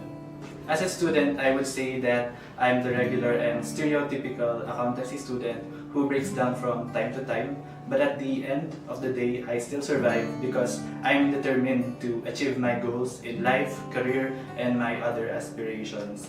I'm also a campus journalist, and I do it as a means of expressing or releasing my creative juices as long as I have the opportunity to do so. So most of the students would notice the downside of taking this course, and one of that is the low passing rates during CPA board exams. And they think it's hard, that it's a course that will cut your social life. But if you come to think of it, the beautiful side of accountancy is that accountants are needed everywhere. In the government, in private entities, in engineering firms, construction firms, even in the medical field, there is always an accountant. So even if you are just a student, you have that sense of fulfillment that one day the people will make use of your talents as an accountant. First of all, I came across TBR during one of the webinars that we were required to attend by our dean. And I must say that it's one of the most interesting webinars I have attended because it's not a refresher of what is being taught in school. So Mr. Miguel Serrano, he introduced a new and innovative concept to us, which is zero accounting. By the name itself, the backroom outsourced professionals, I do understand that it's a firm that provides professional services to client firms abroad. But more importantly, it's a firm that pioneers zero accounting in the Philippines, which is rare. And zero accounting, it's a beautiful innovation because it's one step towards the paperless accounting system in the country that is now being implemented abroad in the countries like New Zealand, UK, and Australia. So that's one motivation of mine, and that became my primary reason for applying to TBR. I want to become a part of that. Secondly, while I know that TBR is trying to grow the community of international accountants, on the face value, it's a scholarship, and scholarships are always attractive. So that's the second one. And lastly, I think another ulterior motive of mine is that I want to improve my chances for great career opportunities. And one way of doing that is being exposed to the international scene of accountancy. Of course, I'm thrilled to be a part of the TBR Scholars because being a part of TBR means that you belong to the league of accountants that are sought for internationally. And of course, if you are an accountant and you have high ambitions, you don't only want a good paycheck, you also seek for that recognition from other people as well. And I've experienced firsthand the good working relationship of the employees here, and they were very welcoming to us scholars. And that's what I would like to achieve and enjoy in the future too. The greatest life lesson that I could share to my fellow accountancy students is to invest in your skills. So skills, they could take you places. Yes, it is important to buy material things for yourself because first and foremost, we deserve it. However, we should always make room for skill development. Skills, they're just like land in the accounting parlance, so it doesn't depreciate as long as you take care of it. Hi, I'm Ken, and I'm one of the backroom scholars for 2023.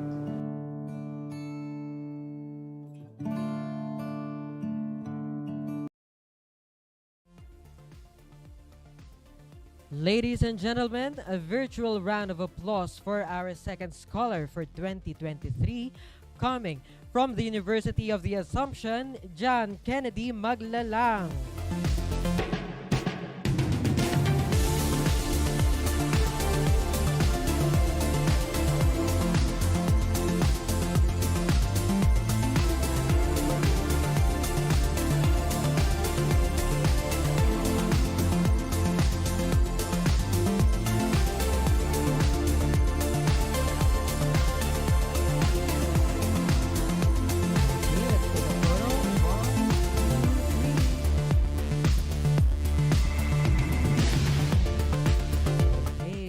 Congratulations once again to John Kennedy Maglalang.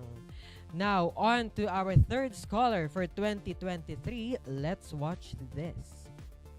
Hi, I'm Kimberly. You can just call me Kim. I'm a fourth year student taking a Bachelor of Science in Management Accounting at Holy Angel University. I would describe myself as a student who is eager to learn. So at a young age, my parents have already instilled in me the value of education. And growing up, I learned the significance of continuously improving myself. So that's something that I've been working on ever since I was a kid.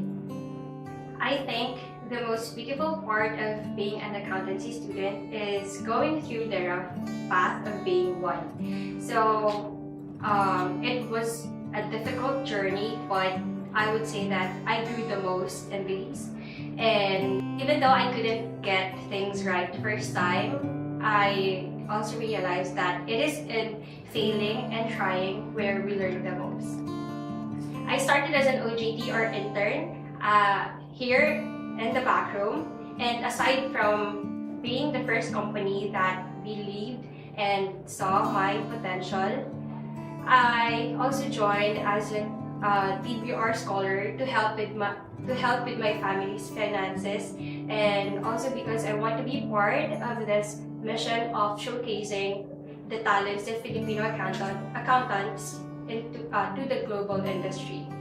To be part of the first batch of TBR Scholars, it is honestly surreal and exciting. So it is a big responsibility to represent future or aspiring accountants in a way, but I'm honored to be part of this community and to also play a part in showing the value of Filipino accountants. So one thing that has kept me going through these years is the saying, it is what it is. Failures, challenges, ups and downs, they're all part of life.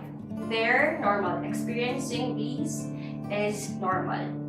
So I would just like to say that don't be scared to face these and experience these things. Hi, I'm Kim, and I'm one of the backroom scholars for 2023.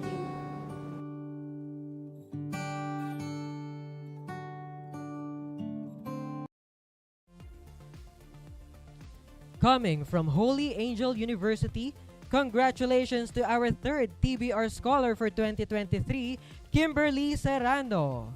Kimberly Serrano is accompanied today by her brother, Mel Kevin Serrano. Congratulations!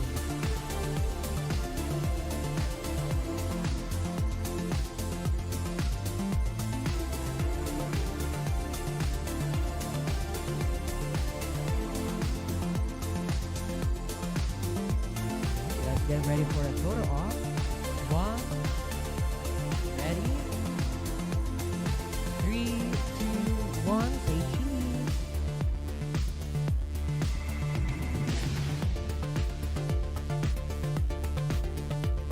Okay. Thank you so much. And once again, congratulations, Kimberly. Ladies and gentlemen, we are now down to our last scholar for 2023. Let's watch this. Hi, I am Mary Rose, taking up Bachelor of Science in Accountancy at Colegio de Sebastian, Pampanga.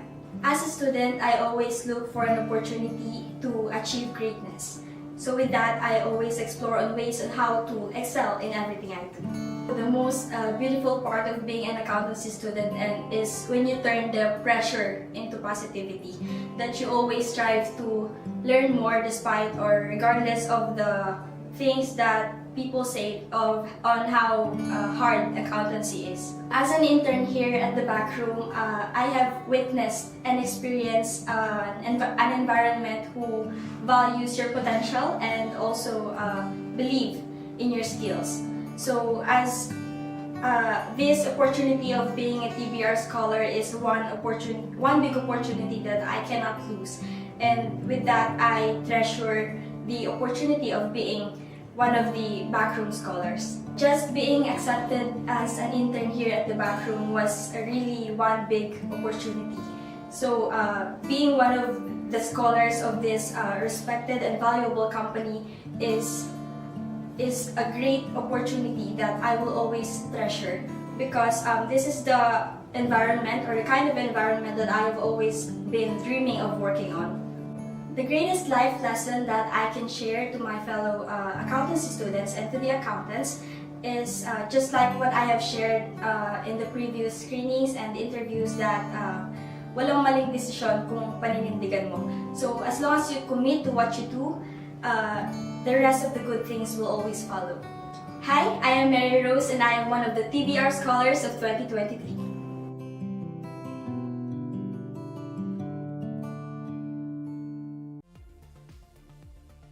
Ladies and gentlemen, our fourth scholar for TBR this 2023, representing Colegio de Sebastian. Congratulations to Mary Rose Diaz.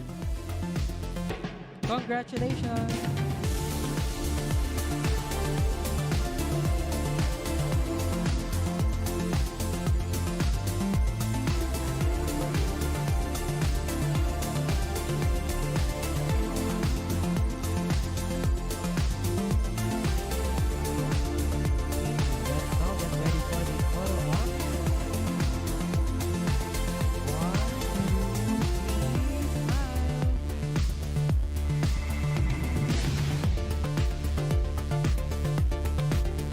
Okay, all good with the photo. Now, okay. Now, before we proceed with our next segment, I would like to call on back the other scholars of TBR. If we could ask a few words coming from our very own scholars, let's start with Anne. Good morning, good afternoon, Anne. Is there anything that you'd like to say? Good afternoon, everyone. My name is Anne. So first and foremost, I'd like to start by saying that I feel extremely honored to be one of these scholars for the Backroom Scholarship Program of 2023. I'd also like to express my gratitude to the people who helped me attain this scholarship. So first, of course, thank you to the Backroom and to its training department, Sir Miguel, Miss Yvonne, for giving me this once-in-a-lifetime opportunity. I'm extremely grateful to know that you chose me, that you trust me, and that you believe in my potential to become one of the scholars for this program. Next, I'd also like to thank the Dean, our Dean from Don Honorio Ventura State University, Sir Luisito Reyes. Thank you for supporting me and recommending me in the scholarship. And finally, of course, thank you to my family, to my hardworking parents who continue to always encourage me to achieve and become the best person I can be. Because without them, I wouldn't be the person who I am today. And that's all. Thank you so much. It's exhilarating to be here, to be standing here, and a little bit nerve-wracking at the same time. But all in all, I'm happy and excited to start my new journey as a TBR scholar. Thank you po. Thank you for that, Anne. Let's have Rose next. I stand before you today with immense gratitude, and it is truly an honor to be one of the TBR scholars. Good afternoon. I am Mary Rose Diaz from Colegio de Sebastian, Pampanga. And I want to take this very special moment to say a big thank you for this scholarship.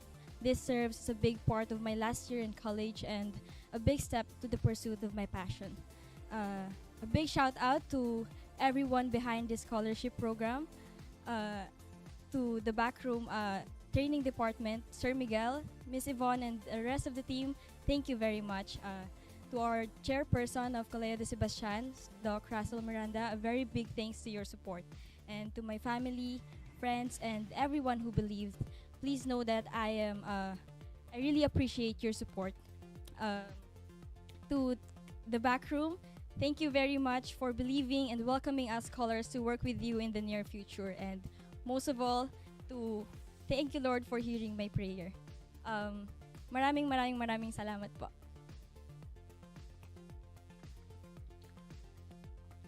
Thank you, Rose, for your words of appreciation. Next, let's have Kimberly. Hi, good afternoon to everyone. I'm Kim, and allow me to share a short story of how I ended up here. So, I started as an on-the-job trainee or intern at the company. I was just simply searching online for internship opportunities. I tried Facebook, JobStreet, LinkedIn, a lot more, and then Indeed. So, once I have stumbled upon the internship opening at the back room for finance interns, I immediately clicked that part and read the job description, requirements. Then I went on to the perks and benefits. So I was extremely shocked. It was my first time to see a company that offers daily allowances, free lunch, weekly treats, and so that is why I immediately tried to apply for the role. So those were available even when I was just an OJT. And then when I got to experience the culture and the work environment at TBR, I knew I was gonna come back here sooner or later. And here I am. So I would just like to thank everyone who made the scholarship program come true to life, especially to the internal team of the backroom, and to my family, also to my father who's looking at me, guiding at me from above, to my friends, to my boyfriend and his family who has continuously supported and believed in me when I was doubting myself. My biggest appreciation to all of you. So that's it. Thank you for this opportunity. Once again, I'm Kim, one of the TBR Scholars. Thank you. Thank you so much, Kimberly. And last, we are down to Kennedy for the last scholar of TBR. Hello po. Good afternoon, everyone. I'm Ken. First of all po, I would like to thank the backroom for accepting us for the scholarship program and giving us this rare opportunity to build our career as early as now, and also for inviting us in this career summit to officiate our acceptance. To be honest po, 3 months ago, I did not expect that this day would come, na I would stand before hundreds of live viewers in the career summit. If I remember it correctly, I think they were searching for only 10 applicants, and madami po yung schools. So at that time, parang medyo slim pa po yung chances ko. But still, on July 17, the last day of submission, I passed all the application requirements. And when I had an interview, I was not even convinced with how I performed, and yet I was accepted. I do not know exactly what you saw in me, but for whatever reason that is, I will always be grateful for the chance and for the trust that you have given me. This is a huge step towards all my aspirations, and for that alone, I'm very thankful po. And I would also like to extend my gratitude to our Dean, Dean Perez, for endorsing me. Well, I asked her to endorse me, and she was generous enough to give me an endorsement. So thank you so much po, Dean, if you're watching. And to my very supportive family who's more excited than me for my TBR journey. And lastly, to my friends and classmates, who entertained all my chats whenever I had an update in TBR. So truly, it is an honor for me to be a part of the TBR Scholarship Program, and I am very much looking forward for our future endeavors together. Again, thank you so much po.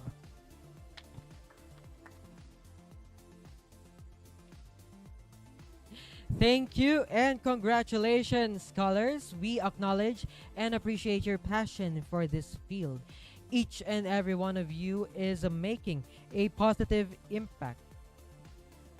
Each and every one of you is making a positive impact in the world of accountancy. Let us all give them another warm round of applause.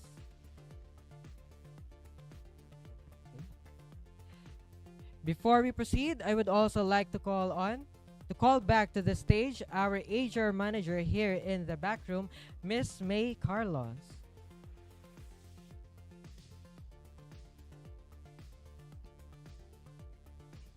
So, good afternoon, everyone, and especially to our four scholars. Actually, in behalf of everyone in Backroom, I want to express my big thanks for the four of you who chose Backroom, who took a risk, because this is the first batch of scholarship that we're trying, that we're giving, and we're just really grateful that you guys chose Backroom for this, especially on your last year, and we're really excited to have you guys join us officially very, very soon. I just want to say that wherever you are right now, you mentioned that you don't know what our, factors that made us decide to get you. But all of those are just things that you guys are just meant to be here. And we've seen everything that we want from a future Backroom employee from you guys. And I hope people from everywhere who wants to also have the chance to join the scholarship program and the company get to see and get the chance to do that through you, through the four of you. So again, congratulations.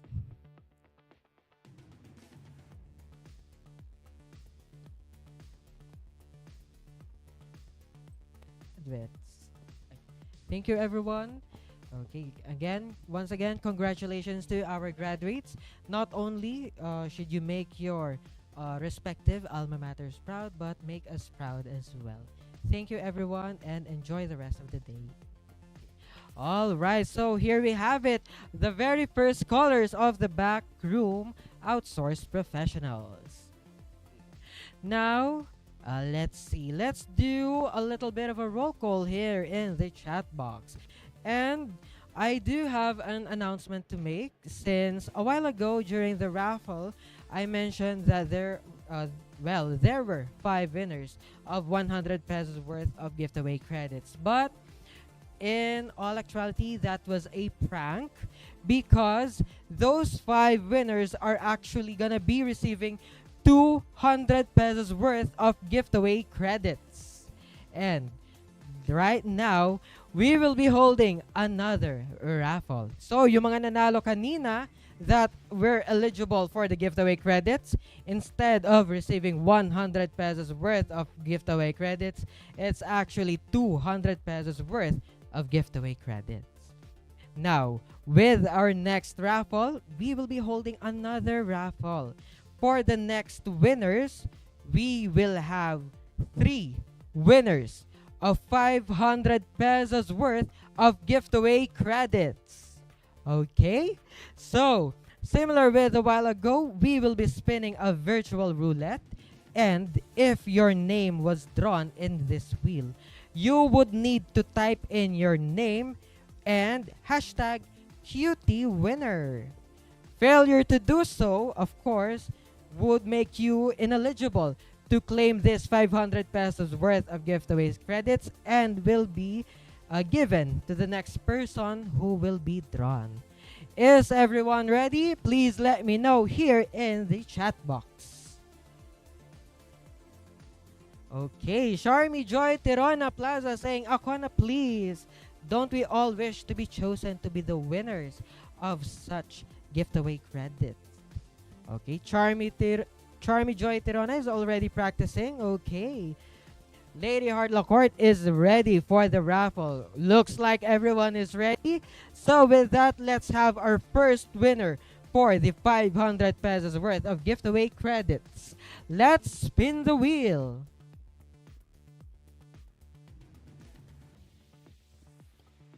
Okay. Paikutin na natin ang ruleta gaya kung paano nila tayo pinaikot-ikot. Uy, wag ganon. Okay, let's see. Okay, our first winner is Joward Clinton Cavalida. Joward, if you are here, make sure that you are able to type in your name with hashtag cutie winner. Lady Harlasana ang kaswerte. Okay. Meron.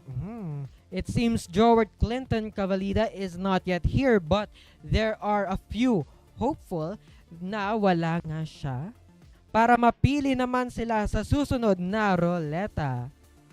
Cristel Cassandra, 500, be mine please. For those who were not drawn, please try to avoid putting the hashtag cutie winner, as this is our basis in determining if the winner will be able to claim his or her prize. Okay. 1 minute remaining for Joward Clinton Cavalida to claim the 500 pesos worth of giveaway credits. Ayan, we do have here saying, baka ako na next. Sana ikaw na nga ang next. We also have, Lord, if it's not for me, it is for me. So, hindi natin bibigyan ng chance si Lord kasi dapat tayo ang mapili. 30 seconds remaining for Joward Clinton Cavalida to claim the 500 pesos worth of giveaway credits. Vida V saying manifesting. Yes, manifesting that we will be the next winner of the roulette. 10 seconds remaining. 10, 9, 8, 7, 6, 5, 4, 3, 2, and 1. Unfortunately for Joward Clinton Cavalida, he is no longer qualified or eligible to claim the 500 pesos worth of giveaway credits. With that, there's still gonna be 3 winners then for the 500 pesos worth of giveaway credits. To determine who will be the next lucky winner, let's spin the wheel. Ikot-ikot lang. Ikot-ikot lang. Okay, we do have a hopeful saying na sana sila na ang mapili. Our next winner, we have Jeremy Joy de la Cruz. Jeremy, if you are here, give us a sign by putting in your name and hashtag cutie winner. Tapos bigla natumba yung mga halaman sa likod. Okay. Wala pa rin nag-claim ng 500 pesos worth of giveaway credit. There are still some participants here na hindi makapag-move on kay Rowell. Rowell, my love, nasasayangan sila dun sa 200 GC mo a while ago. Gerald George Panaligan, when kaya tayo mabubunot for this raffle? Kay Ordinarya, magpapakalbo ako if ako winner ng 2K. Oh, that's a sight to behold. 1 minute remaining for Jeremy Joy de la Cruz to claim his 500 pesos worth of giveaway credits.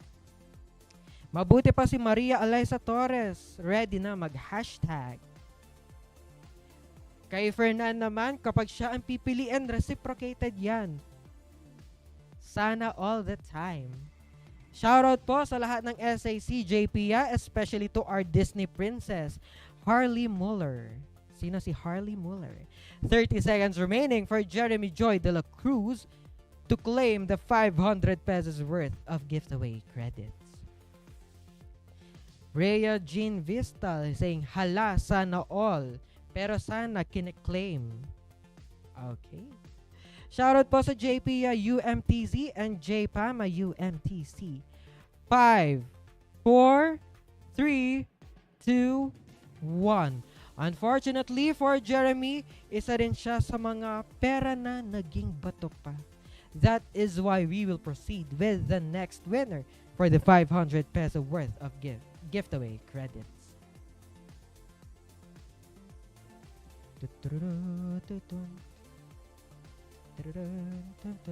Our next winner for the 500 pesos worth of giveaway credits, we have Raisa Nicole Felix. Raisa Nicole Felix, if you are here, type in your full name with hashtag #QTWinner to claim your prize. Merong nagre-rejoice from Raymond Gonzalez. Yeah! Kilala mo ba si Raisa? If so, pakitapik siya para mag-claim na niya ang kanyang prize. Diana Navera saying, Lord, when? Malay mo later sa 2K yan. Alonzaga RG, ahoo! Manifesting. Manifesting tayo sa 1K or 2K. Alexandra Jean Octa says, Lord, anak mo din ako. Sayang naman, may Nicole din po sa name ko. Yeah, unfortunately, si Riza Nicole ang hinahanap at hindi si Leslie Nicole. 1 minute remaining for Riza Nicole Felix to claim the 500 pesos worth of giveaway credits. Jella Sereno saying, ako na next, sana sa true. Pwede kayang i-mine ang mga hindi nag-claim ng kanilang giveaway credits? Pag napili talaga ako, magpapamilk tea ako sa mga JPNs from Parsu. 30 seconds remaining for Riza Nicole Felix. Again, type in your full name with hashtag #QTWinner to claim your prize. Fernan Isabel, pwede po steal? If pwede siyang ma-steal, ako ang una mag-steal. From Rowell, siya na daw sasagot sa kape nyo pag nanalo siya. Okay. Time is up. Unfortunately for Riza Nicole Felix, she was unable to claim the 500 pesos worth of giveaway credits as well. Okay. Sana naman sa next nating paikot may makakapag-claim na ng 500 pesos worth of giveaway credits. Let's spin the wheel.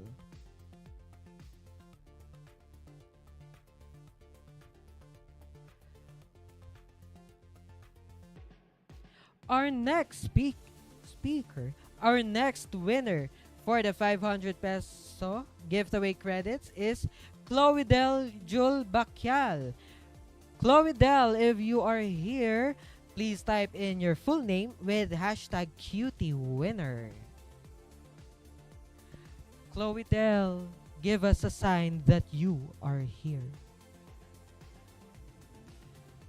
Cristel Cassandra saying, kung ako yan, i-claim ko yan agad-agad. Mika Paguyo saying, di ako makapag-review. Inaantay ko talagang matawag ako. What if di ka natawag? Di ka magre-review? Crystal Ann Solis, pag ako talaga napili, babayadan ko yung depreciation payable ni Angela. We have 1 minute remaining for Chloe Del to claim her 500 pesos worth of giveaway credits. Gerald George Panaligan, sana dito ko mahanap ang true love. Ang true love nahahanap sa Sagada. Let's all go to Sagada. Okay. Still, no one is claiming for Chloe Del Bakyal.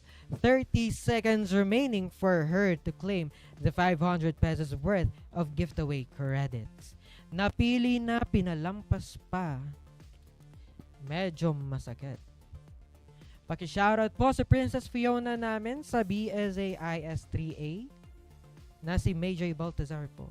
10 seconds remaining for Chloe Del. 10, 9, 8, 7, 6, 5, 4, 3, 2, 1. Unfortunately for Chloe Del as well, she will no longer be able to claim the 500 peso worth of giveaway credits. Okay. Next kaya, may kukuha na ng 500 peso winnings nila. Let's spin the wheel. Wala ang pinili mo, Sir Chad. Nandito naman kami.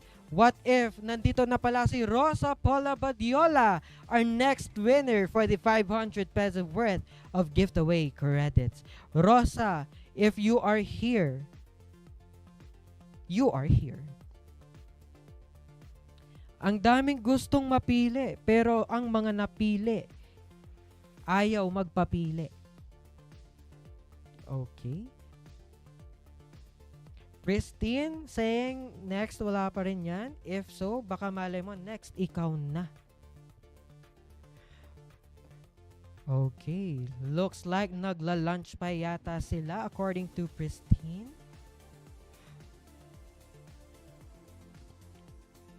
From Daniel Roy David, sabi niya 500 cutie, unfortunately hindi ikaw ang natawag. Pag ako nanalo, confidential ko sa koga, huy, wag naman ganun. Rhea Elardo saying, ayun. Lord, sana ma-choose. Okay. Wag lang natin sabing, Lord, sana ako na next. Baka ibang next ang mangyari sa inyo. 1 minute remaining for Rosa Paula Badiola to claim the 500 peso worth of giveaway credits. Pag nanalo mi, mambubudot tayo ng Food Panda sa Monday. Cheers! I see you, Jessica. I do not. Okay. Mika Paguyo, excited na ako matawag. Daniel Roy David, pag walang 500 sir, kahit cute na lang. Do we have anyone who is cute here in the chat box? Paki-PM po si Daniel Roy David. 30 seconds remaining for Rosa Paula Badiola.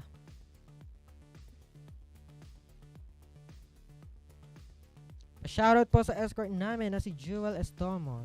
10 seconds remaining for Rosa.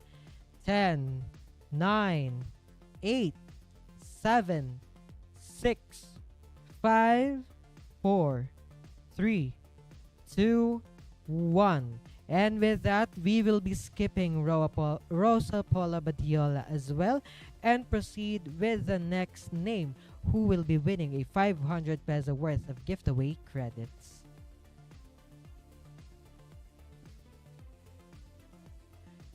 Methel Obias, Lord, anak mo rin ako.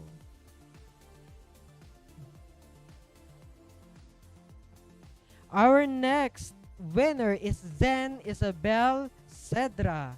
For Zen, you may claim your 500 peso worth of giveaway credits by typing in your name and hashtag #QTWinner. For those who are here in the chat box with us, you may call on your friends so that they could also win a 500 peso worth of giveaway credits. Dahil nirefer mo, maghati kayo. Okay. Do we have Zen Isabel Cedra in the chat? Not yet. What if si Crystal pala ang next na mapili? May Isabel din naman ako. Unfortunately, iba ang spelling ng Isabel mo. It's very malayo compared to this Isabel. Paki-shoutout naman po yung Disney Fiona namin na si Cherish Ignacio. You could also invite her to join in this raffle. 1 minute remaining for Zen Isabel Cedra to claim the 500 pesos worth of giveaway credits. What if ako na susunod mabunot? Well, palibre ka naman dyan, cheeseburger. Hi, Ate Althea Season ng BSAIS3 AISUCC. Wow! 30 seconds remaining. Mukhang wala pa rin si Zen Isabel Sidra. If wala pa siya, then we will proceed with the next winner of the 500 peso worth of giveaway credits. Sabi ni Kay Ordinaria, baka tulog. Sayang naman.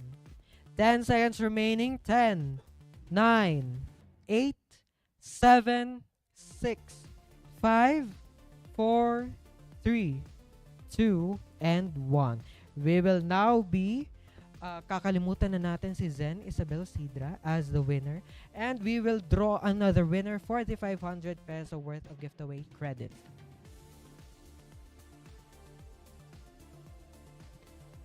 The wheel is now spinning.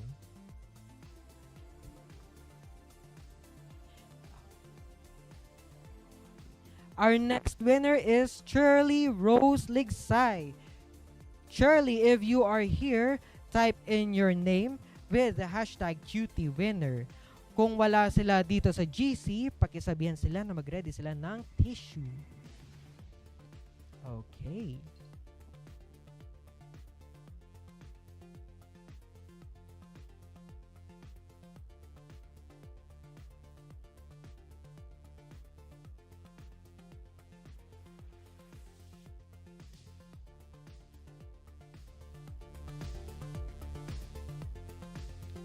Nandito na ba si Shirley?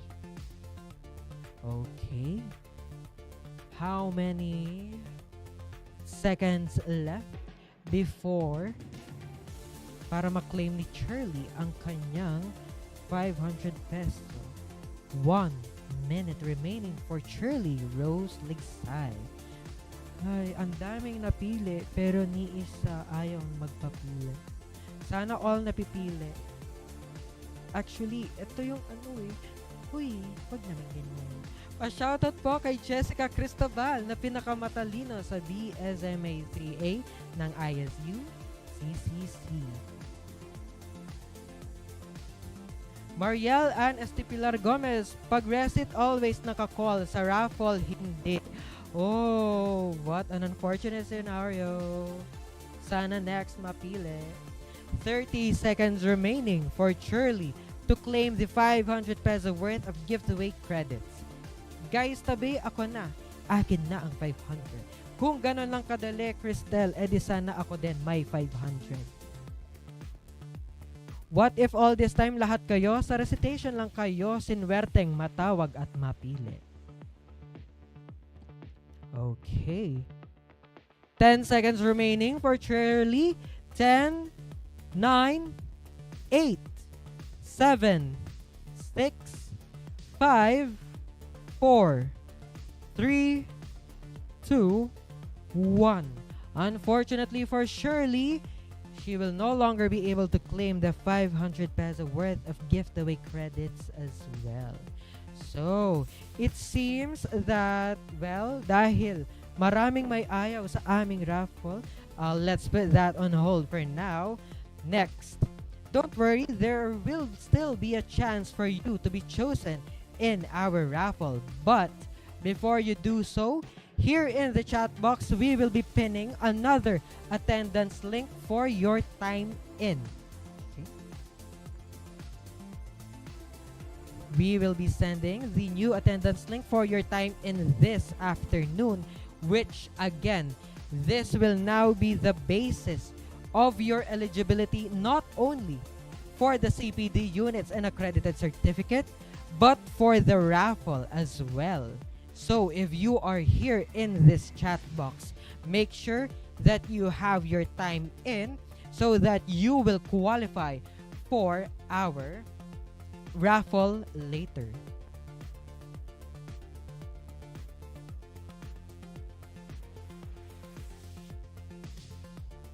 Okay, let's edit the link as what we've sent is actually the timeout.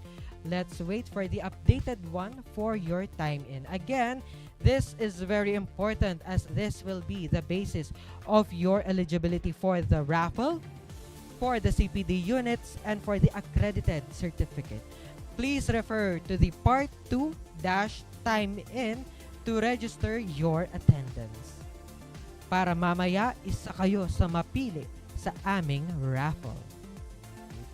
Christine Ian Del Ruiz, wrong link yata. We have sent the updated link for your time in this afternoon. Kindly accomplish it to qualify for the CPD units, accredited certificates, and for the raffle later on. Okay. No worries with the raffle. We will still be holding that 500 peso worth of giveaway credits later. And only those who were able to accomplish this Part 2 time in attendance form will qualify or will be eligible. Okay.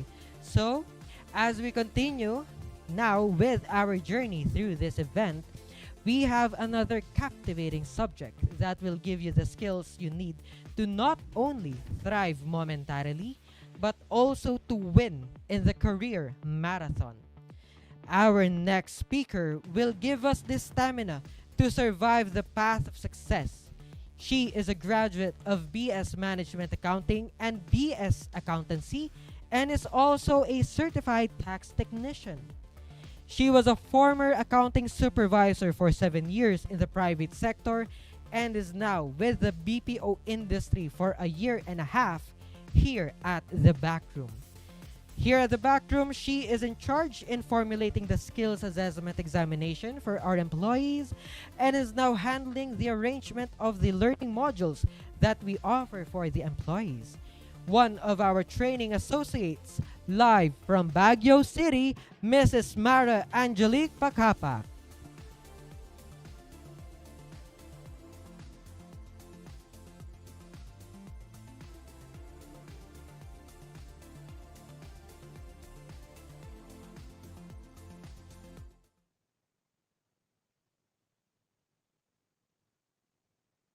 Our previous speaker talked about success. After her talk, na-imagine nyo na ba ang sarili nyo of being successful? Ano na ang nasulat nyo sa drawing board na binigay ni Miss Lay? Sige nga, isulat nyo nga sa comment box. Is that something that excites you? Do you think you deserve it? Now, before you get there, have you imagined how long the journey will be for you to get there?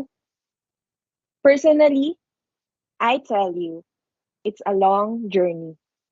And we are bound to face frustrations, failures, struggles, and other obstacles that will eventually burden and tire us.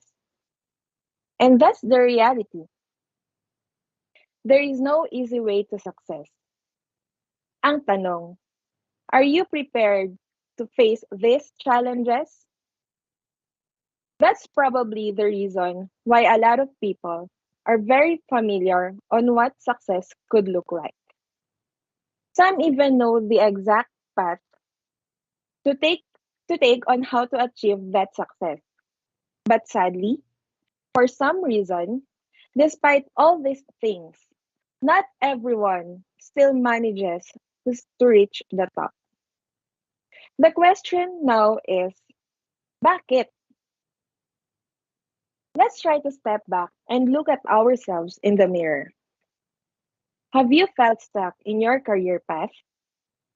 Your daily life becomes routine. You feel like you are being left behind, and the routine becomes unhealthy for you. Nakaka-frustrate at nakakapagod ang journey to success. What if mag-give up ka na lang? Parang wala namang nangyayari sa life. Hindi na natin alam kung saan papupuntahan ang efforts natin. Gumive up ka na lang kaya? Mag-stop ka na lang kaya? Let me tell you my story. I got married to my husband in February 2020, just a month before the pandemic. As newlyweds, we wanted to have a baby and start a family. However, I was working in Makati, and my husband was based in Baguio City. This meant that I had to give up my job and find a new one in Baguio. This was a difficult decision for me, as I had been with the company for almost 7 years. And I also started my career there. I was also aware that the salaries in Baguio were much lower than in Makati. I was about to start my job in Baguio in March 2020 when the pandemic hit. This meant that I was trapped in Makati, as all public transportation to and from Metro Manila had been suspended. I was finally able to relocate to Baguio in June 2020, but the pandemic was still ongoing and it was difficult to find a job. I didn't know anything about freelancing or working from home, as I had always worked in an office.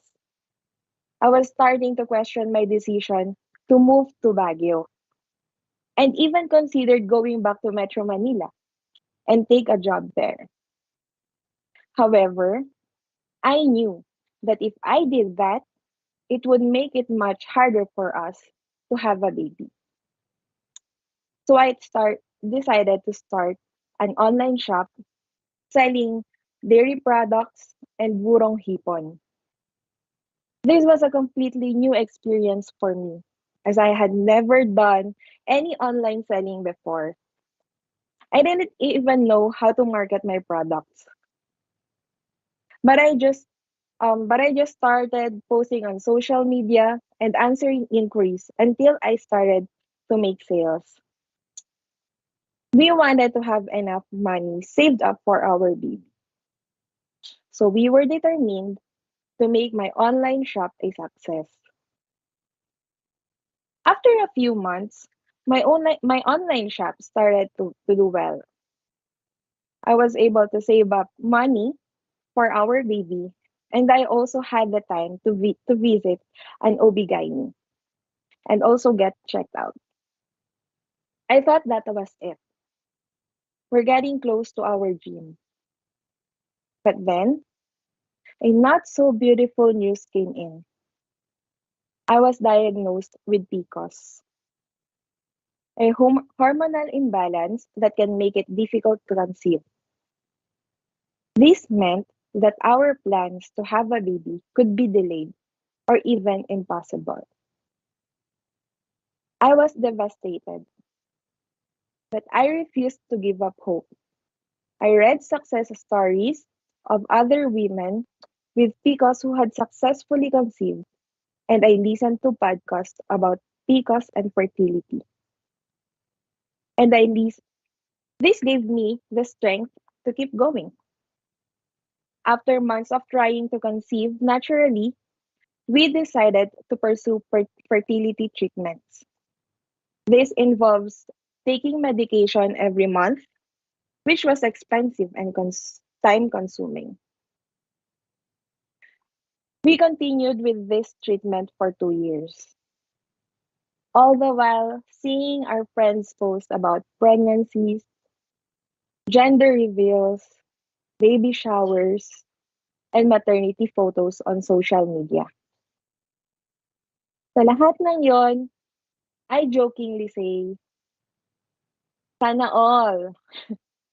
But deep inside, I was really saying over and over again, sana ako rin. Sana ako naman. After months of spending money on medications, vitamins, pills, and injections, our savings were running low. We decided to try our last chance, the intrauterine insemination. Even though it would deplete our savings even further, we just tried and just pushed the procedure. The cost of IUI left us with almost nothing. But we were willing to do whatever it took to have a baby. Unfortunately, the timing wasn't right and we didn't get pregnant. After the failed procedure, all our hopes were gone, as our savings were almost gone too. Emotionally, physically, and financially, we were exhausted. We don't know what to do next. Our resources, our hopes, our plans, they were all almost gone. We were very sad.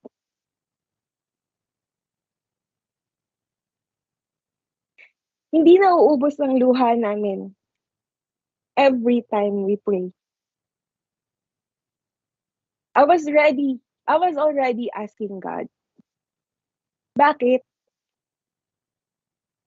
Ano pa bang kulang? Ano pa ba ang lesson na dapat naming matutunan? Hindi mo ba ako favorite?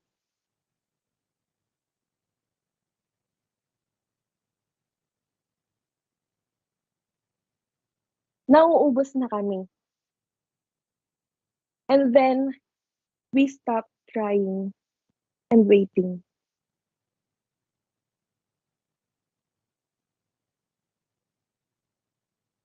Di ba ganun ka din? Before graduating, you had these big dreams of being successful. Some of you imagined becoming a big boss in a big company, working abroad, choosing the field that you want, and becoming a partner in an audit firm. After graduating, you got your first job. Some of you were lucky to land a job related to your dream, while others were happy to just get any job, even if it was not in their field or interest. This is a common mindset for fresh graduates who are just eager to start their careers. Of course, you followed all deadlines and did whatever was required of you on a daily basis. You submitted reports, processed documents, analyzed data, made presentation, or even showcased your hidden talents during your company events. In your daily, everyday life, nakikipagbakbakan ka sa traffic. Sinusuong mo ang pila sa MRT. Stressed ka, depressed, tapos oh thank you ang OT. And you don't want to do it anymore. And then, you start to realize that this is not the path that you want to take, or you are no longer happy with your job. You may feel stuck in a repetitive task that has become your part of your daily routine, and you are not growing as a professional.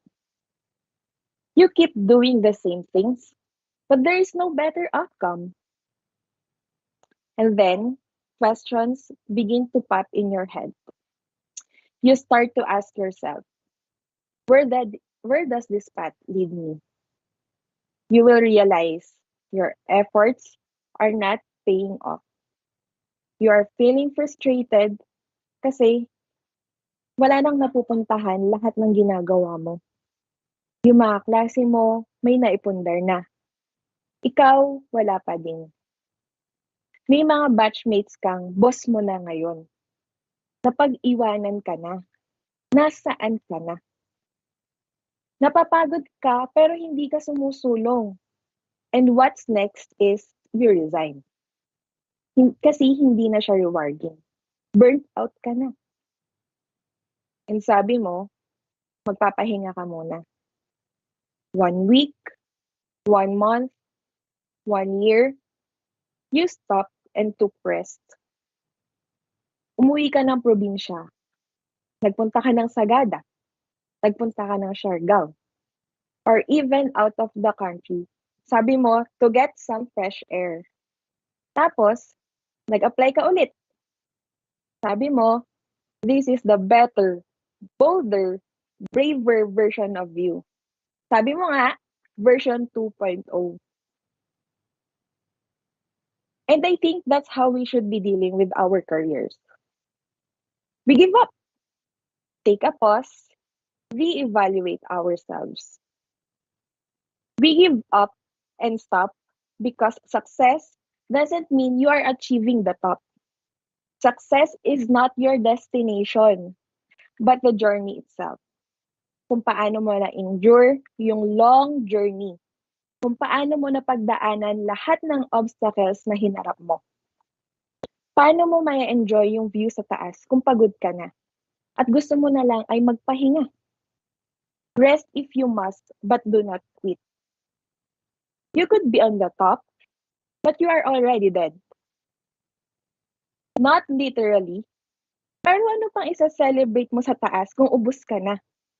Paano ka pa magsa-celebrate kung wala ka ng lakas to do so?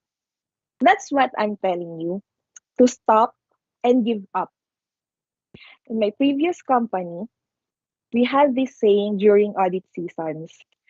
Itulog mo na yan. Mamaya pagkagising mo, balanse na yan. At anong oras na yon? 2 a.m. or 3 a.m.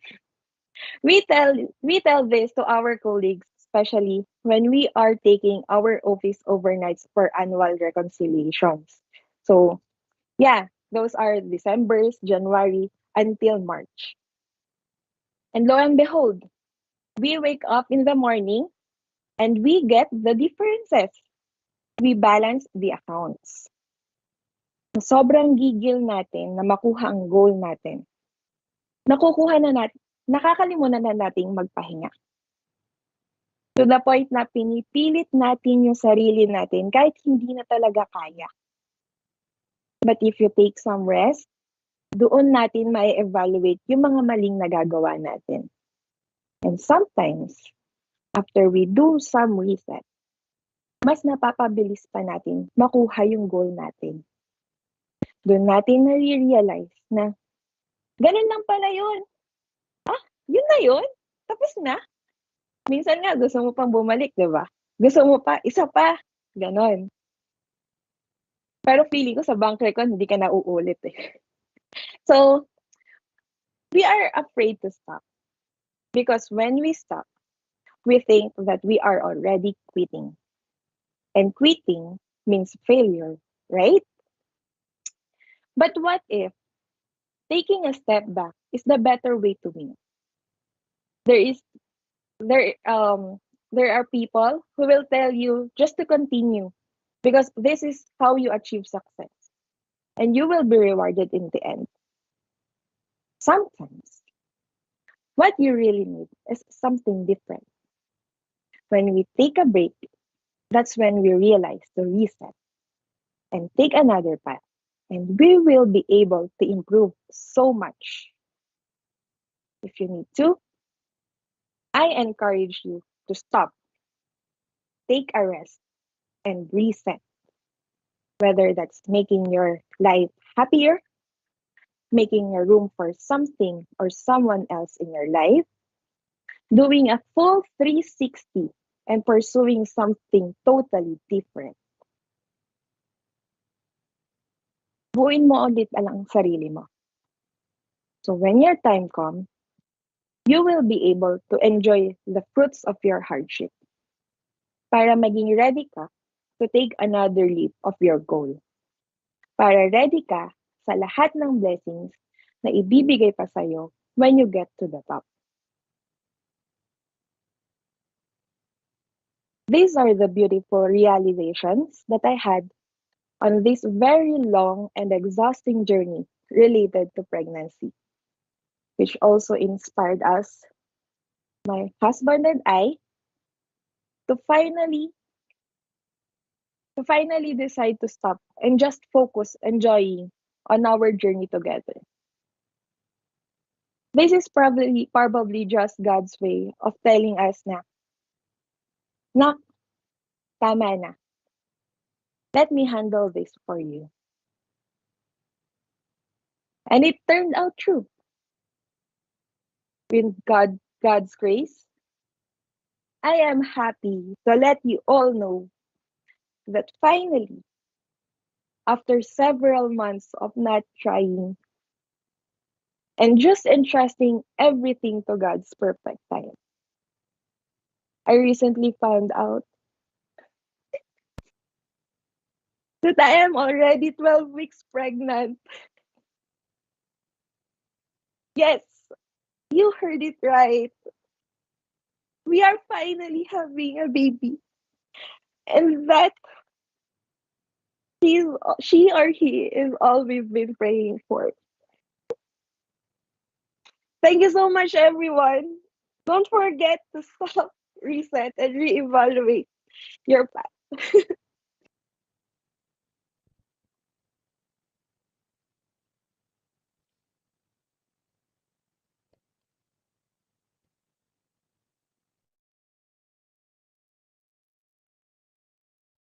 Thank you, Mrs. Mara, for sharing those heartwarming stories with us. And I'm sorry, everyone, this is gonna be a little bit dramatic on my end, pero congratulations, Mrs. Mara, for uh, the baby to come.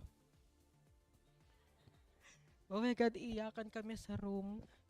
But in all seriousness, congratulations, Mrs. Mara. You've waited for a long time for this and you deserve this. Finally, your prayers have been answered. Truly, you are the most I'm so sorry, everyone. Kanina pa kasi ako naiiyak, pero ayun. Truly, if there is anyone here that is more than credible enough to talk about building stamina, the process of giving up, letting go, and finally, andito na, it would be you. Congratulations again, Mrs. Mara, and congratulations talaga for the baby to come. Thank you so much.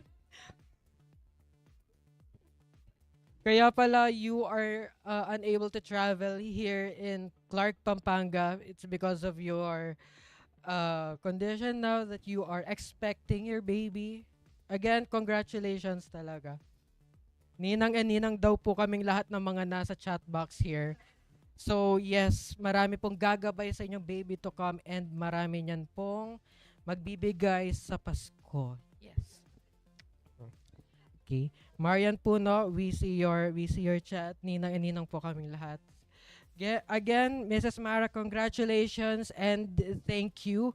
I hope that everyone who is here with us will also be able to start to build their stamina to thrive in their professions over the long haul.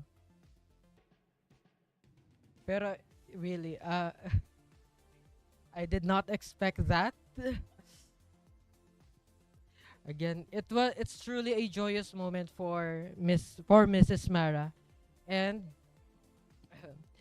it just really struck to me kasi a while ago when she said that there will be times that you would want to give up dahil masyado nang nakakapagod, nakakaubos na or masakit na, but thank you again. With that, let's all try to build our stamina as of today so that we could endure and succeed in this marathon. Congratulations talaga, Mrs. Mara. Yes, tatahan na ako. Okay. Before we proceed to our next topic, I would like to ask a question to everyone. Now, do you find yourself scrolling through your phone every day and suddenly you're already selecting rather the checkout button in your online shopping app? Okay. Yes, exactly you, I see you. I know ang mga gawi na kada 99 sale, 88 sale, napupunta tayo sa mga apps na to. Mag-add to cart ng kung ano-ano and afterwards, agad-agad na papa-check out. Okay. Well, I can relate to that, especially kapag sale. Well, who would not want to steal a deal, right? Now, as accountants, we are masters of financial strategies. Ayan, may mga nagaano, guilty. I feel judged. Don't worry, I also judge myself for that, okay? Again, we are masters of financial strategies, but there are also times where we struggle with our financial habits. we are now about to explore the irony of accountants that I find intriguing and amusing at the same time.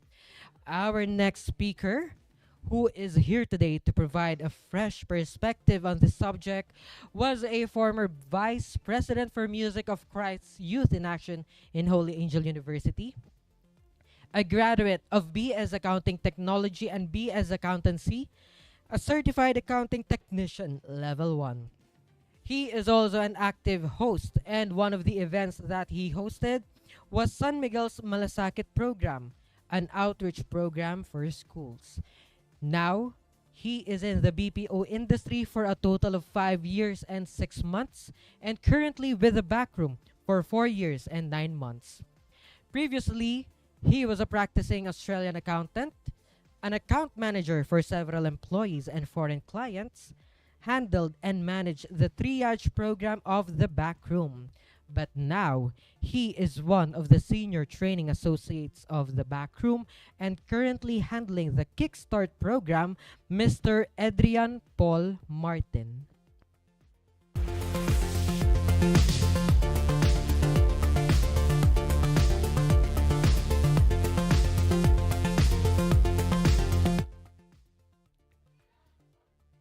Magandang hapon mga kaibigan. Nandito na sa ating chat box. Let's see all of those people that are still actively watching. Shout out sa inyo. But I just want to call out the attention of all the accountants there. Di ba accountants tayo? Di ba magaling tayo sa pera? Eh bakit parang di tayo nakakaipon? Diba? Sino mga nakaka-relate dyan? Basahin nga natin. Diba? Ako, I assume that all our audiences watching are accountants, studying accountants, no? Tama? Shoot that in the comment section para mabasa naman natin. Alright. If that's the case, I suppose that we are all good at handling money. Diba? Dapat. I don't think so. Wait. We are all aware and do agree that accountants could be considered one of the most qualified people who can be called financial advisors because we basically understand money.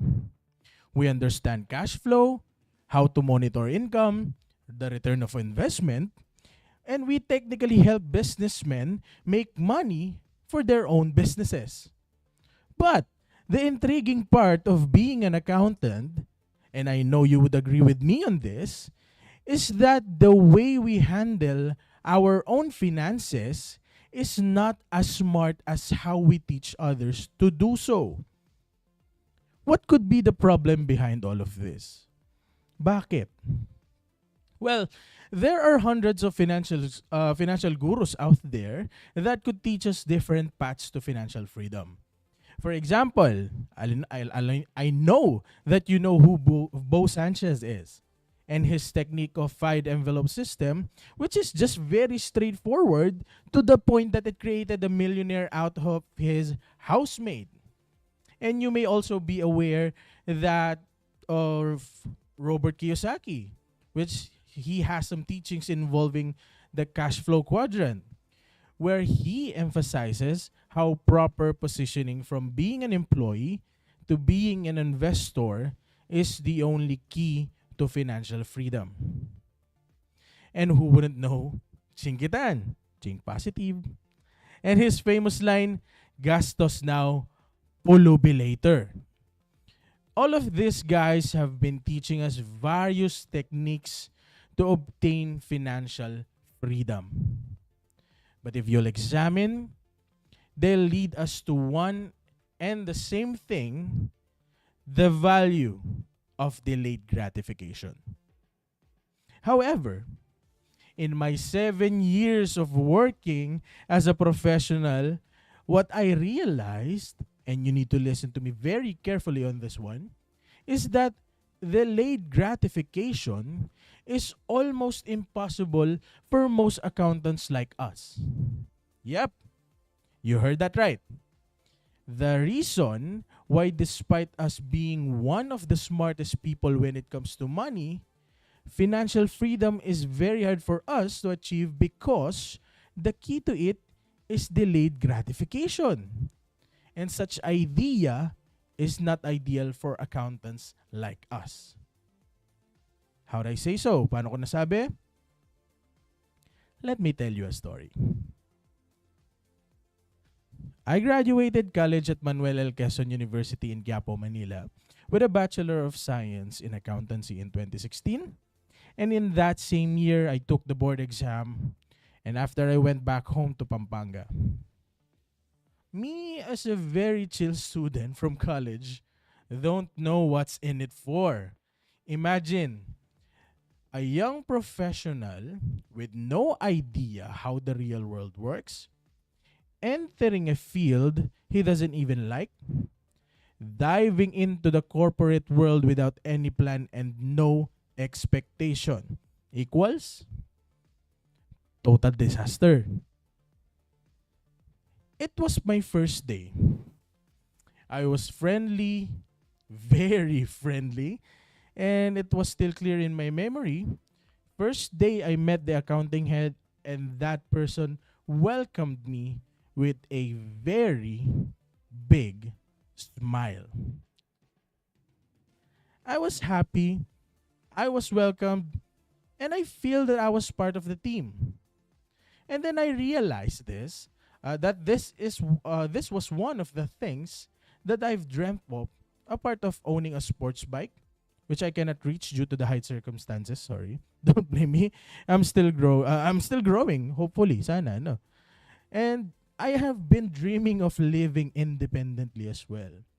I'm earning my own money. I can buy what I want. I can save money, and I can be a millionaire. I'm just 21 years old when I started working. Now, if I save now, at the age of 31, I'll be a millionaire. I'm 28 now.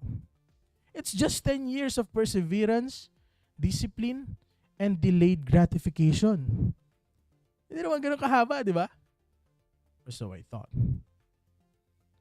First day of work done. And I said to myself, that's it? Yun na yun. Journal entries, codings. Parang almusal lang naman pala to. Diba? It's a piece of cake.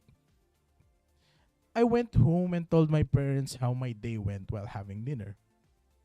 And while having dinner, me and my mom discussed on how much should I give her on a per cut-off basis just for the share of expenses in the household.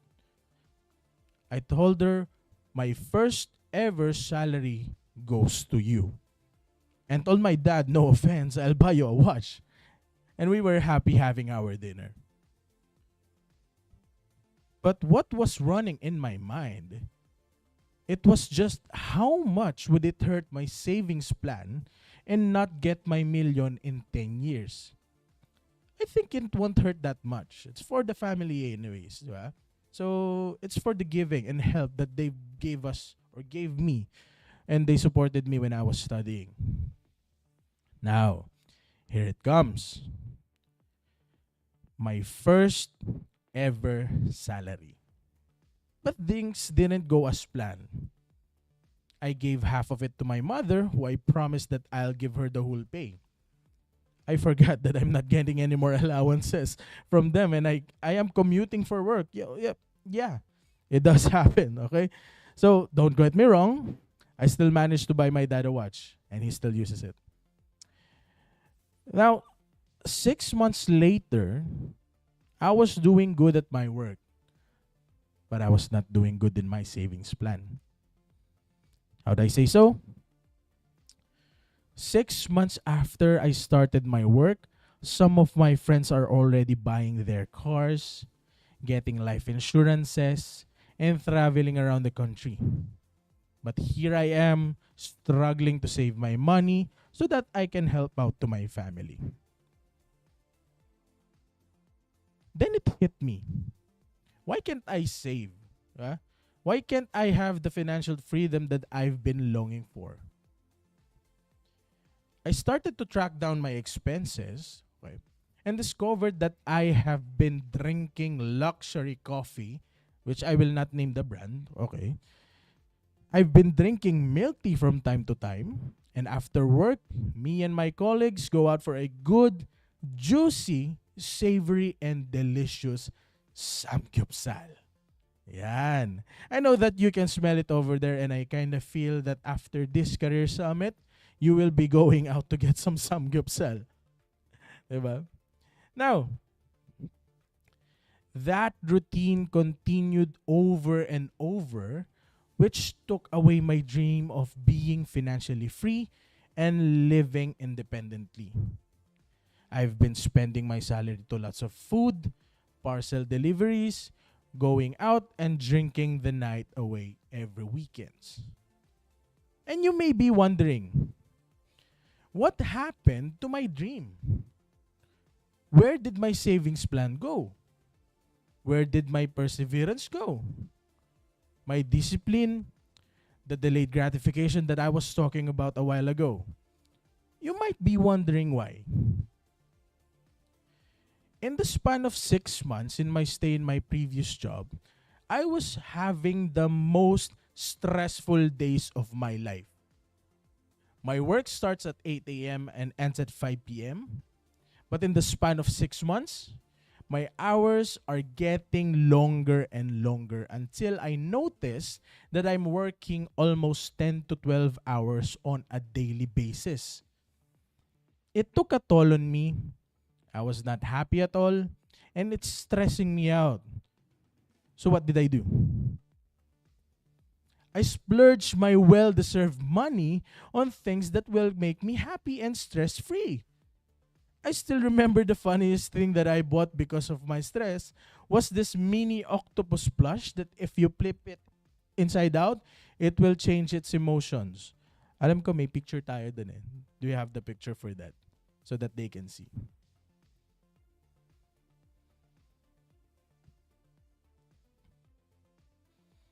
Ayan, look at that thing. Isn't it cute? Yan. Actually, I still have this one, but I can just find it in my closet. But it's there. So that's one of my investments when I was stressed out. All right.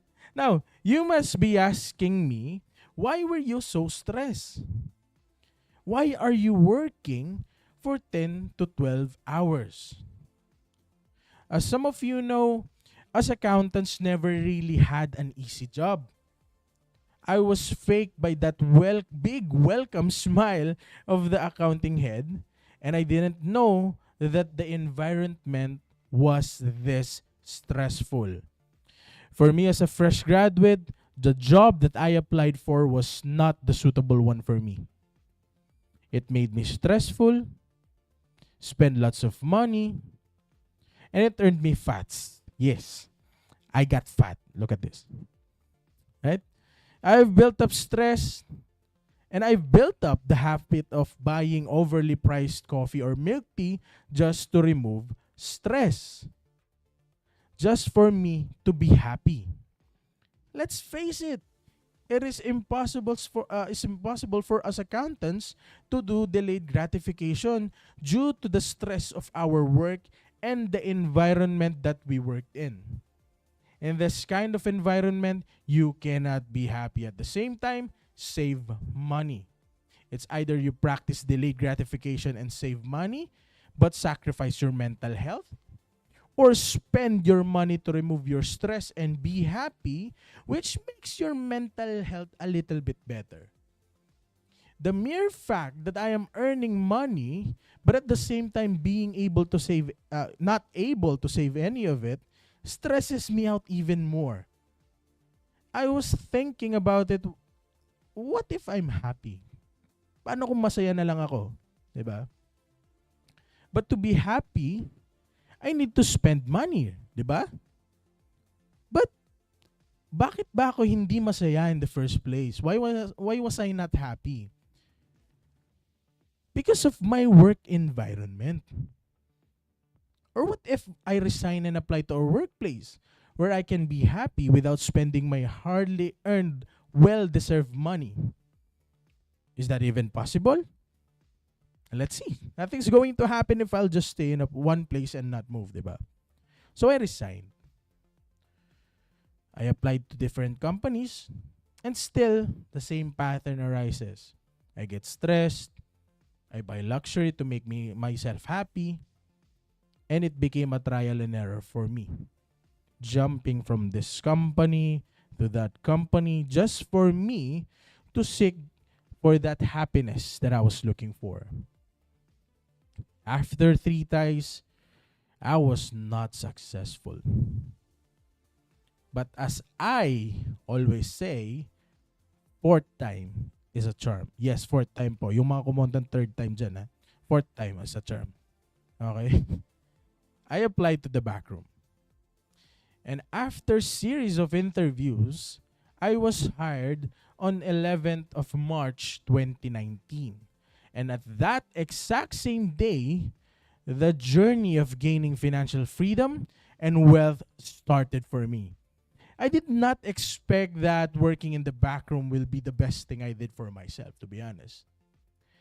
In my first day, the moment that I stepped in the office, I was greeted by the HR with a smile. And it felt genuine. This time, I know that I'm in the right company. I was not wrong.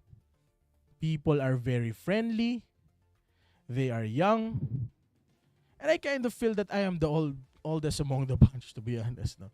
And to top that, the then president of the back room personally toured me around the office and introduced me to each team and individuals in the office.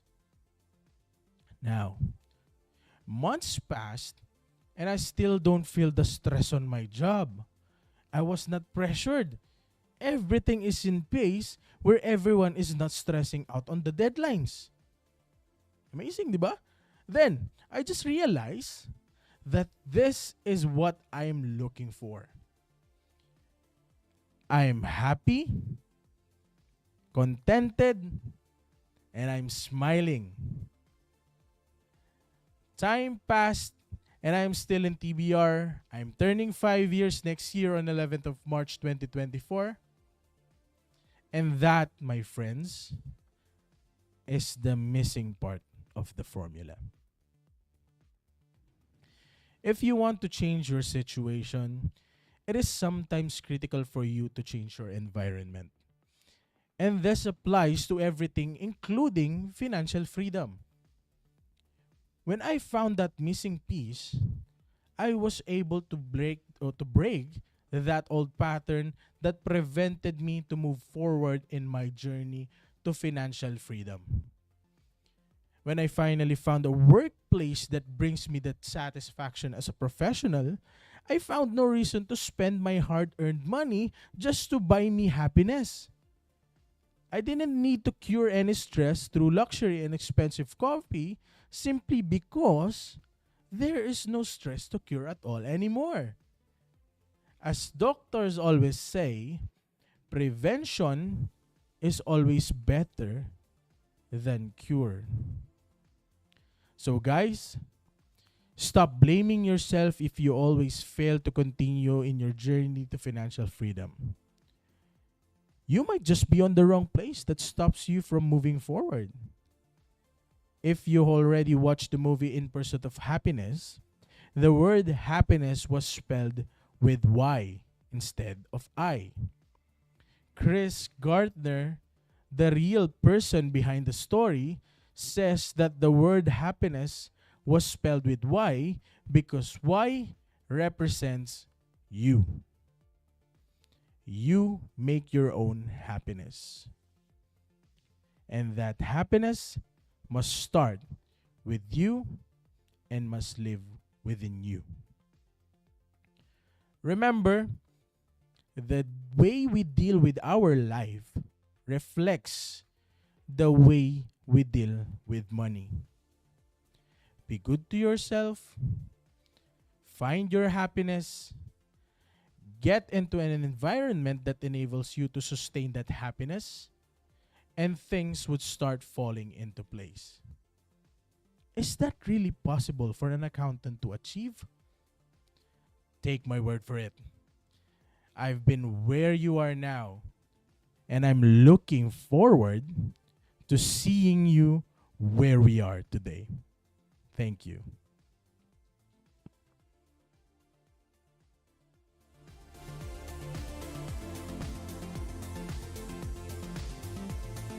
Thank you for sharing your insights in this thought-provoking discussion, Sir Ed.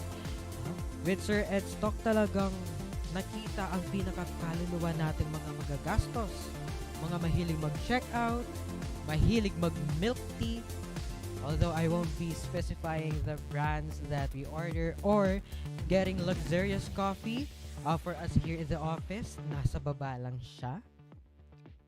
Advertisement baka naman. But yes, with what Sir Ed has mentioned, it's actually very crucial that we look for an environment where we can really fit in. And if we are able to do that, then we could actually escape the paradox wherein dahil nasa stress ka, bibili ka, pampatanggal ng stress. At dahil naubusan ka ng pera, mas-stress ka na naman. It's an ongoing cycle of a paradox. But thanks to Sir Ed's discussion, now as accountants, we are now surely able to become an effective financial advisor while also reflecting on our financial habits to become the masters of our financial destinies. Okay, so we have some comments here. Sino nagsasabing money can't buy happiness? Money can give you options to get you happiness. Okay. Fernan would want to thank Sir Ed for the very substantial talk. Okay, be good to yourself will do. Sino ba dito sa ating mga participants ang mahilig mag-check out dahil nasa-stress sila? It may be because of studies, it might be because of your work, and ayun nga, paulit-ulit na lang ang cycle wherein stress, gastos, stress ulit kasi wala ng pera, and everything. Money can't buy happiness, pero ang mahal ng concert tickets. Shout out to those who are watching K-pop concerts, Philippine concerts, and to those concerts na gusto nilang panoorin pero hindi makabili. Okay? I am actually pertaining to some person here who would want to attend a 17 concert next year. But unfortunately, ayaw niyang magpabudol. Okay. Name drop. Hintayin natin siyang mag-comment dito. No, okay. Hindi na natin siya ina-name drop. Ano na lang, code name. Bebu. Okay. So, for those who would want to attend concerts, yeah, feel free to do so. Pampaalis din niya ng stress. It's actually a good chance to reduce your stress. But anyway, ayun. So again, thank you Sir Ed for sharing us that key to escaping this paradox of stress, gastos. Na-stress dahil walang panggastos, ganon. Okay. Now, moving forward, in today's digital age, social media plays a vital role in our lives, even in the world of finance and accounting. Now, who among you here ang mahilig mag-social media or inuumaga dahil sa kakapanood ng TikTok? Pinapractice pa yung if you ever broke up, then ay. And then, are we gonna be having a special TikTok performance? We'll find out. Apart from watching TikToks, we also have, well, in the world of finance and accounting, nauuso na ngayon sa TikTok yung mga nagbibigay ng mga financial advices, right? So, the social media is actually an ever-evolving landscape, which can sometimes, especially with our current situation now, it can sometimes be toxic. Hence, our next speaker brings a transformative topic that will give you a groundbreaking technique on regaining control over the algorithm of social media. He is a graduate of Bachelor of Science in Psychology, has been in the BPO industry for 2 years and is now with the backroom for 1 year and 3 months. He has held and created numerous projects such as the onboarding of the Kickstart employees, email writing etiquette webinar for accountants and professionals, and the career progression. Please join me in welcoming one of our training associates of the backroom handling the triage program and workplace communication workshop, Mr. Lemore Neil Tolentino.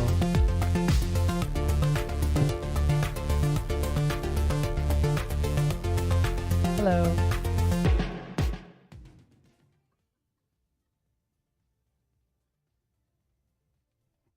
Ayan. So, tinatawanan na nila ako dito. Hello, sabi ko kanina. They're still flashing my name pala.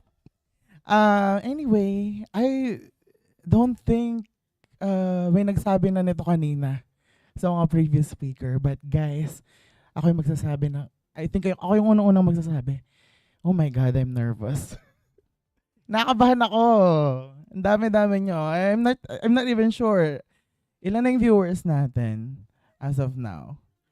So we have 428. Thank you so much. Thank you so much for sticking with us, guys. First of all, I want to thank you all. I want to thank you all for sticking with us up until this very moment. Thank you so much to those who have attended.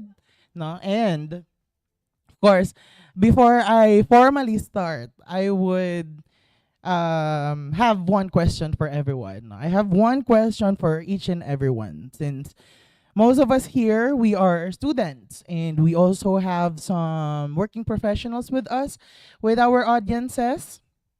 So my question is, when do you use social media, and how often do you use it?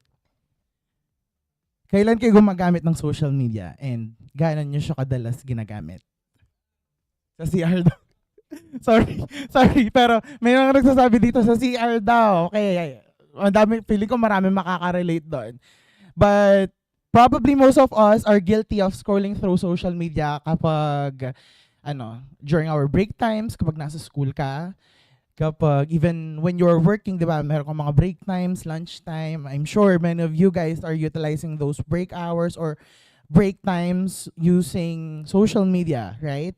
And most probably then, kapag pagka-uwi nyo sa bahay from school or from work, for sure, we are scrolling through Facebook, Twitter, or X, whatever that is, or Instagram through our phones, diba, palagi.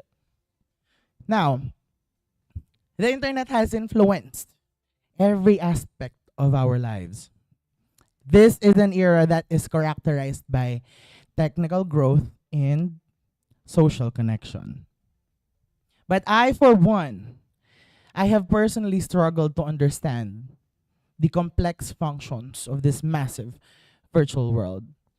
I can still picture the 10-year-old me learning about the internet's inner workings for the very first time. That was a long, long time ago. So, 2010, I still remember my Ate May, our HR manager. She was the one. She's my cousin, and she was the one who have created my Facebook account, who I'm still using up until this moment. And however, as I continue to, venture in this field of social media, or in this environment of social media through the years, I began to feel as though I was trapped in my community's extremely limited worldview, while other people around my age, by those past years, they were buying luxury clothes, buying luxury cars, bags, and most of them are they're traveling the world, guys. I was so jealous, of course, because for me, it's my view of the world is just so limited. Para akong, feeling ko, I'm a prisoner of my own mind. Nakakulong ako sa community namin. Ganon yung nafe-feel ko. I'm not sure if you guys have also felt that before. To cut the story short, I kept using social media as a way to pass my leisure time. However, I was not consciously aware of the negative impacts that utilizing it negatively had on me. I started having self-doubts. I'm questioning my abilities. And then as I continued to use social media, stress had a significant impact on me. It even reached to a point where I wanted to stop using it. But it seems like I'm powerless to do so. I know a lot of you have experienced the same thing. I'm not generalizing. I'm not saying like all of us, but for sure, a lot of you have experienced the same thing as me. And I am sure that you would agree with me if I say that social media drains us. There are times that it drains us mentally, emotionally, and sometimes even physically. This is not only according to my experience, but also with the experiences of the other people that I got to interact with in the past. This viewpoint is mostly influenced by a variety of circumstances, such as information overload, unnecessary comparison, negativity, and of course, yung pinakamahirap na kalaban, addictive behaviors. Most of us are in this constant loop of facing our life challenges every single day. This is the root cause of the vast amount of stress that manifests within our physical and within our mental well-being. Then on top of this, what we usually do, we turn to social media for leisure, for relaxation, for peace and solace, not realizing that this is also a huge contributor of stress and negativity within our personal and professional lives. Furthermore, and I know many of our professionals here will agree with me, that social media has a variety of detrimental effects on our professional lives. On social media, there are instances wherein the lines between personal and then professional personalities can blur, making it easier for us to unintentionally share inappropriate or unprofessional content that could damage our credibility and then our reputations, be it with our clients, with our coworkers, with our employees, or with our employers. Additionally, and this is for students, excessive social media use, it might affect academic performance and our concentrations, since students may spend more time reading through their feeds than working on their schoolwork. Another problem that it presents is that when students' confidence and motivation, it gets affected by the frequent comparison to their peers' apparently ideal lives, which can lead to feelings of inadequacy, low self-esteem, low self-confidence. Not only does this lower our productivity, but also it raises stress levels by making us feel as if we are running out of time and we are being inefficient. Stress is often intensified by social media's addictive nature. It can become obsessive to constantly check our notifications, di ba? We get to reply to messages or sa mga chats. Then we find entertainment. We watch YouTube, Netflix, TikTok. And then, one of the negative effects then, on my opinion, is that sometimes we participate in pointless arguments that fragments our focus and throws off our patterns for studying and or for working. Then, if that's the case, why in the world do we waste our time worrying about it and negatively influenced by the content that we see on social media? Why do we waste our time immersing ourselves in pointless and irrelevant content? Why the hell are we doing this to ourselves? Why the hell are we torturing ourselves like this? And then, here comes the big question. How do we change this? Paano natin to babaguhin? How do we turn the power of this seemingly unchanging environment of stress, negativity, and hostility into something that is meaningful, that is life-changing, and positive.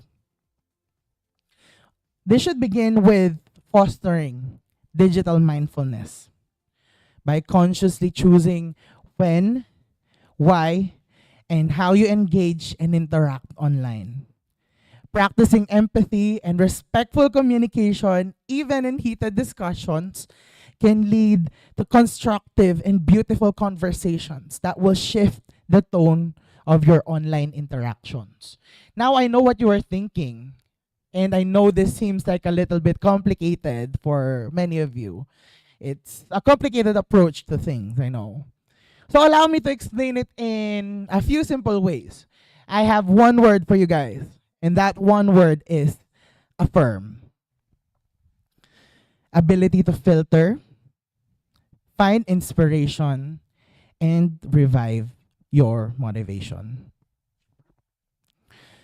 First, you must possess the ability to filter the individuals you follow on social media. This will open a universe of possibilities that go far beyond virtual space. By opting to follow individuals and accounts that will resonate with your interest, with your values, and with your aspirations in life. You craft a tailored feed that serves as a constant source of inspiration and motivation for you. By trimming down your following list to include only those who provide meaningful insights, credible news, and relevant content, you will be able to navigate through the sea of information with precision, ensuring that your feed remains a wellspring of value. This also has the potential to promote mental well-being, of course. In a landscape where constant comparison can lead to feelings of inadequacy and to feelings of negativity, filtering your feed, this will empower you to escape the grasp of these powerful emotions. And then, by selecting accounts that offer positivity, personal growth, and relatable content, you can create a virtual space that will nurture your self-esteem and encourage you to have a balanced outlook on life. This proactive approach in managing your digital interactions contributes significantly to your overall emotional health. Consider this as curating your online connections, like choosing ingredients for a recipe for a satisfying digital experience. Next, follow or subscribe to those people or channels that help you find inspiration in life. The content that you choose to surround yourself with, it plays a pivotal role in shaping your mindset and shaping your aspirations. To harness positive energy, it is best to seek out content that aligns with your interest and with your goals. Following thought leaders, following experts, celebrities, and even ordinary individuals, kahit yung mga ordinaryong taong nakikita natin sa TikTok, sa Instagram, if they share insights that is related to your passion and can provide a continuous stream of valuable information to you, subscribe to them, follow them. And engaging with these contents that highlight success stories, challenges overcome, and then personal development journeys that can instill a sense of determination and resilience within you. You have to remember that diversity holds a key in crafting an inspiring social media feed. Surrounding yourself with content that introduces you to different cultures, different perspectives, and viewpoints that can broaden your horizons and encourage creative thinking. A mix of educational, motivational, and then entertaining content that can keep your feed dynamic, and then it prevents repetition. In addition, actively participating in online communities and forums that is related to your interest can foster connections with like-minded individuals, leading to discussions and collaborations that will amplify your motivation. Lastly, following people that revive your motivation in your career is also important for personal growth and professional growth. These individuals, guys, they serve as examples of inspiration that will guide you towards achieving your aspirations and pushing you to your limits. But remember, this does not imply that these are individuals succeeding in the field which you are currently employed in. These can be people that are excelling in your dream field or in the field that you aspire to be a part of. When you virtually surround yourself with those who have achieved greatness, you gain access to their valuable insights, their experiences, and their wisdom. Their journeys become living testimonies of what is possible, and it reinforces the belief that success is attainable through hard work and dedication. The stories of these individuals, they become powerful reminders that success is not an abstract concept, but this is a reality within our reach. Their significance as role models for motivation goes beyond simple direction. Your motivation and resolve will be strengthened, helping you to overcome challenges and setback. Through the use of this technique, AFFIRM, I have discovered that how to use social media as a potent instrument for personal development. It holds remarkable power that led me to change my online presence from a passive source of information consumption into an active source of inspiration and motivation by approaching it with awareness and mindfulness. By carefully selecting those who inspire and motivate us, we can transform our digital interactions into channels of positivity and growth. The act of following individuals who align with our aspirations not only provides us with continuous source of motivation, but it also shapes our perspectives that will guide us towards our goals. Similarly, connecting with those who motivate us generates a continuous stream of encouragement, empowering us to navigate challenges with a newfound determination. So that, at the end of the day, as we navigate the digital landscape, we may remember that the power to enhance our mental state lies not only with our offline choices, but also in the intentional choices and connections that we foster online. This fresh outlook not only revitalized my online activities, but also other facets of my life, resulting in a more rewarding and purposeful personal and professional journey. In this era of digital connectivity, I have come to understand that social media holds actual power, not in its widespread use, but rather in our ability to harness it for personal development. Through these deliberate choices, we create a virtual environment that nurtures our personal and professional development. The impact extends beyond our screens, influencing our thoughts, our actions, and even the connections that we make in the real world. As we navigate the expansive realm of social media, it lets us remember that the people that we choose to follow shape not only our online narrative, but also the narrative of our lives. Thank you. And if nandito pa kayo, thank you. Comment affirm in our chat box. Thank you guys so much for sticking through us with this webinar, and we are glad to have you here. Thank you so much for your time.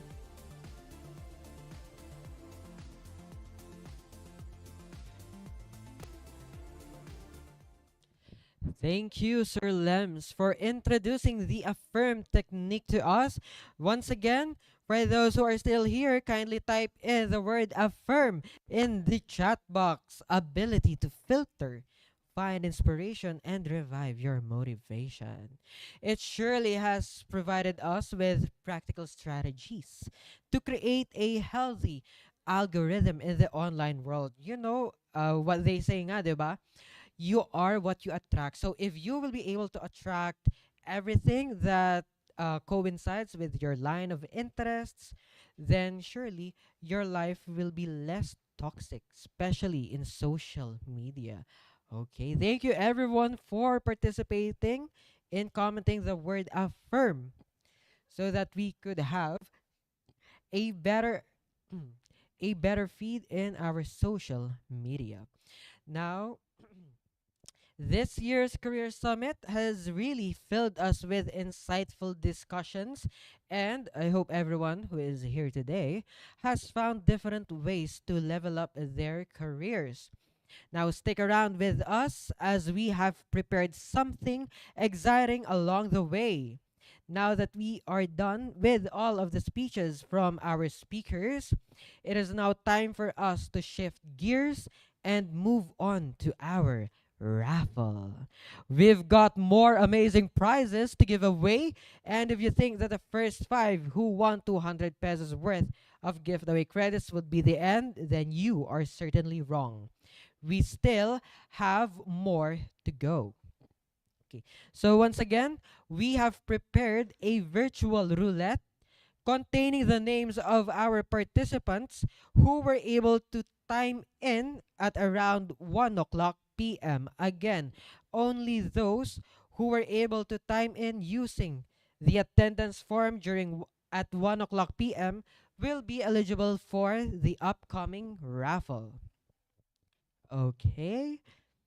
For those who are ready for the raffle, kindly type in "Ready na kami" here in the chat box. Will you be one of the lucky winners of this Career Summit's next giveaway credits? Okay, there are a lot of comments pouring in. Ready na silang manalo ng mga giveaway credits. Now, a while ago, we were expecting 3 winners of 500 pesos worth of giveaway credits. Now, don't worry, as you still will have the chance to win 500 pesos worth of giveaway credits. Ayan, ready na sila. Kim Dominic de la Cruz, Cherish, Marielle, Ignacia, all of them are ready to participate in the raffle.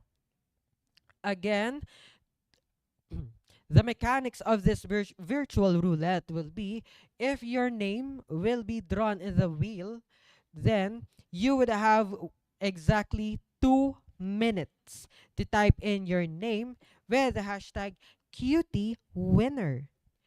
Failure to do so would mean that you will no longer be ineligible to claim the prize, and it will be given to the next person who will be drawn using the roulette.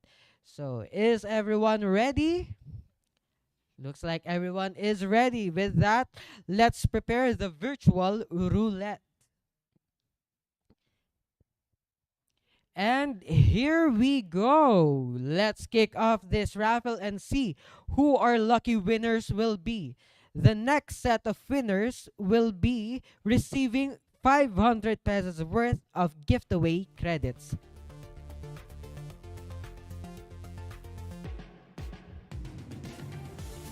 For our first winner, we have Eileen Ferrer.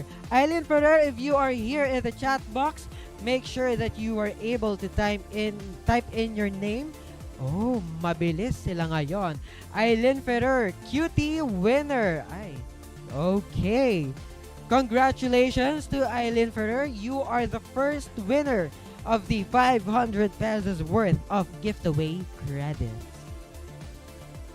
Okay, looks like on time.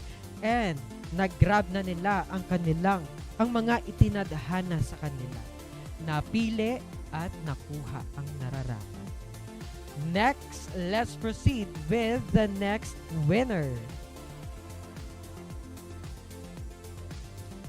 Winner, winner, chicken dinner.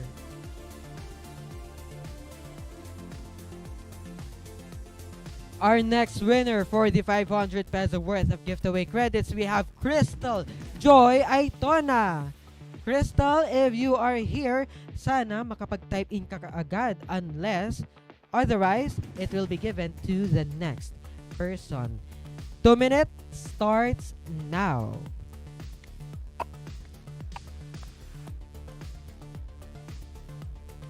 Okay. Ronilyn Haro says sana mapili. For Luis Porras, ako na next 500 cutie. Cherish, Mariel Ignacio, wala gid kita dira. Gail, chicken dinner. Gusto mo ba ng chicken for dinner? Then hopefully, mapili ka for this raffle. At may pagbabanta from Camille Pineda. Ipanalo nyo ko, hawak ko, pamilya nyo. Uy, wag naman ganon. Kevin Dabu, winner the pool. We have 1 minute remaining for Crystal Joy to type in her name with hashtag cutie winner to claim the 500 pesos worth of giveaway credits. Oh, Rafaela Banes. Basi, pang 2K ako. Pang 2K daw siya. Ibinibigay na niya ang mga ibang winnings to the others. Arnel Varona, shoutout to Joanna K. Operio. 30 seconds remaining for Crystal Joy to claim her 500 pesos worth of giveaway credits. Queen Vanessa, inyo na yan. Basta ako sa 2K. Oh. Lady Heart Lacourt, piliin nyo na me please. May class pa ako. 5 seconds remaining. 5, 4, 3, 2, 1. And with that, Crystal Joy Aitona, I'm sorry, but we will have to give your winning to another person. Now, who will be the next lucky winner na mapipili for this event? Okay. Our next winner of 500 pesos worth of giveaway credits, we have Shahara Grace Sarip. Shahara, if you are here, then make sure that you are able to type in your full name with hashtag cutie winner to claim your prize. May makakapag-claim kaya this time ng 500 peso giveaway credits? Okay. Yung mga iba, nagpapalibre na lang sa mga napili kanina sa raffle. Si Mariel Anas de Pilar, nakalimang pray na daw siya pero hindi pa siya napipili. Then you need to pray harder. Leslie Nicole Balingasa, todo na po yan. Di talaga ako tatawagan. Di ka sure. Emma Lou, Buendia. Sana mapili pang concert lang ng Enhypen. 1 minute remaining for Shahara to claim the 500 peso worth of giveaway credits. All right, we have Shahara Grace Sarip. She was able to claim her 500 pesos worth of giveaway credits by typing in her name with hashtag cutie winner. Congratulations, Shahara! And now, let's have the last winner for the 500 pesos worth of giveaway credits. Let's spin the wheel.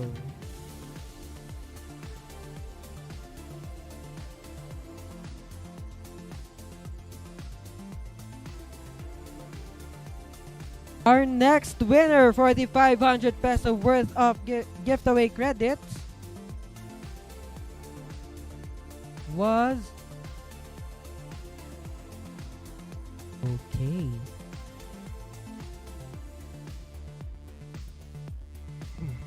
I believe it was Ellen Klein. Ellen Gonzalez, apologies. Our next winner for the 500 pesos worth of giveaway credits is Ellen Gonzalez. Ellen, if you are here, please type in your full name and put in the word hashtag cutie winner.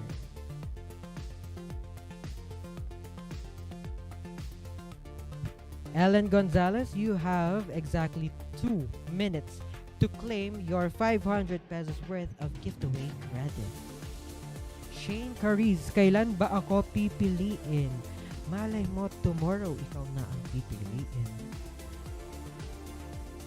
Mika Paguyo, gusto ko rin maging cutie winner. Ellen Gonzalez, nasan ka na? If you are here, please send us a sign by typing in your name with hashtag cutie winner. Jason Humag, so pick me. choose me, love me. May ganon. 1 minute remaining for Ellen Gonzalez to claim. Okay, here we have Ellen Gonzalez. She was able to claim the 500 pesos worth of giveaway credits. Ellen Gonzalez, hashtag cutie winner. Congratulations, you have 500 pesos worth of giveaway credits. So those are our winners for the 500 pesos worth of giveaway credits. To claim, please await a message from the training team. They will be contacting you using the email address that you have used during the registration for the Career Summit. Okay. So, would that be all? Tapos na ba tayo sa 500 pesos? Of course not, because magkakaroon pa tayo ng next raffle for a higher amount. As mentioned, for the next set of winners, they will be able to win 1,000 pesos worth of giveaway credits. And there will only be 2 winners for this segment. So, sa mga 1K, sino kaya ang pipiliin at mabibiyayaan ng 1K giveaway credit? Shall we start? If yes, then let's spin the wheel.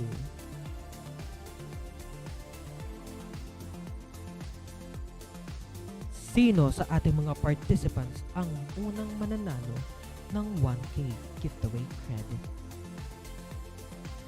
Our first winner, we have Crisilda Zuzane Dalisay. Crisilda, if you are here, make sure you're able to type in your name with hashtag cutie winner. Will she be able to claim it here? Let's look at the chat box. Okay, so may mga Okay, Crisilda was able to claim the prize by typing in her full name, Crisilda Zuzane Dalisay, hashtag cutie winner. Congratulations, Crisilda! Meron na kayong pambudol sa mga friends din ninyo. Okay, now for the last winner of the 1,000 pesos worth of giveaway credits, let's spin the wheel. There are some participants. Kung hindi para sa akin, ipilit po natin. Sige, push. Let's determine that by spinning this wheel. Ako na yan. Sana tayo na talaga. Our next winner, Princess Faith Manaban. Hi, Princess. If you are here, make sure you're able to type in your name and hashtag cutie winner. Malay nyo, pwede na tong pambawas dun sa iPhone 15 or Galaxy Z Flip 5. Okay, we have Princess Faith Manaban able to claim the 1,000 pesos worth of giveaway credits. Looks like most ng mga natawag natin, they are able to claim what was meant for them.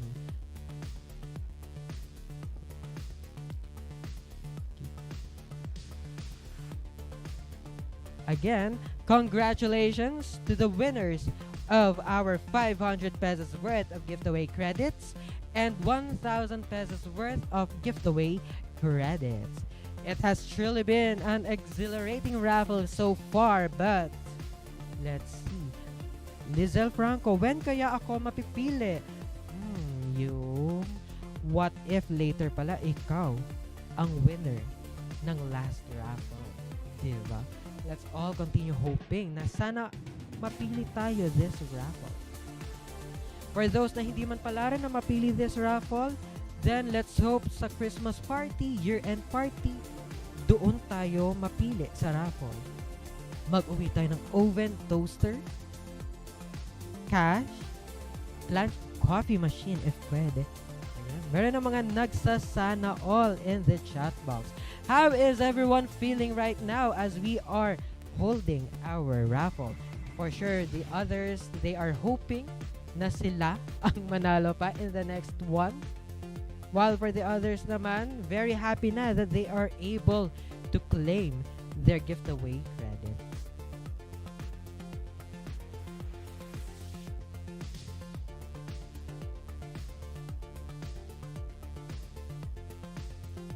Okay, so there has been a lot of excitement going on in the chat box.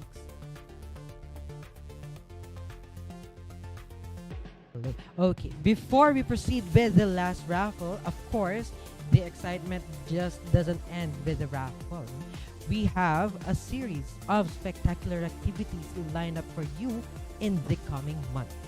With that, I would like to call back to the stage one of the Senior Training Associates and handling the Continuing Professional Development Training Program of the Backroom, Miss Yvonne Candelaria, to tell us all about this future event.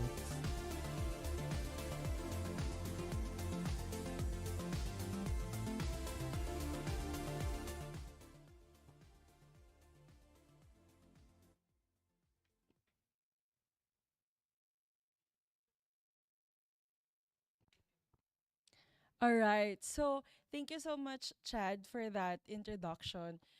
As we have seen that the previous projects that we handled under the Continuing Professional Development Department or program, and as well as our inbound program and practicum program, has been a good connection to our not just to student leaders but also to students all over the Philippines under the accounting related courses. So we will be continuing on with this advocacies and program for us to reach out and bridge the gap between the corporate and the academe. So for October to December 2023, we will be having an inbound program wherein it serves our professionals. So this is open to all accountancy related employees, even though they are not internally part of the backroom. So on October 12, 2023, all professionals, whether you are working in the BPO industry or other industries, you are very much welcome to join us for our Australian Tax Basics seminar. This is totally free and available for all of you, and we will be granting CPD units. So for those that will be renewing their license, this is good for your CPD points. Another one is on November 16, 2023. We have the US Federal Tax Basics. And before the year ends, we will be providing you with the New Zealand Tax Basics on December 14. So just for the others to know what the backroom actually do, it is an offshoring company wherein we cater services all over the world for our Australian, US, New Zealand clients. But now we have just added our UK area. So for those that are interested to enter the BPO industry, or you just simply want to know more about the services that we share or the services that we wanted to reach out to you guys for your professional development, feel free to join us for these programs. We will be sending out email promotions to all those who have already signed up to our webinars. And also feel free to share this to your friends and colleagues. And then for next year, we have already planned this out since 2022. So for 2023, you are aware about the programs that we have for the practicum program. Now we have a series of webinars for you guys as well from January to June 2024. Since this year is the pioneer year of launching this program, we have analyzed the trends and the differences in your academic calendars. So we have curated this that will fit perfectly your school calendars. So the first one is the Lego, a tour inside the backroom of accounting BPO, which will be happening on January 2024. So for this year, it has been conducted on June. And the next webinar, which is One with Zero, happened in July. But for next year, those two will be consecutively happening in January and February. So for those that were not able to attend the Lego A Tour Inside the Backroom of Accounting BPO, this is a webinar for you to understand more about the what is happening inside the BPO industry, as well as the culture and the practices we do here at the backroom.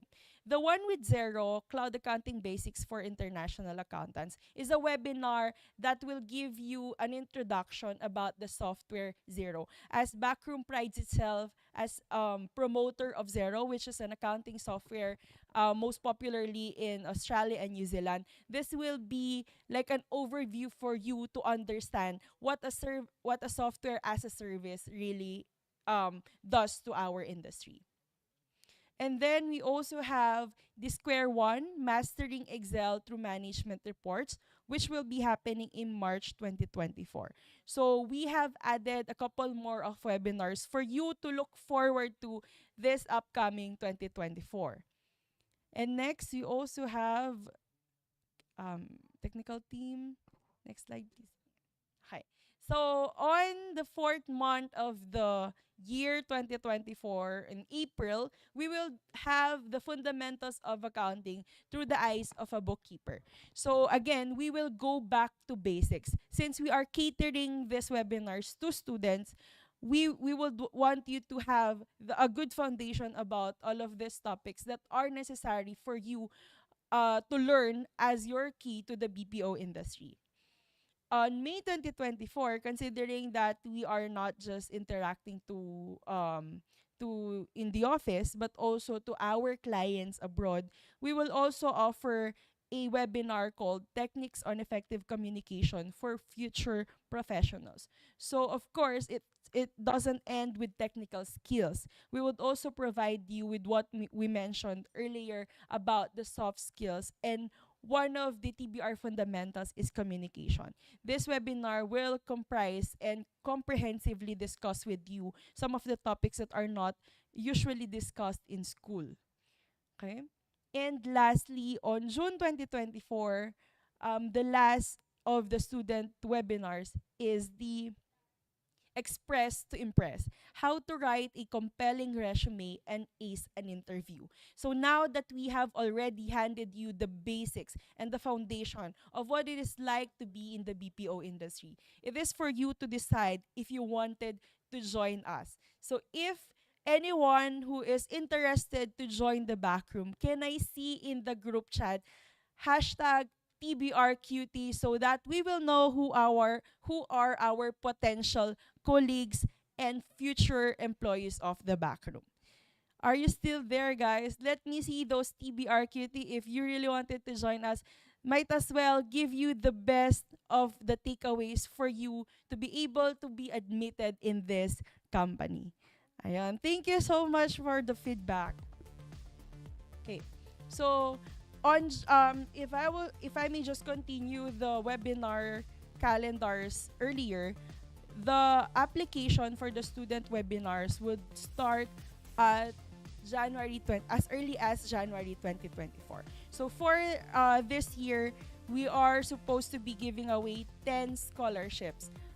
But next year, as long as we have reached a lot of you who are interested to join for the scholarship, and even for those that are still in their first year and preparing to achieve or to become a scholar as well, you can now, as early as now, you can be connected with us and learn what are our qualifications. Okay, so I'm still seeing some feedback about the TBRQT. Ayan. And lastly, for another career summit, which is already presented to you in this slide, it will be held on July 2024. So this will not be the first and last career summit, but instead, because of your heartwarming support for all of us, guys, we will bring you a career summit 2024 next year. So may I know, kasi sa feedback nila kanina, nananakit daw, nananapol yung mga mga sinasabi namin sa mga talk, kaya pa ba natanggapin ang Career Summit 2024?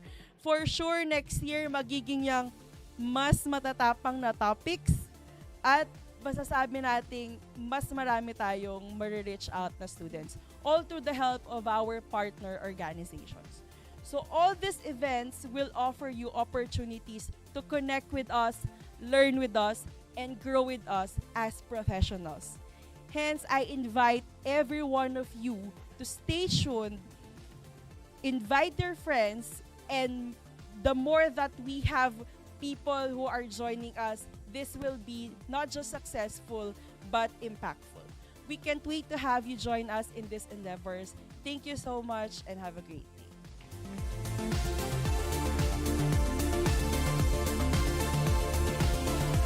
Thank you so much, Ms. Yvonne, for telling our participants of the upcoming events that will take place, which will be held by the Backroom. Indeed, these events will offer a lot of opportunities to our participants or to our viewers to connect, learn, and grow as professionals. Hence, I invite each and every one of you to stay tuned, and we can't wait to have you join us in these endeavors. All right, so with that, shall we have the final raffle for today's Career Summit 2023? Let me know your thoughts here in the chat box. Kung sa tingin mo ikaw ang mapipili, type in "ako na yan", hashtag sana all. Who is hopeful to receive the 2,000 pesos worth of giveaway credits? For the others, nagta-type in ng 4 lip clover. Wishing for good luck. Okay. Thank you everyone for participating in this. Sana nga kayo na yan. But again, there will only be one winner of 2,000 pesos worth of giveaway credits. For the lucky winner, congratulations in advance. If ever man na hindi ka agad makapag-comment, then good luck sa kung sino man siya mapupunta. So with that, shall we have the virtual roulette for our final raffle winner? Okay, let's spin the wheel. Sino ang mapipili for the 2,000 pesos worth of giveaway credit? Dun, dun, dun, dun. And the winner is Charmaine Pauline Lacorte. Congratulations! If you are here, type in your name with hashtag #QTWinner. Charmaine, nandito ka ba? If yes, pwede mo nang i-claim ang iyong 2K worth of giveaway credit. Charmaine, kanina nandito ka. Mukhang walang sumasagot. Ayaw magparamdam ni Charmaine. Mapupunta kaya ito sa iba? Or aabot siya sa ating time limit?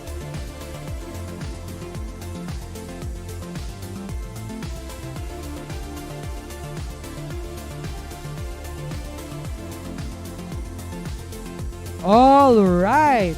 With that, she was able to claim the 2,000 pesos worth of giveaway credits.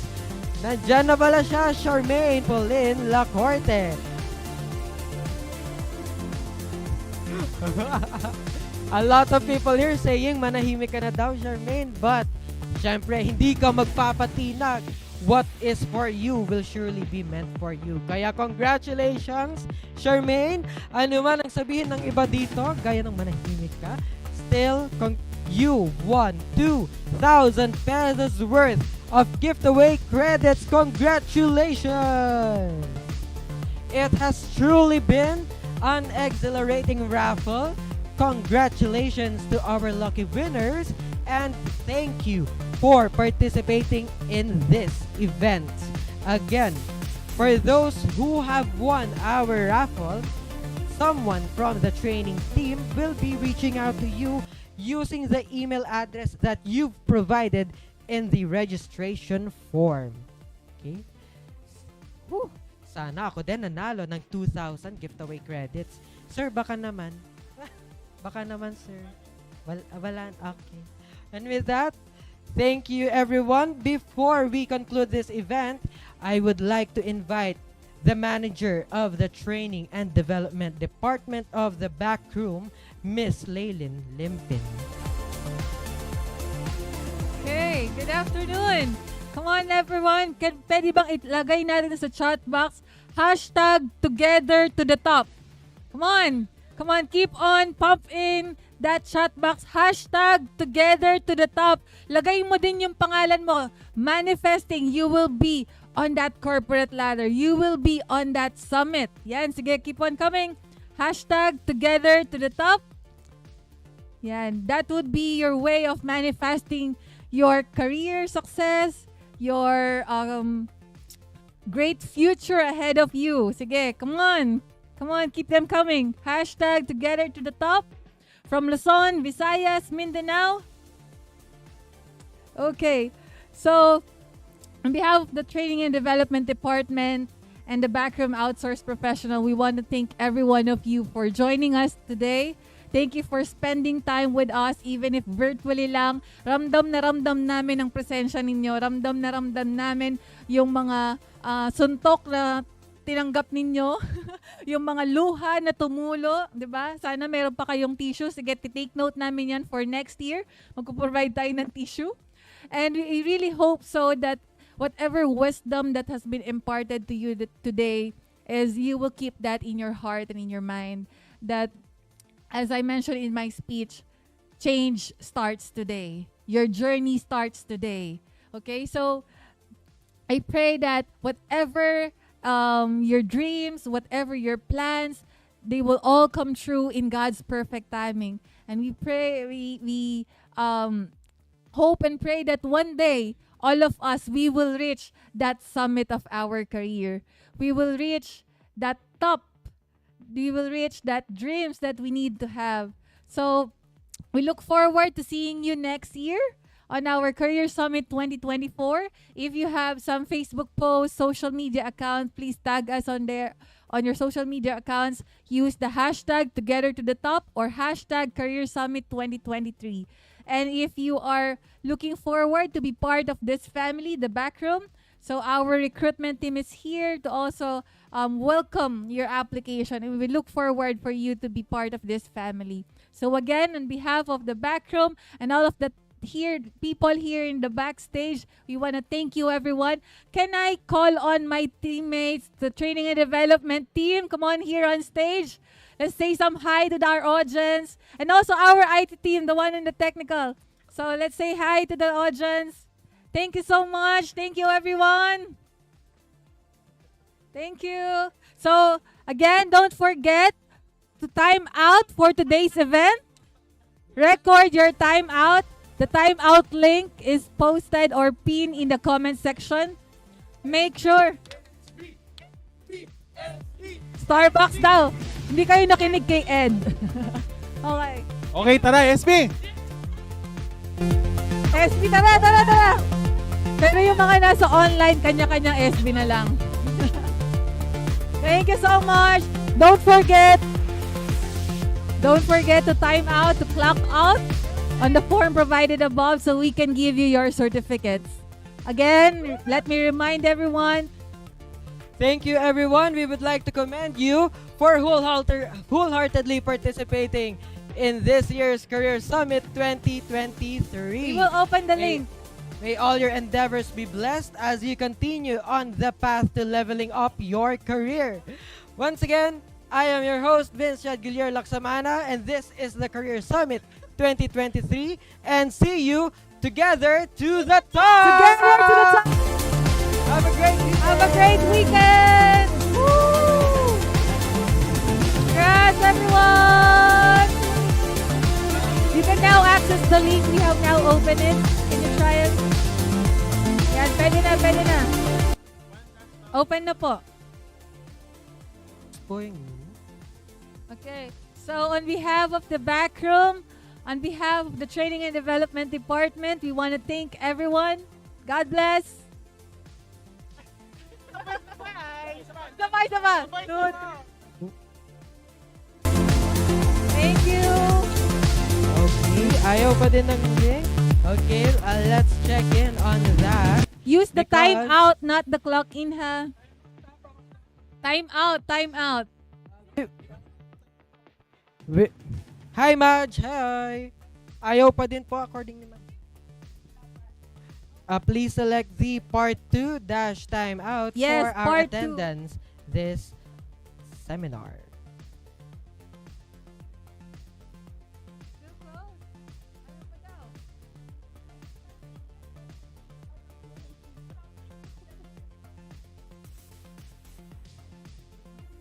Okay. Nalunod We na have ata. sent the updated link here. Try it again. Ayan, nakapin na po yung ating link. Ang naka-close na po is yung time in. Time out is now open. Yan, okay na. Thank you, Miko Ramos, for confirming. Okay, we're all good with our timeout attendance form. Please make sure that you're able to fill it out, as this will be your basis of eligibility for your CPD units and accredited certificate. Once again, everyone, this is the Backrooms Career Summit 2023. See you together at the top. Happy weekend! Ayong hapon! Kaya pag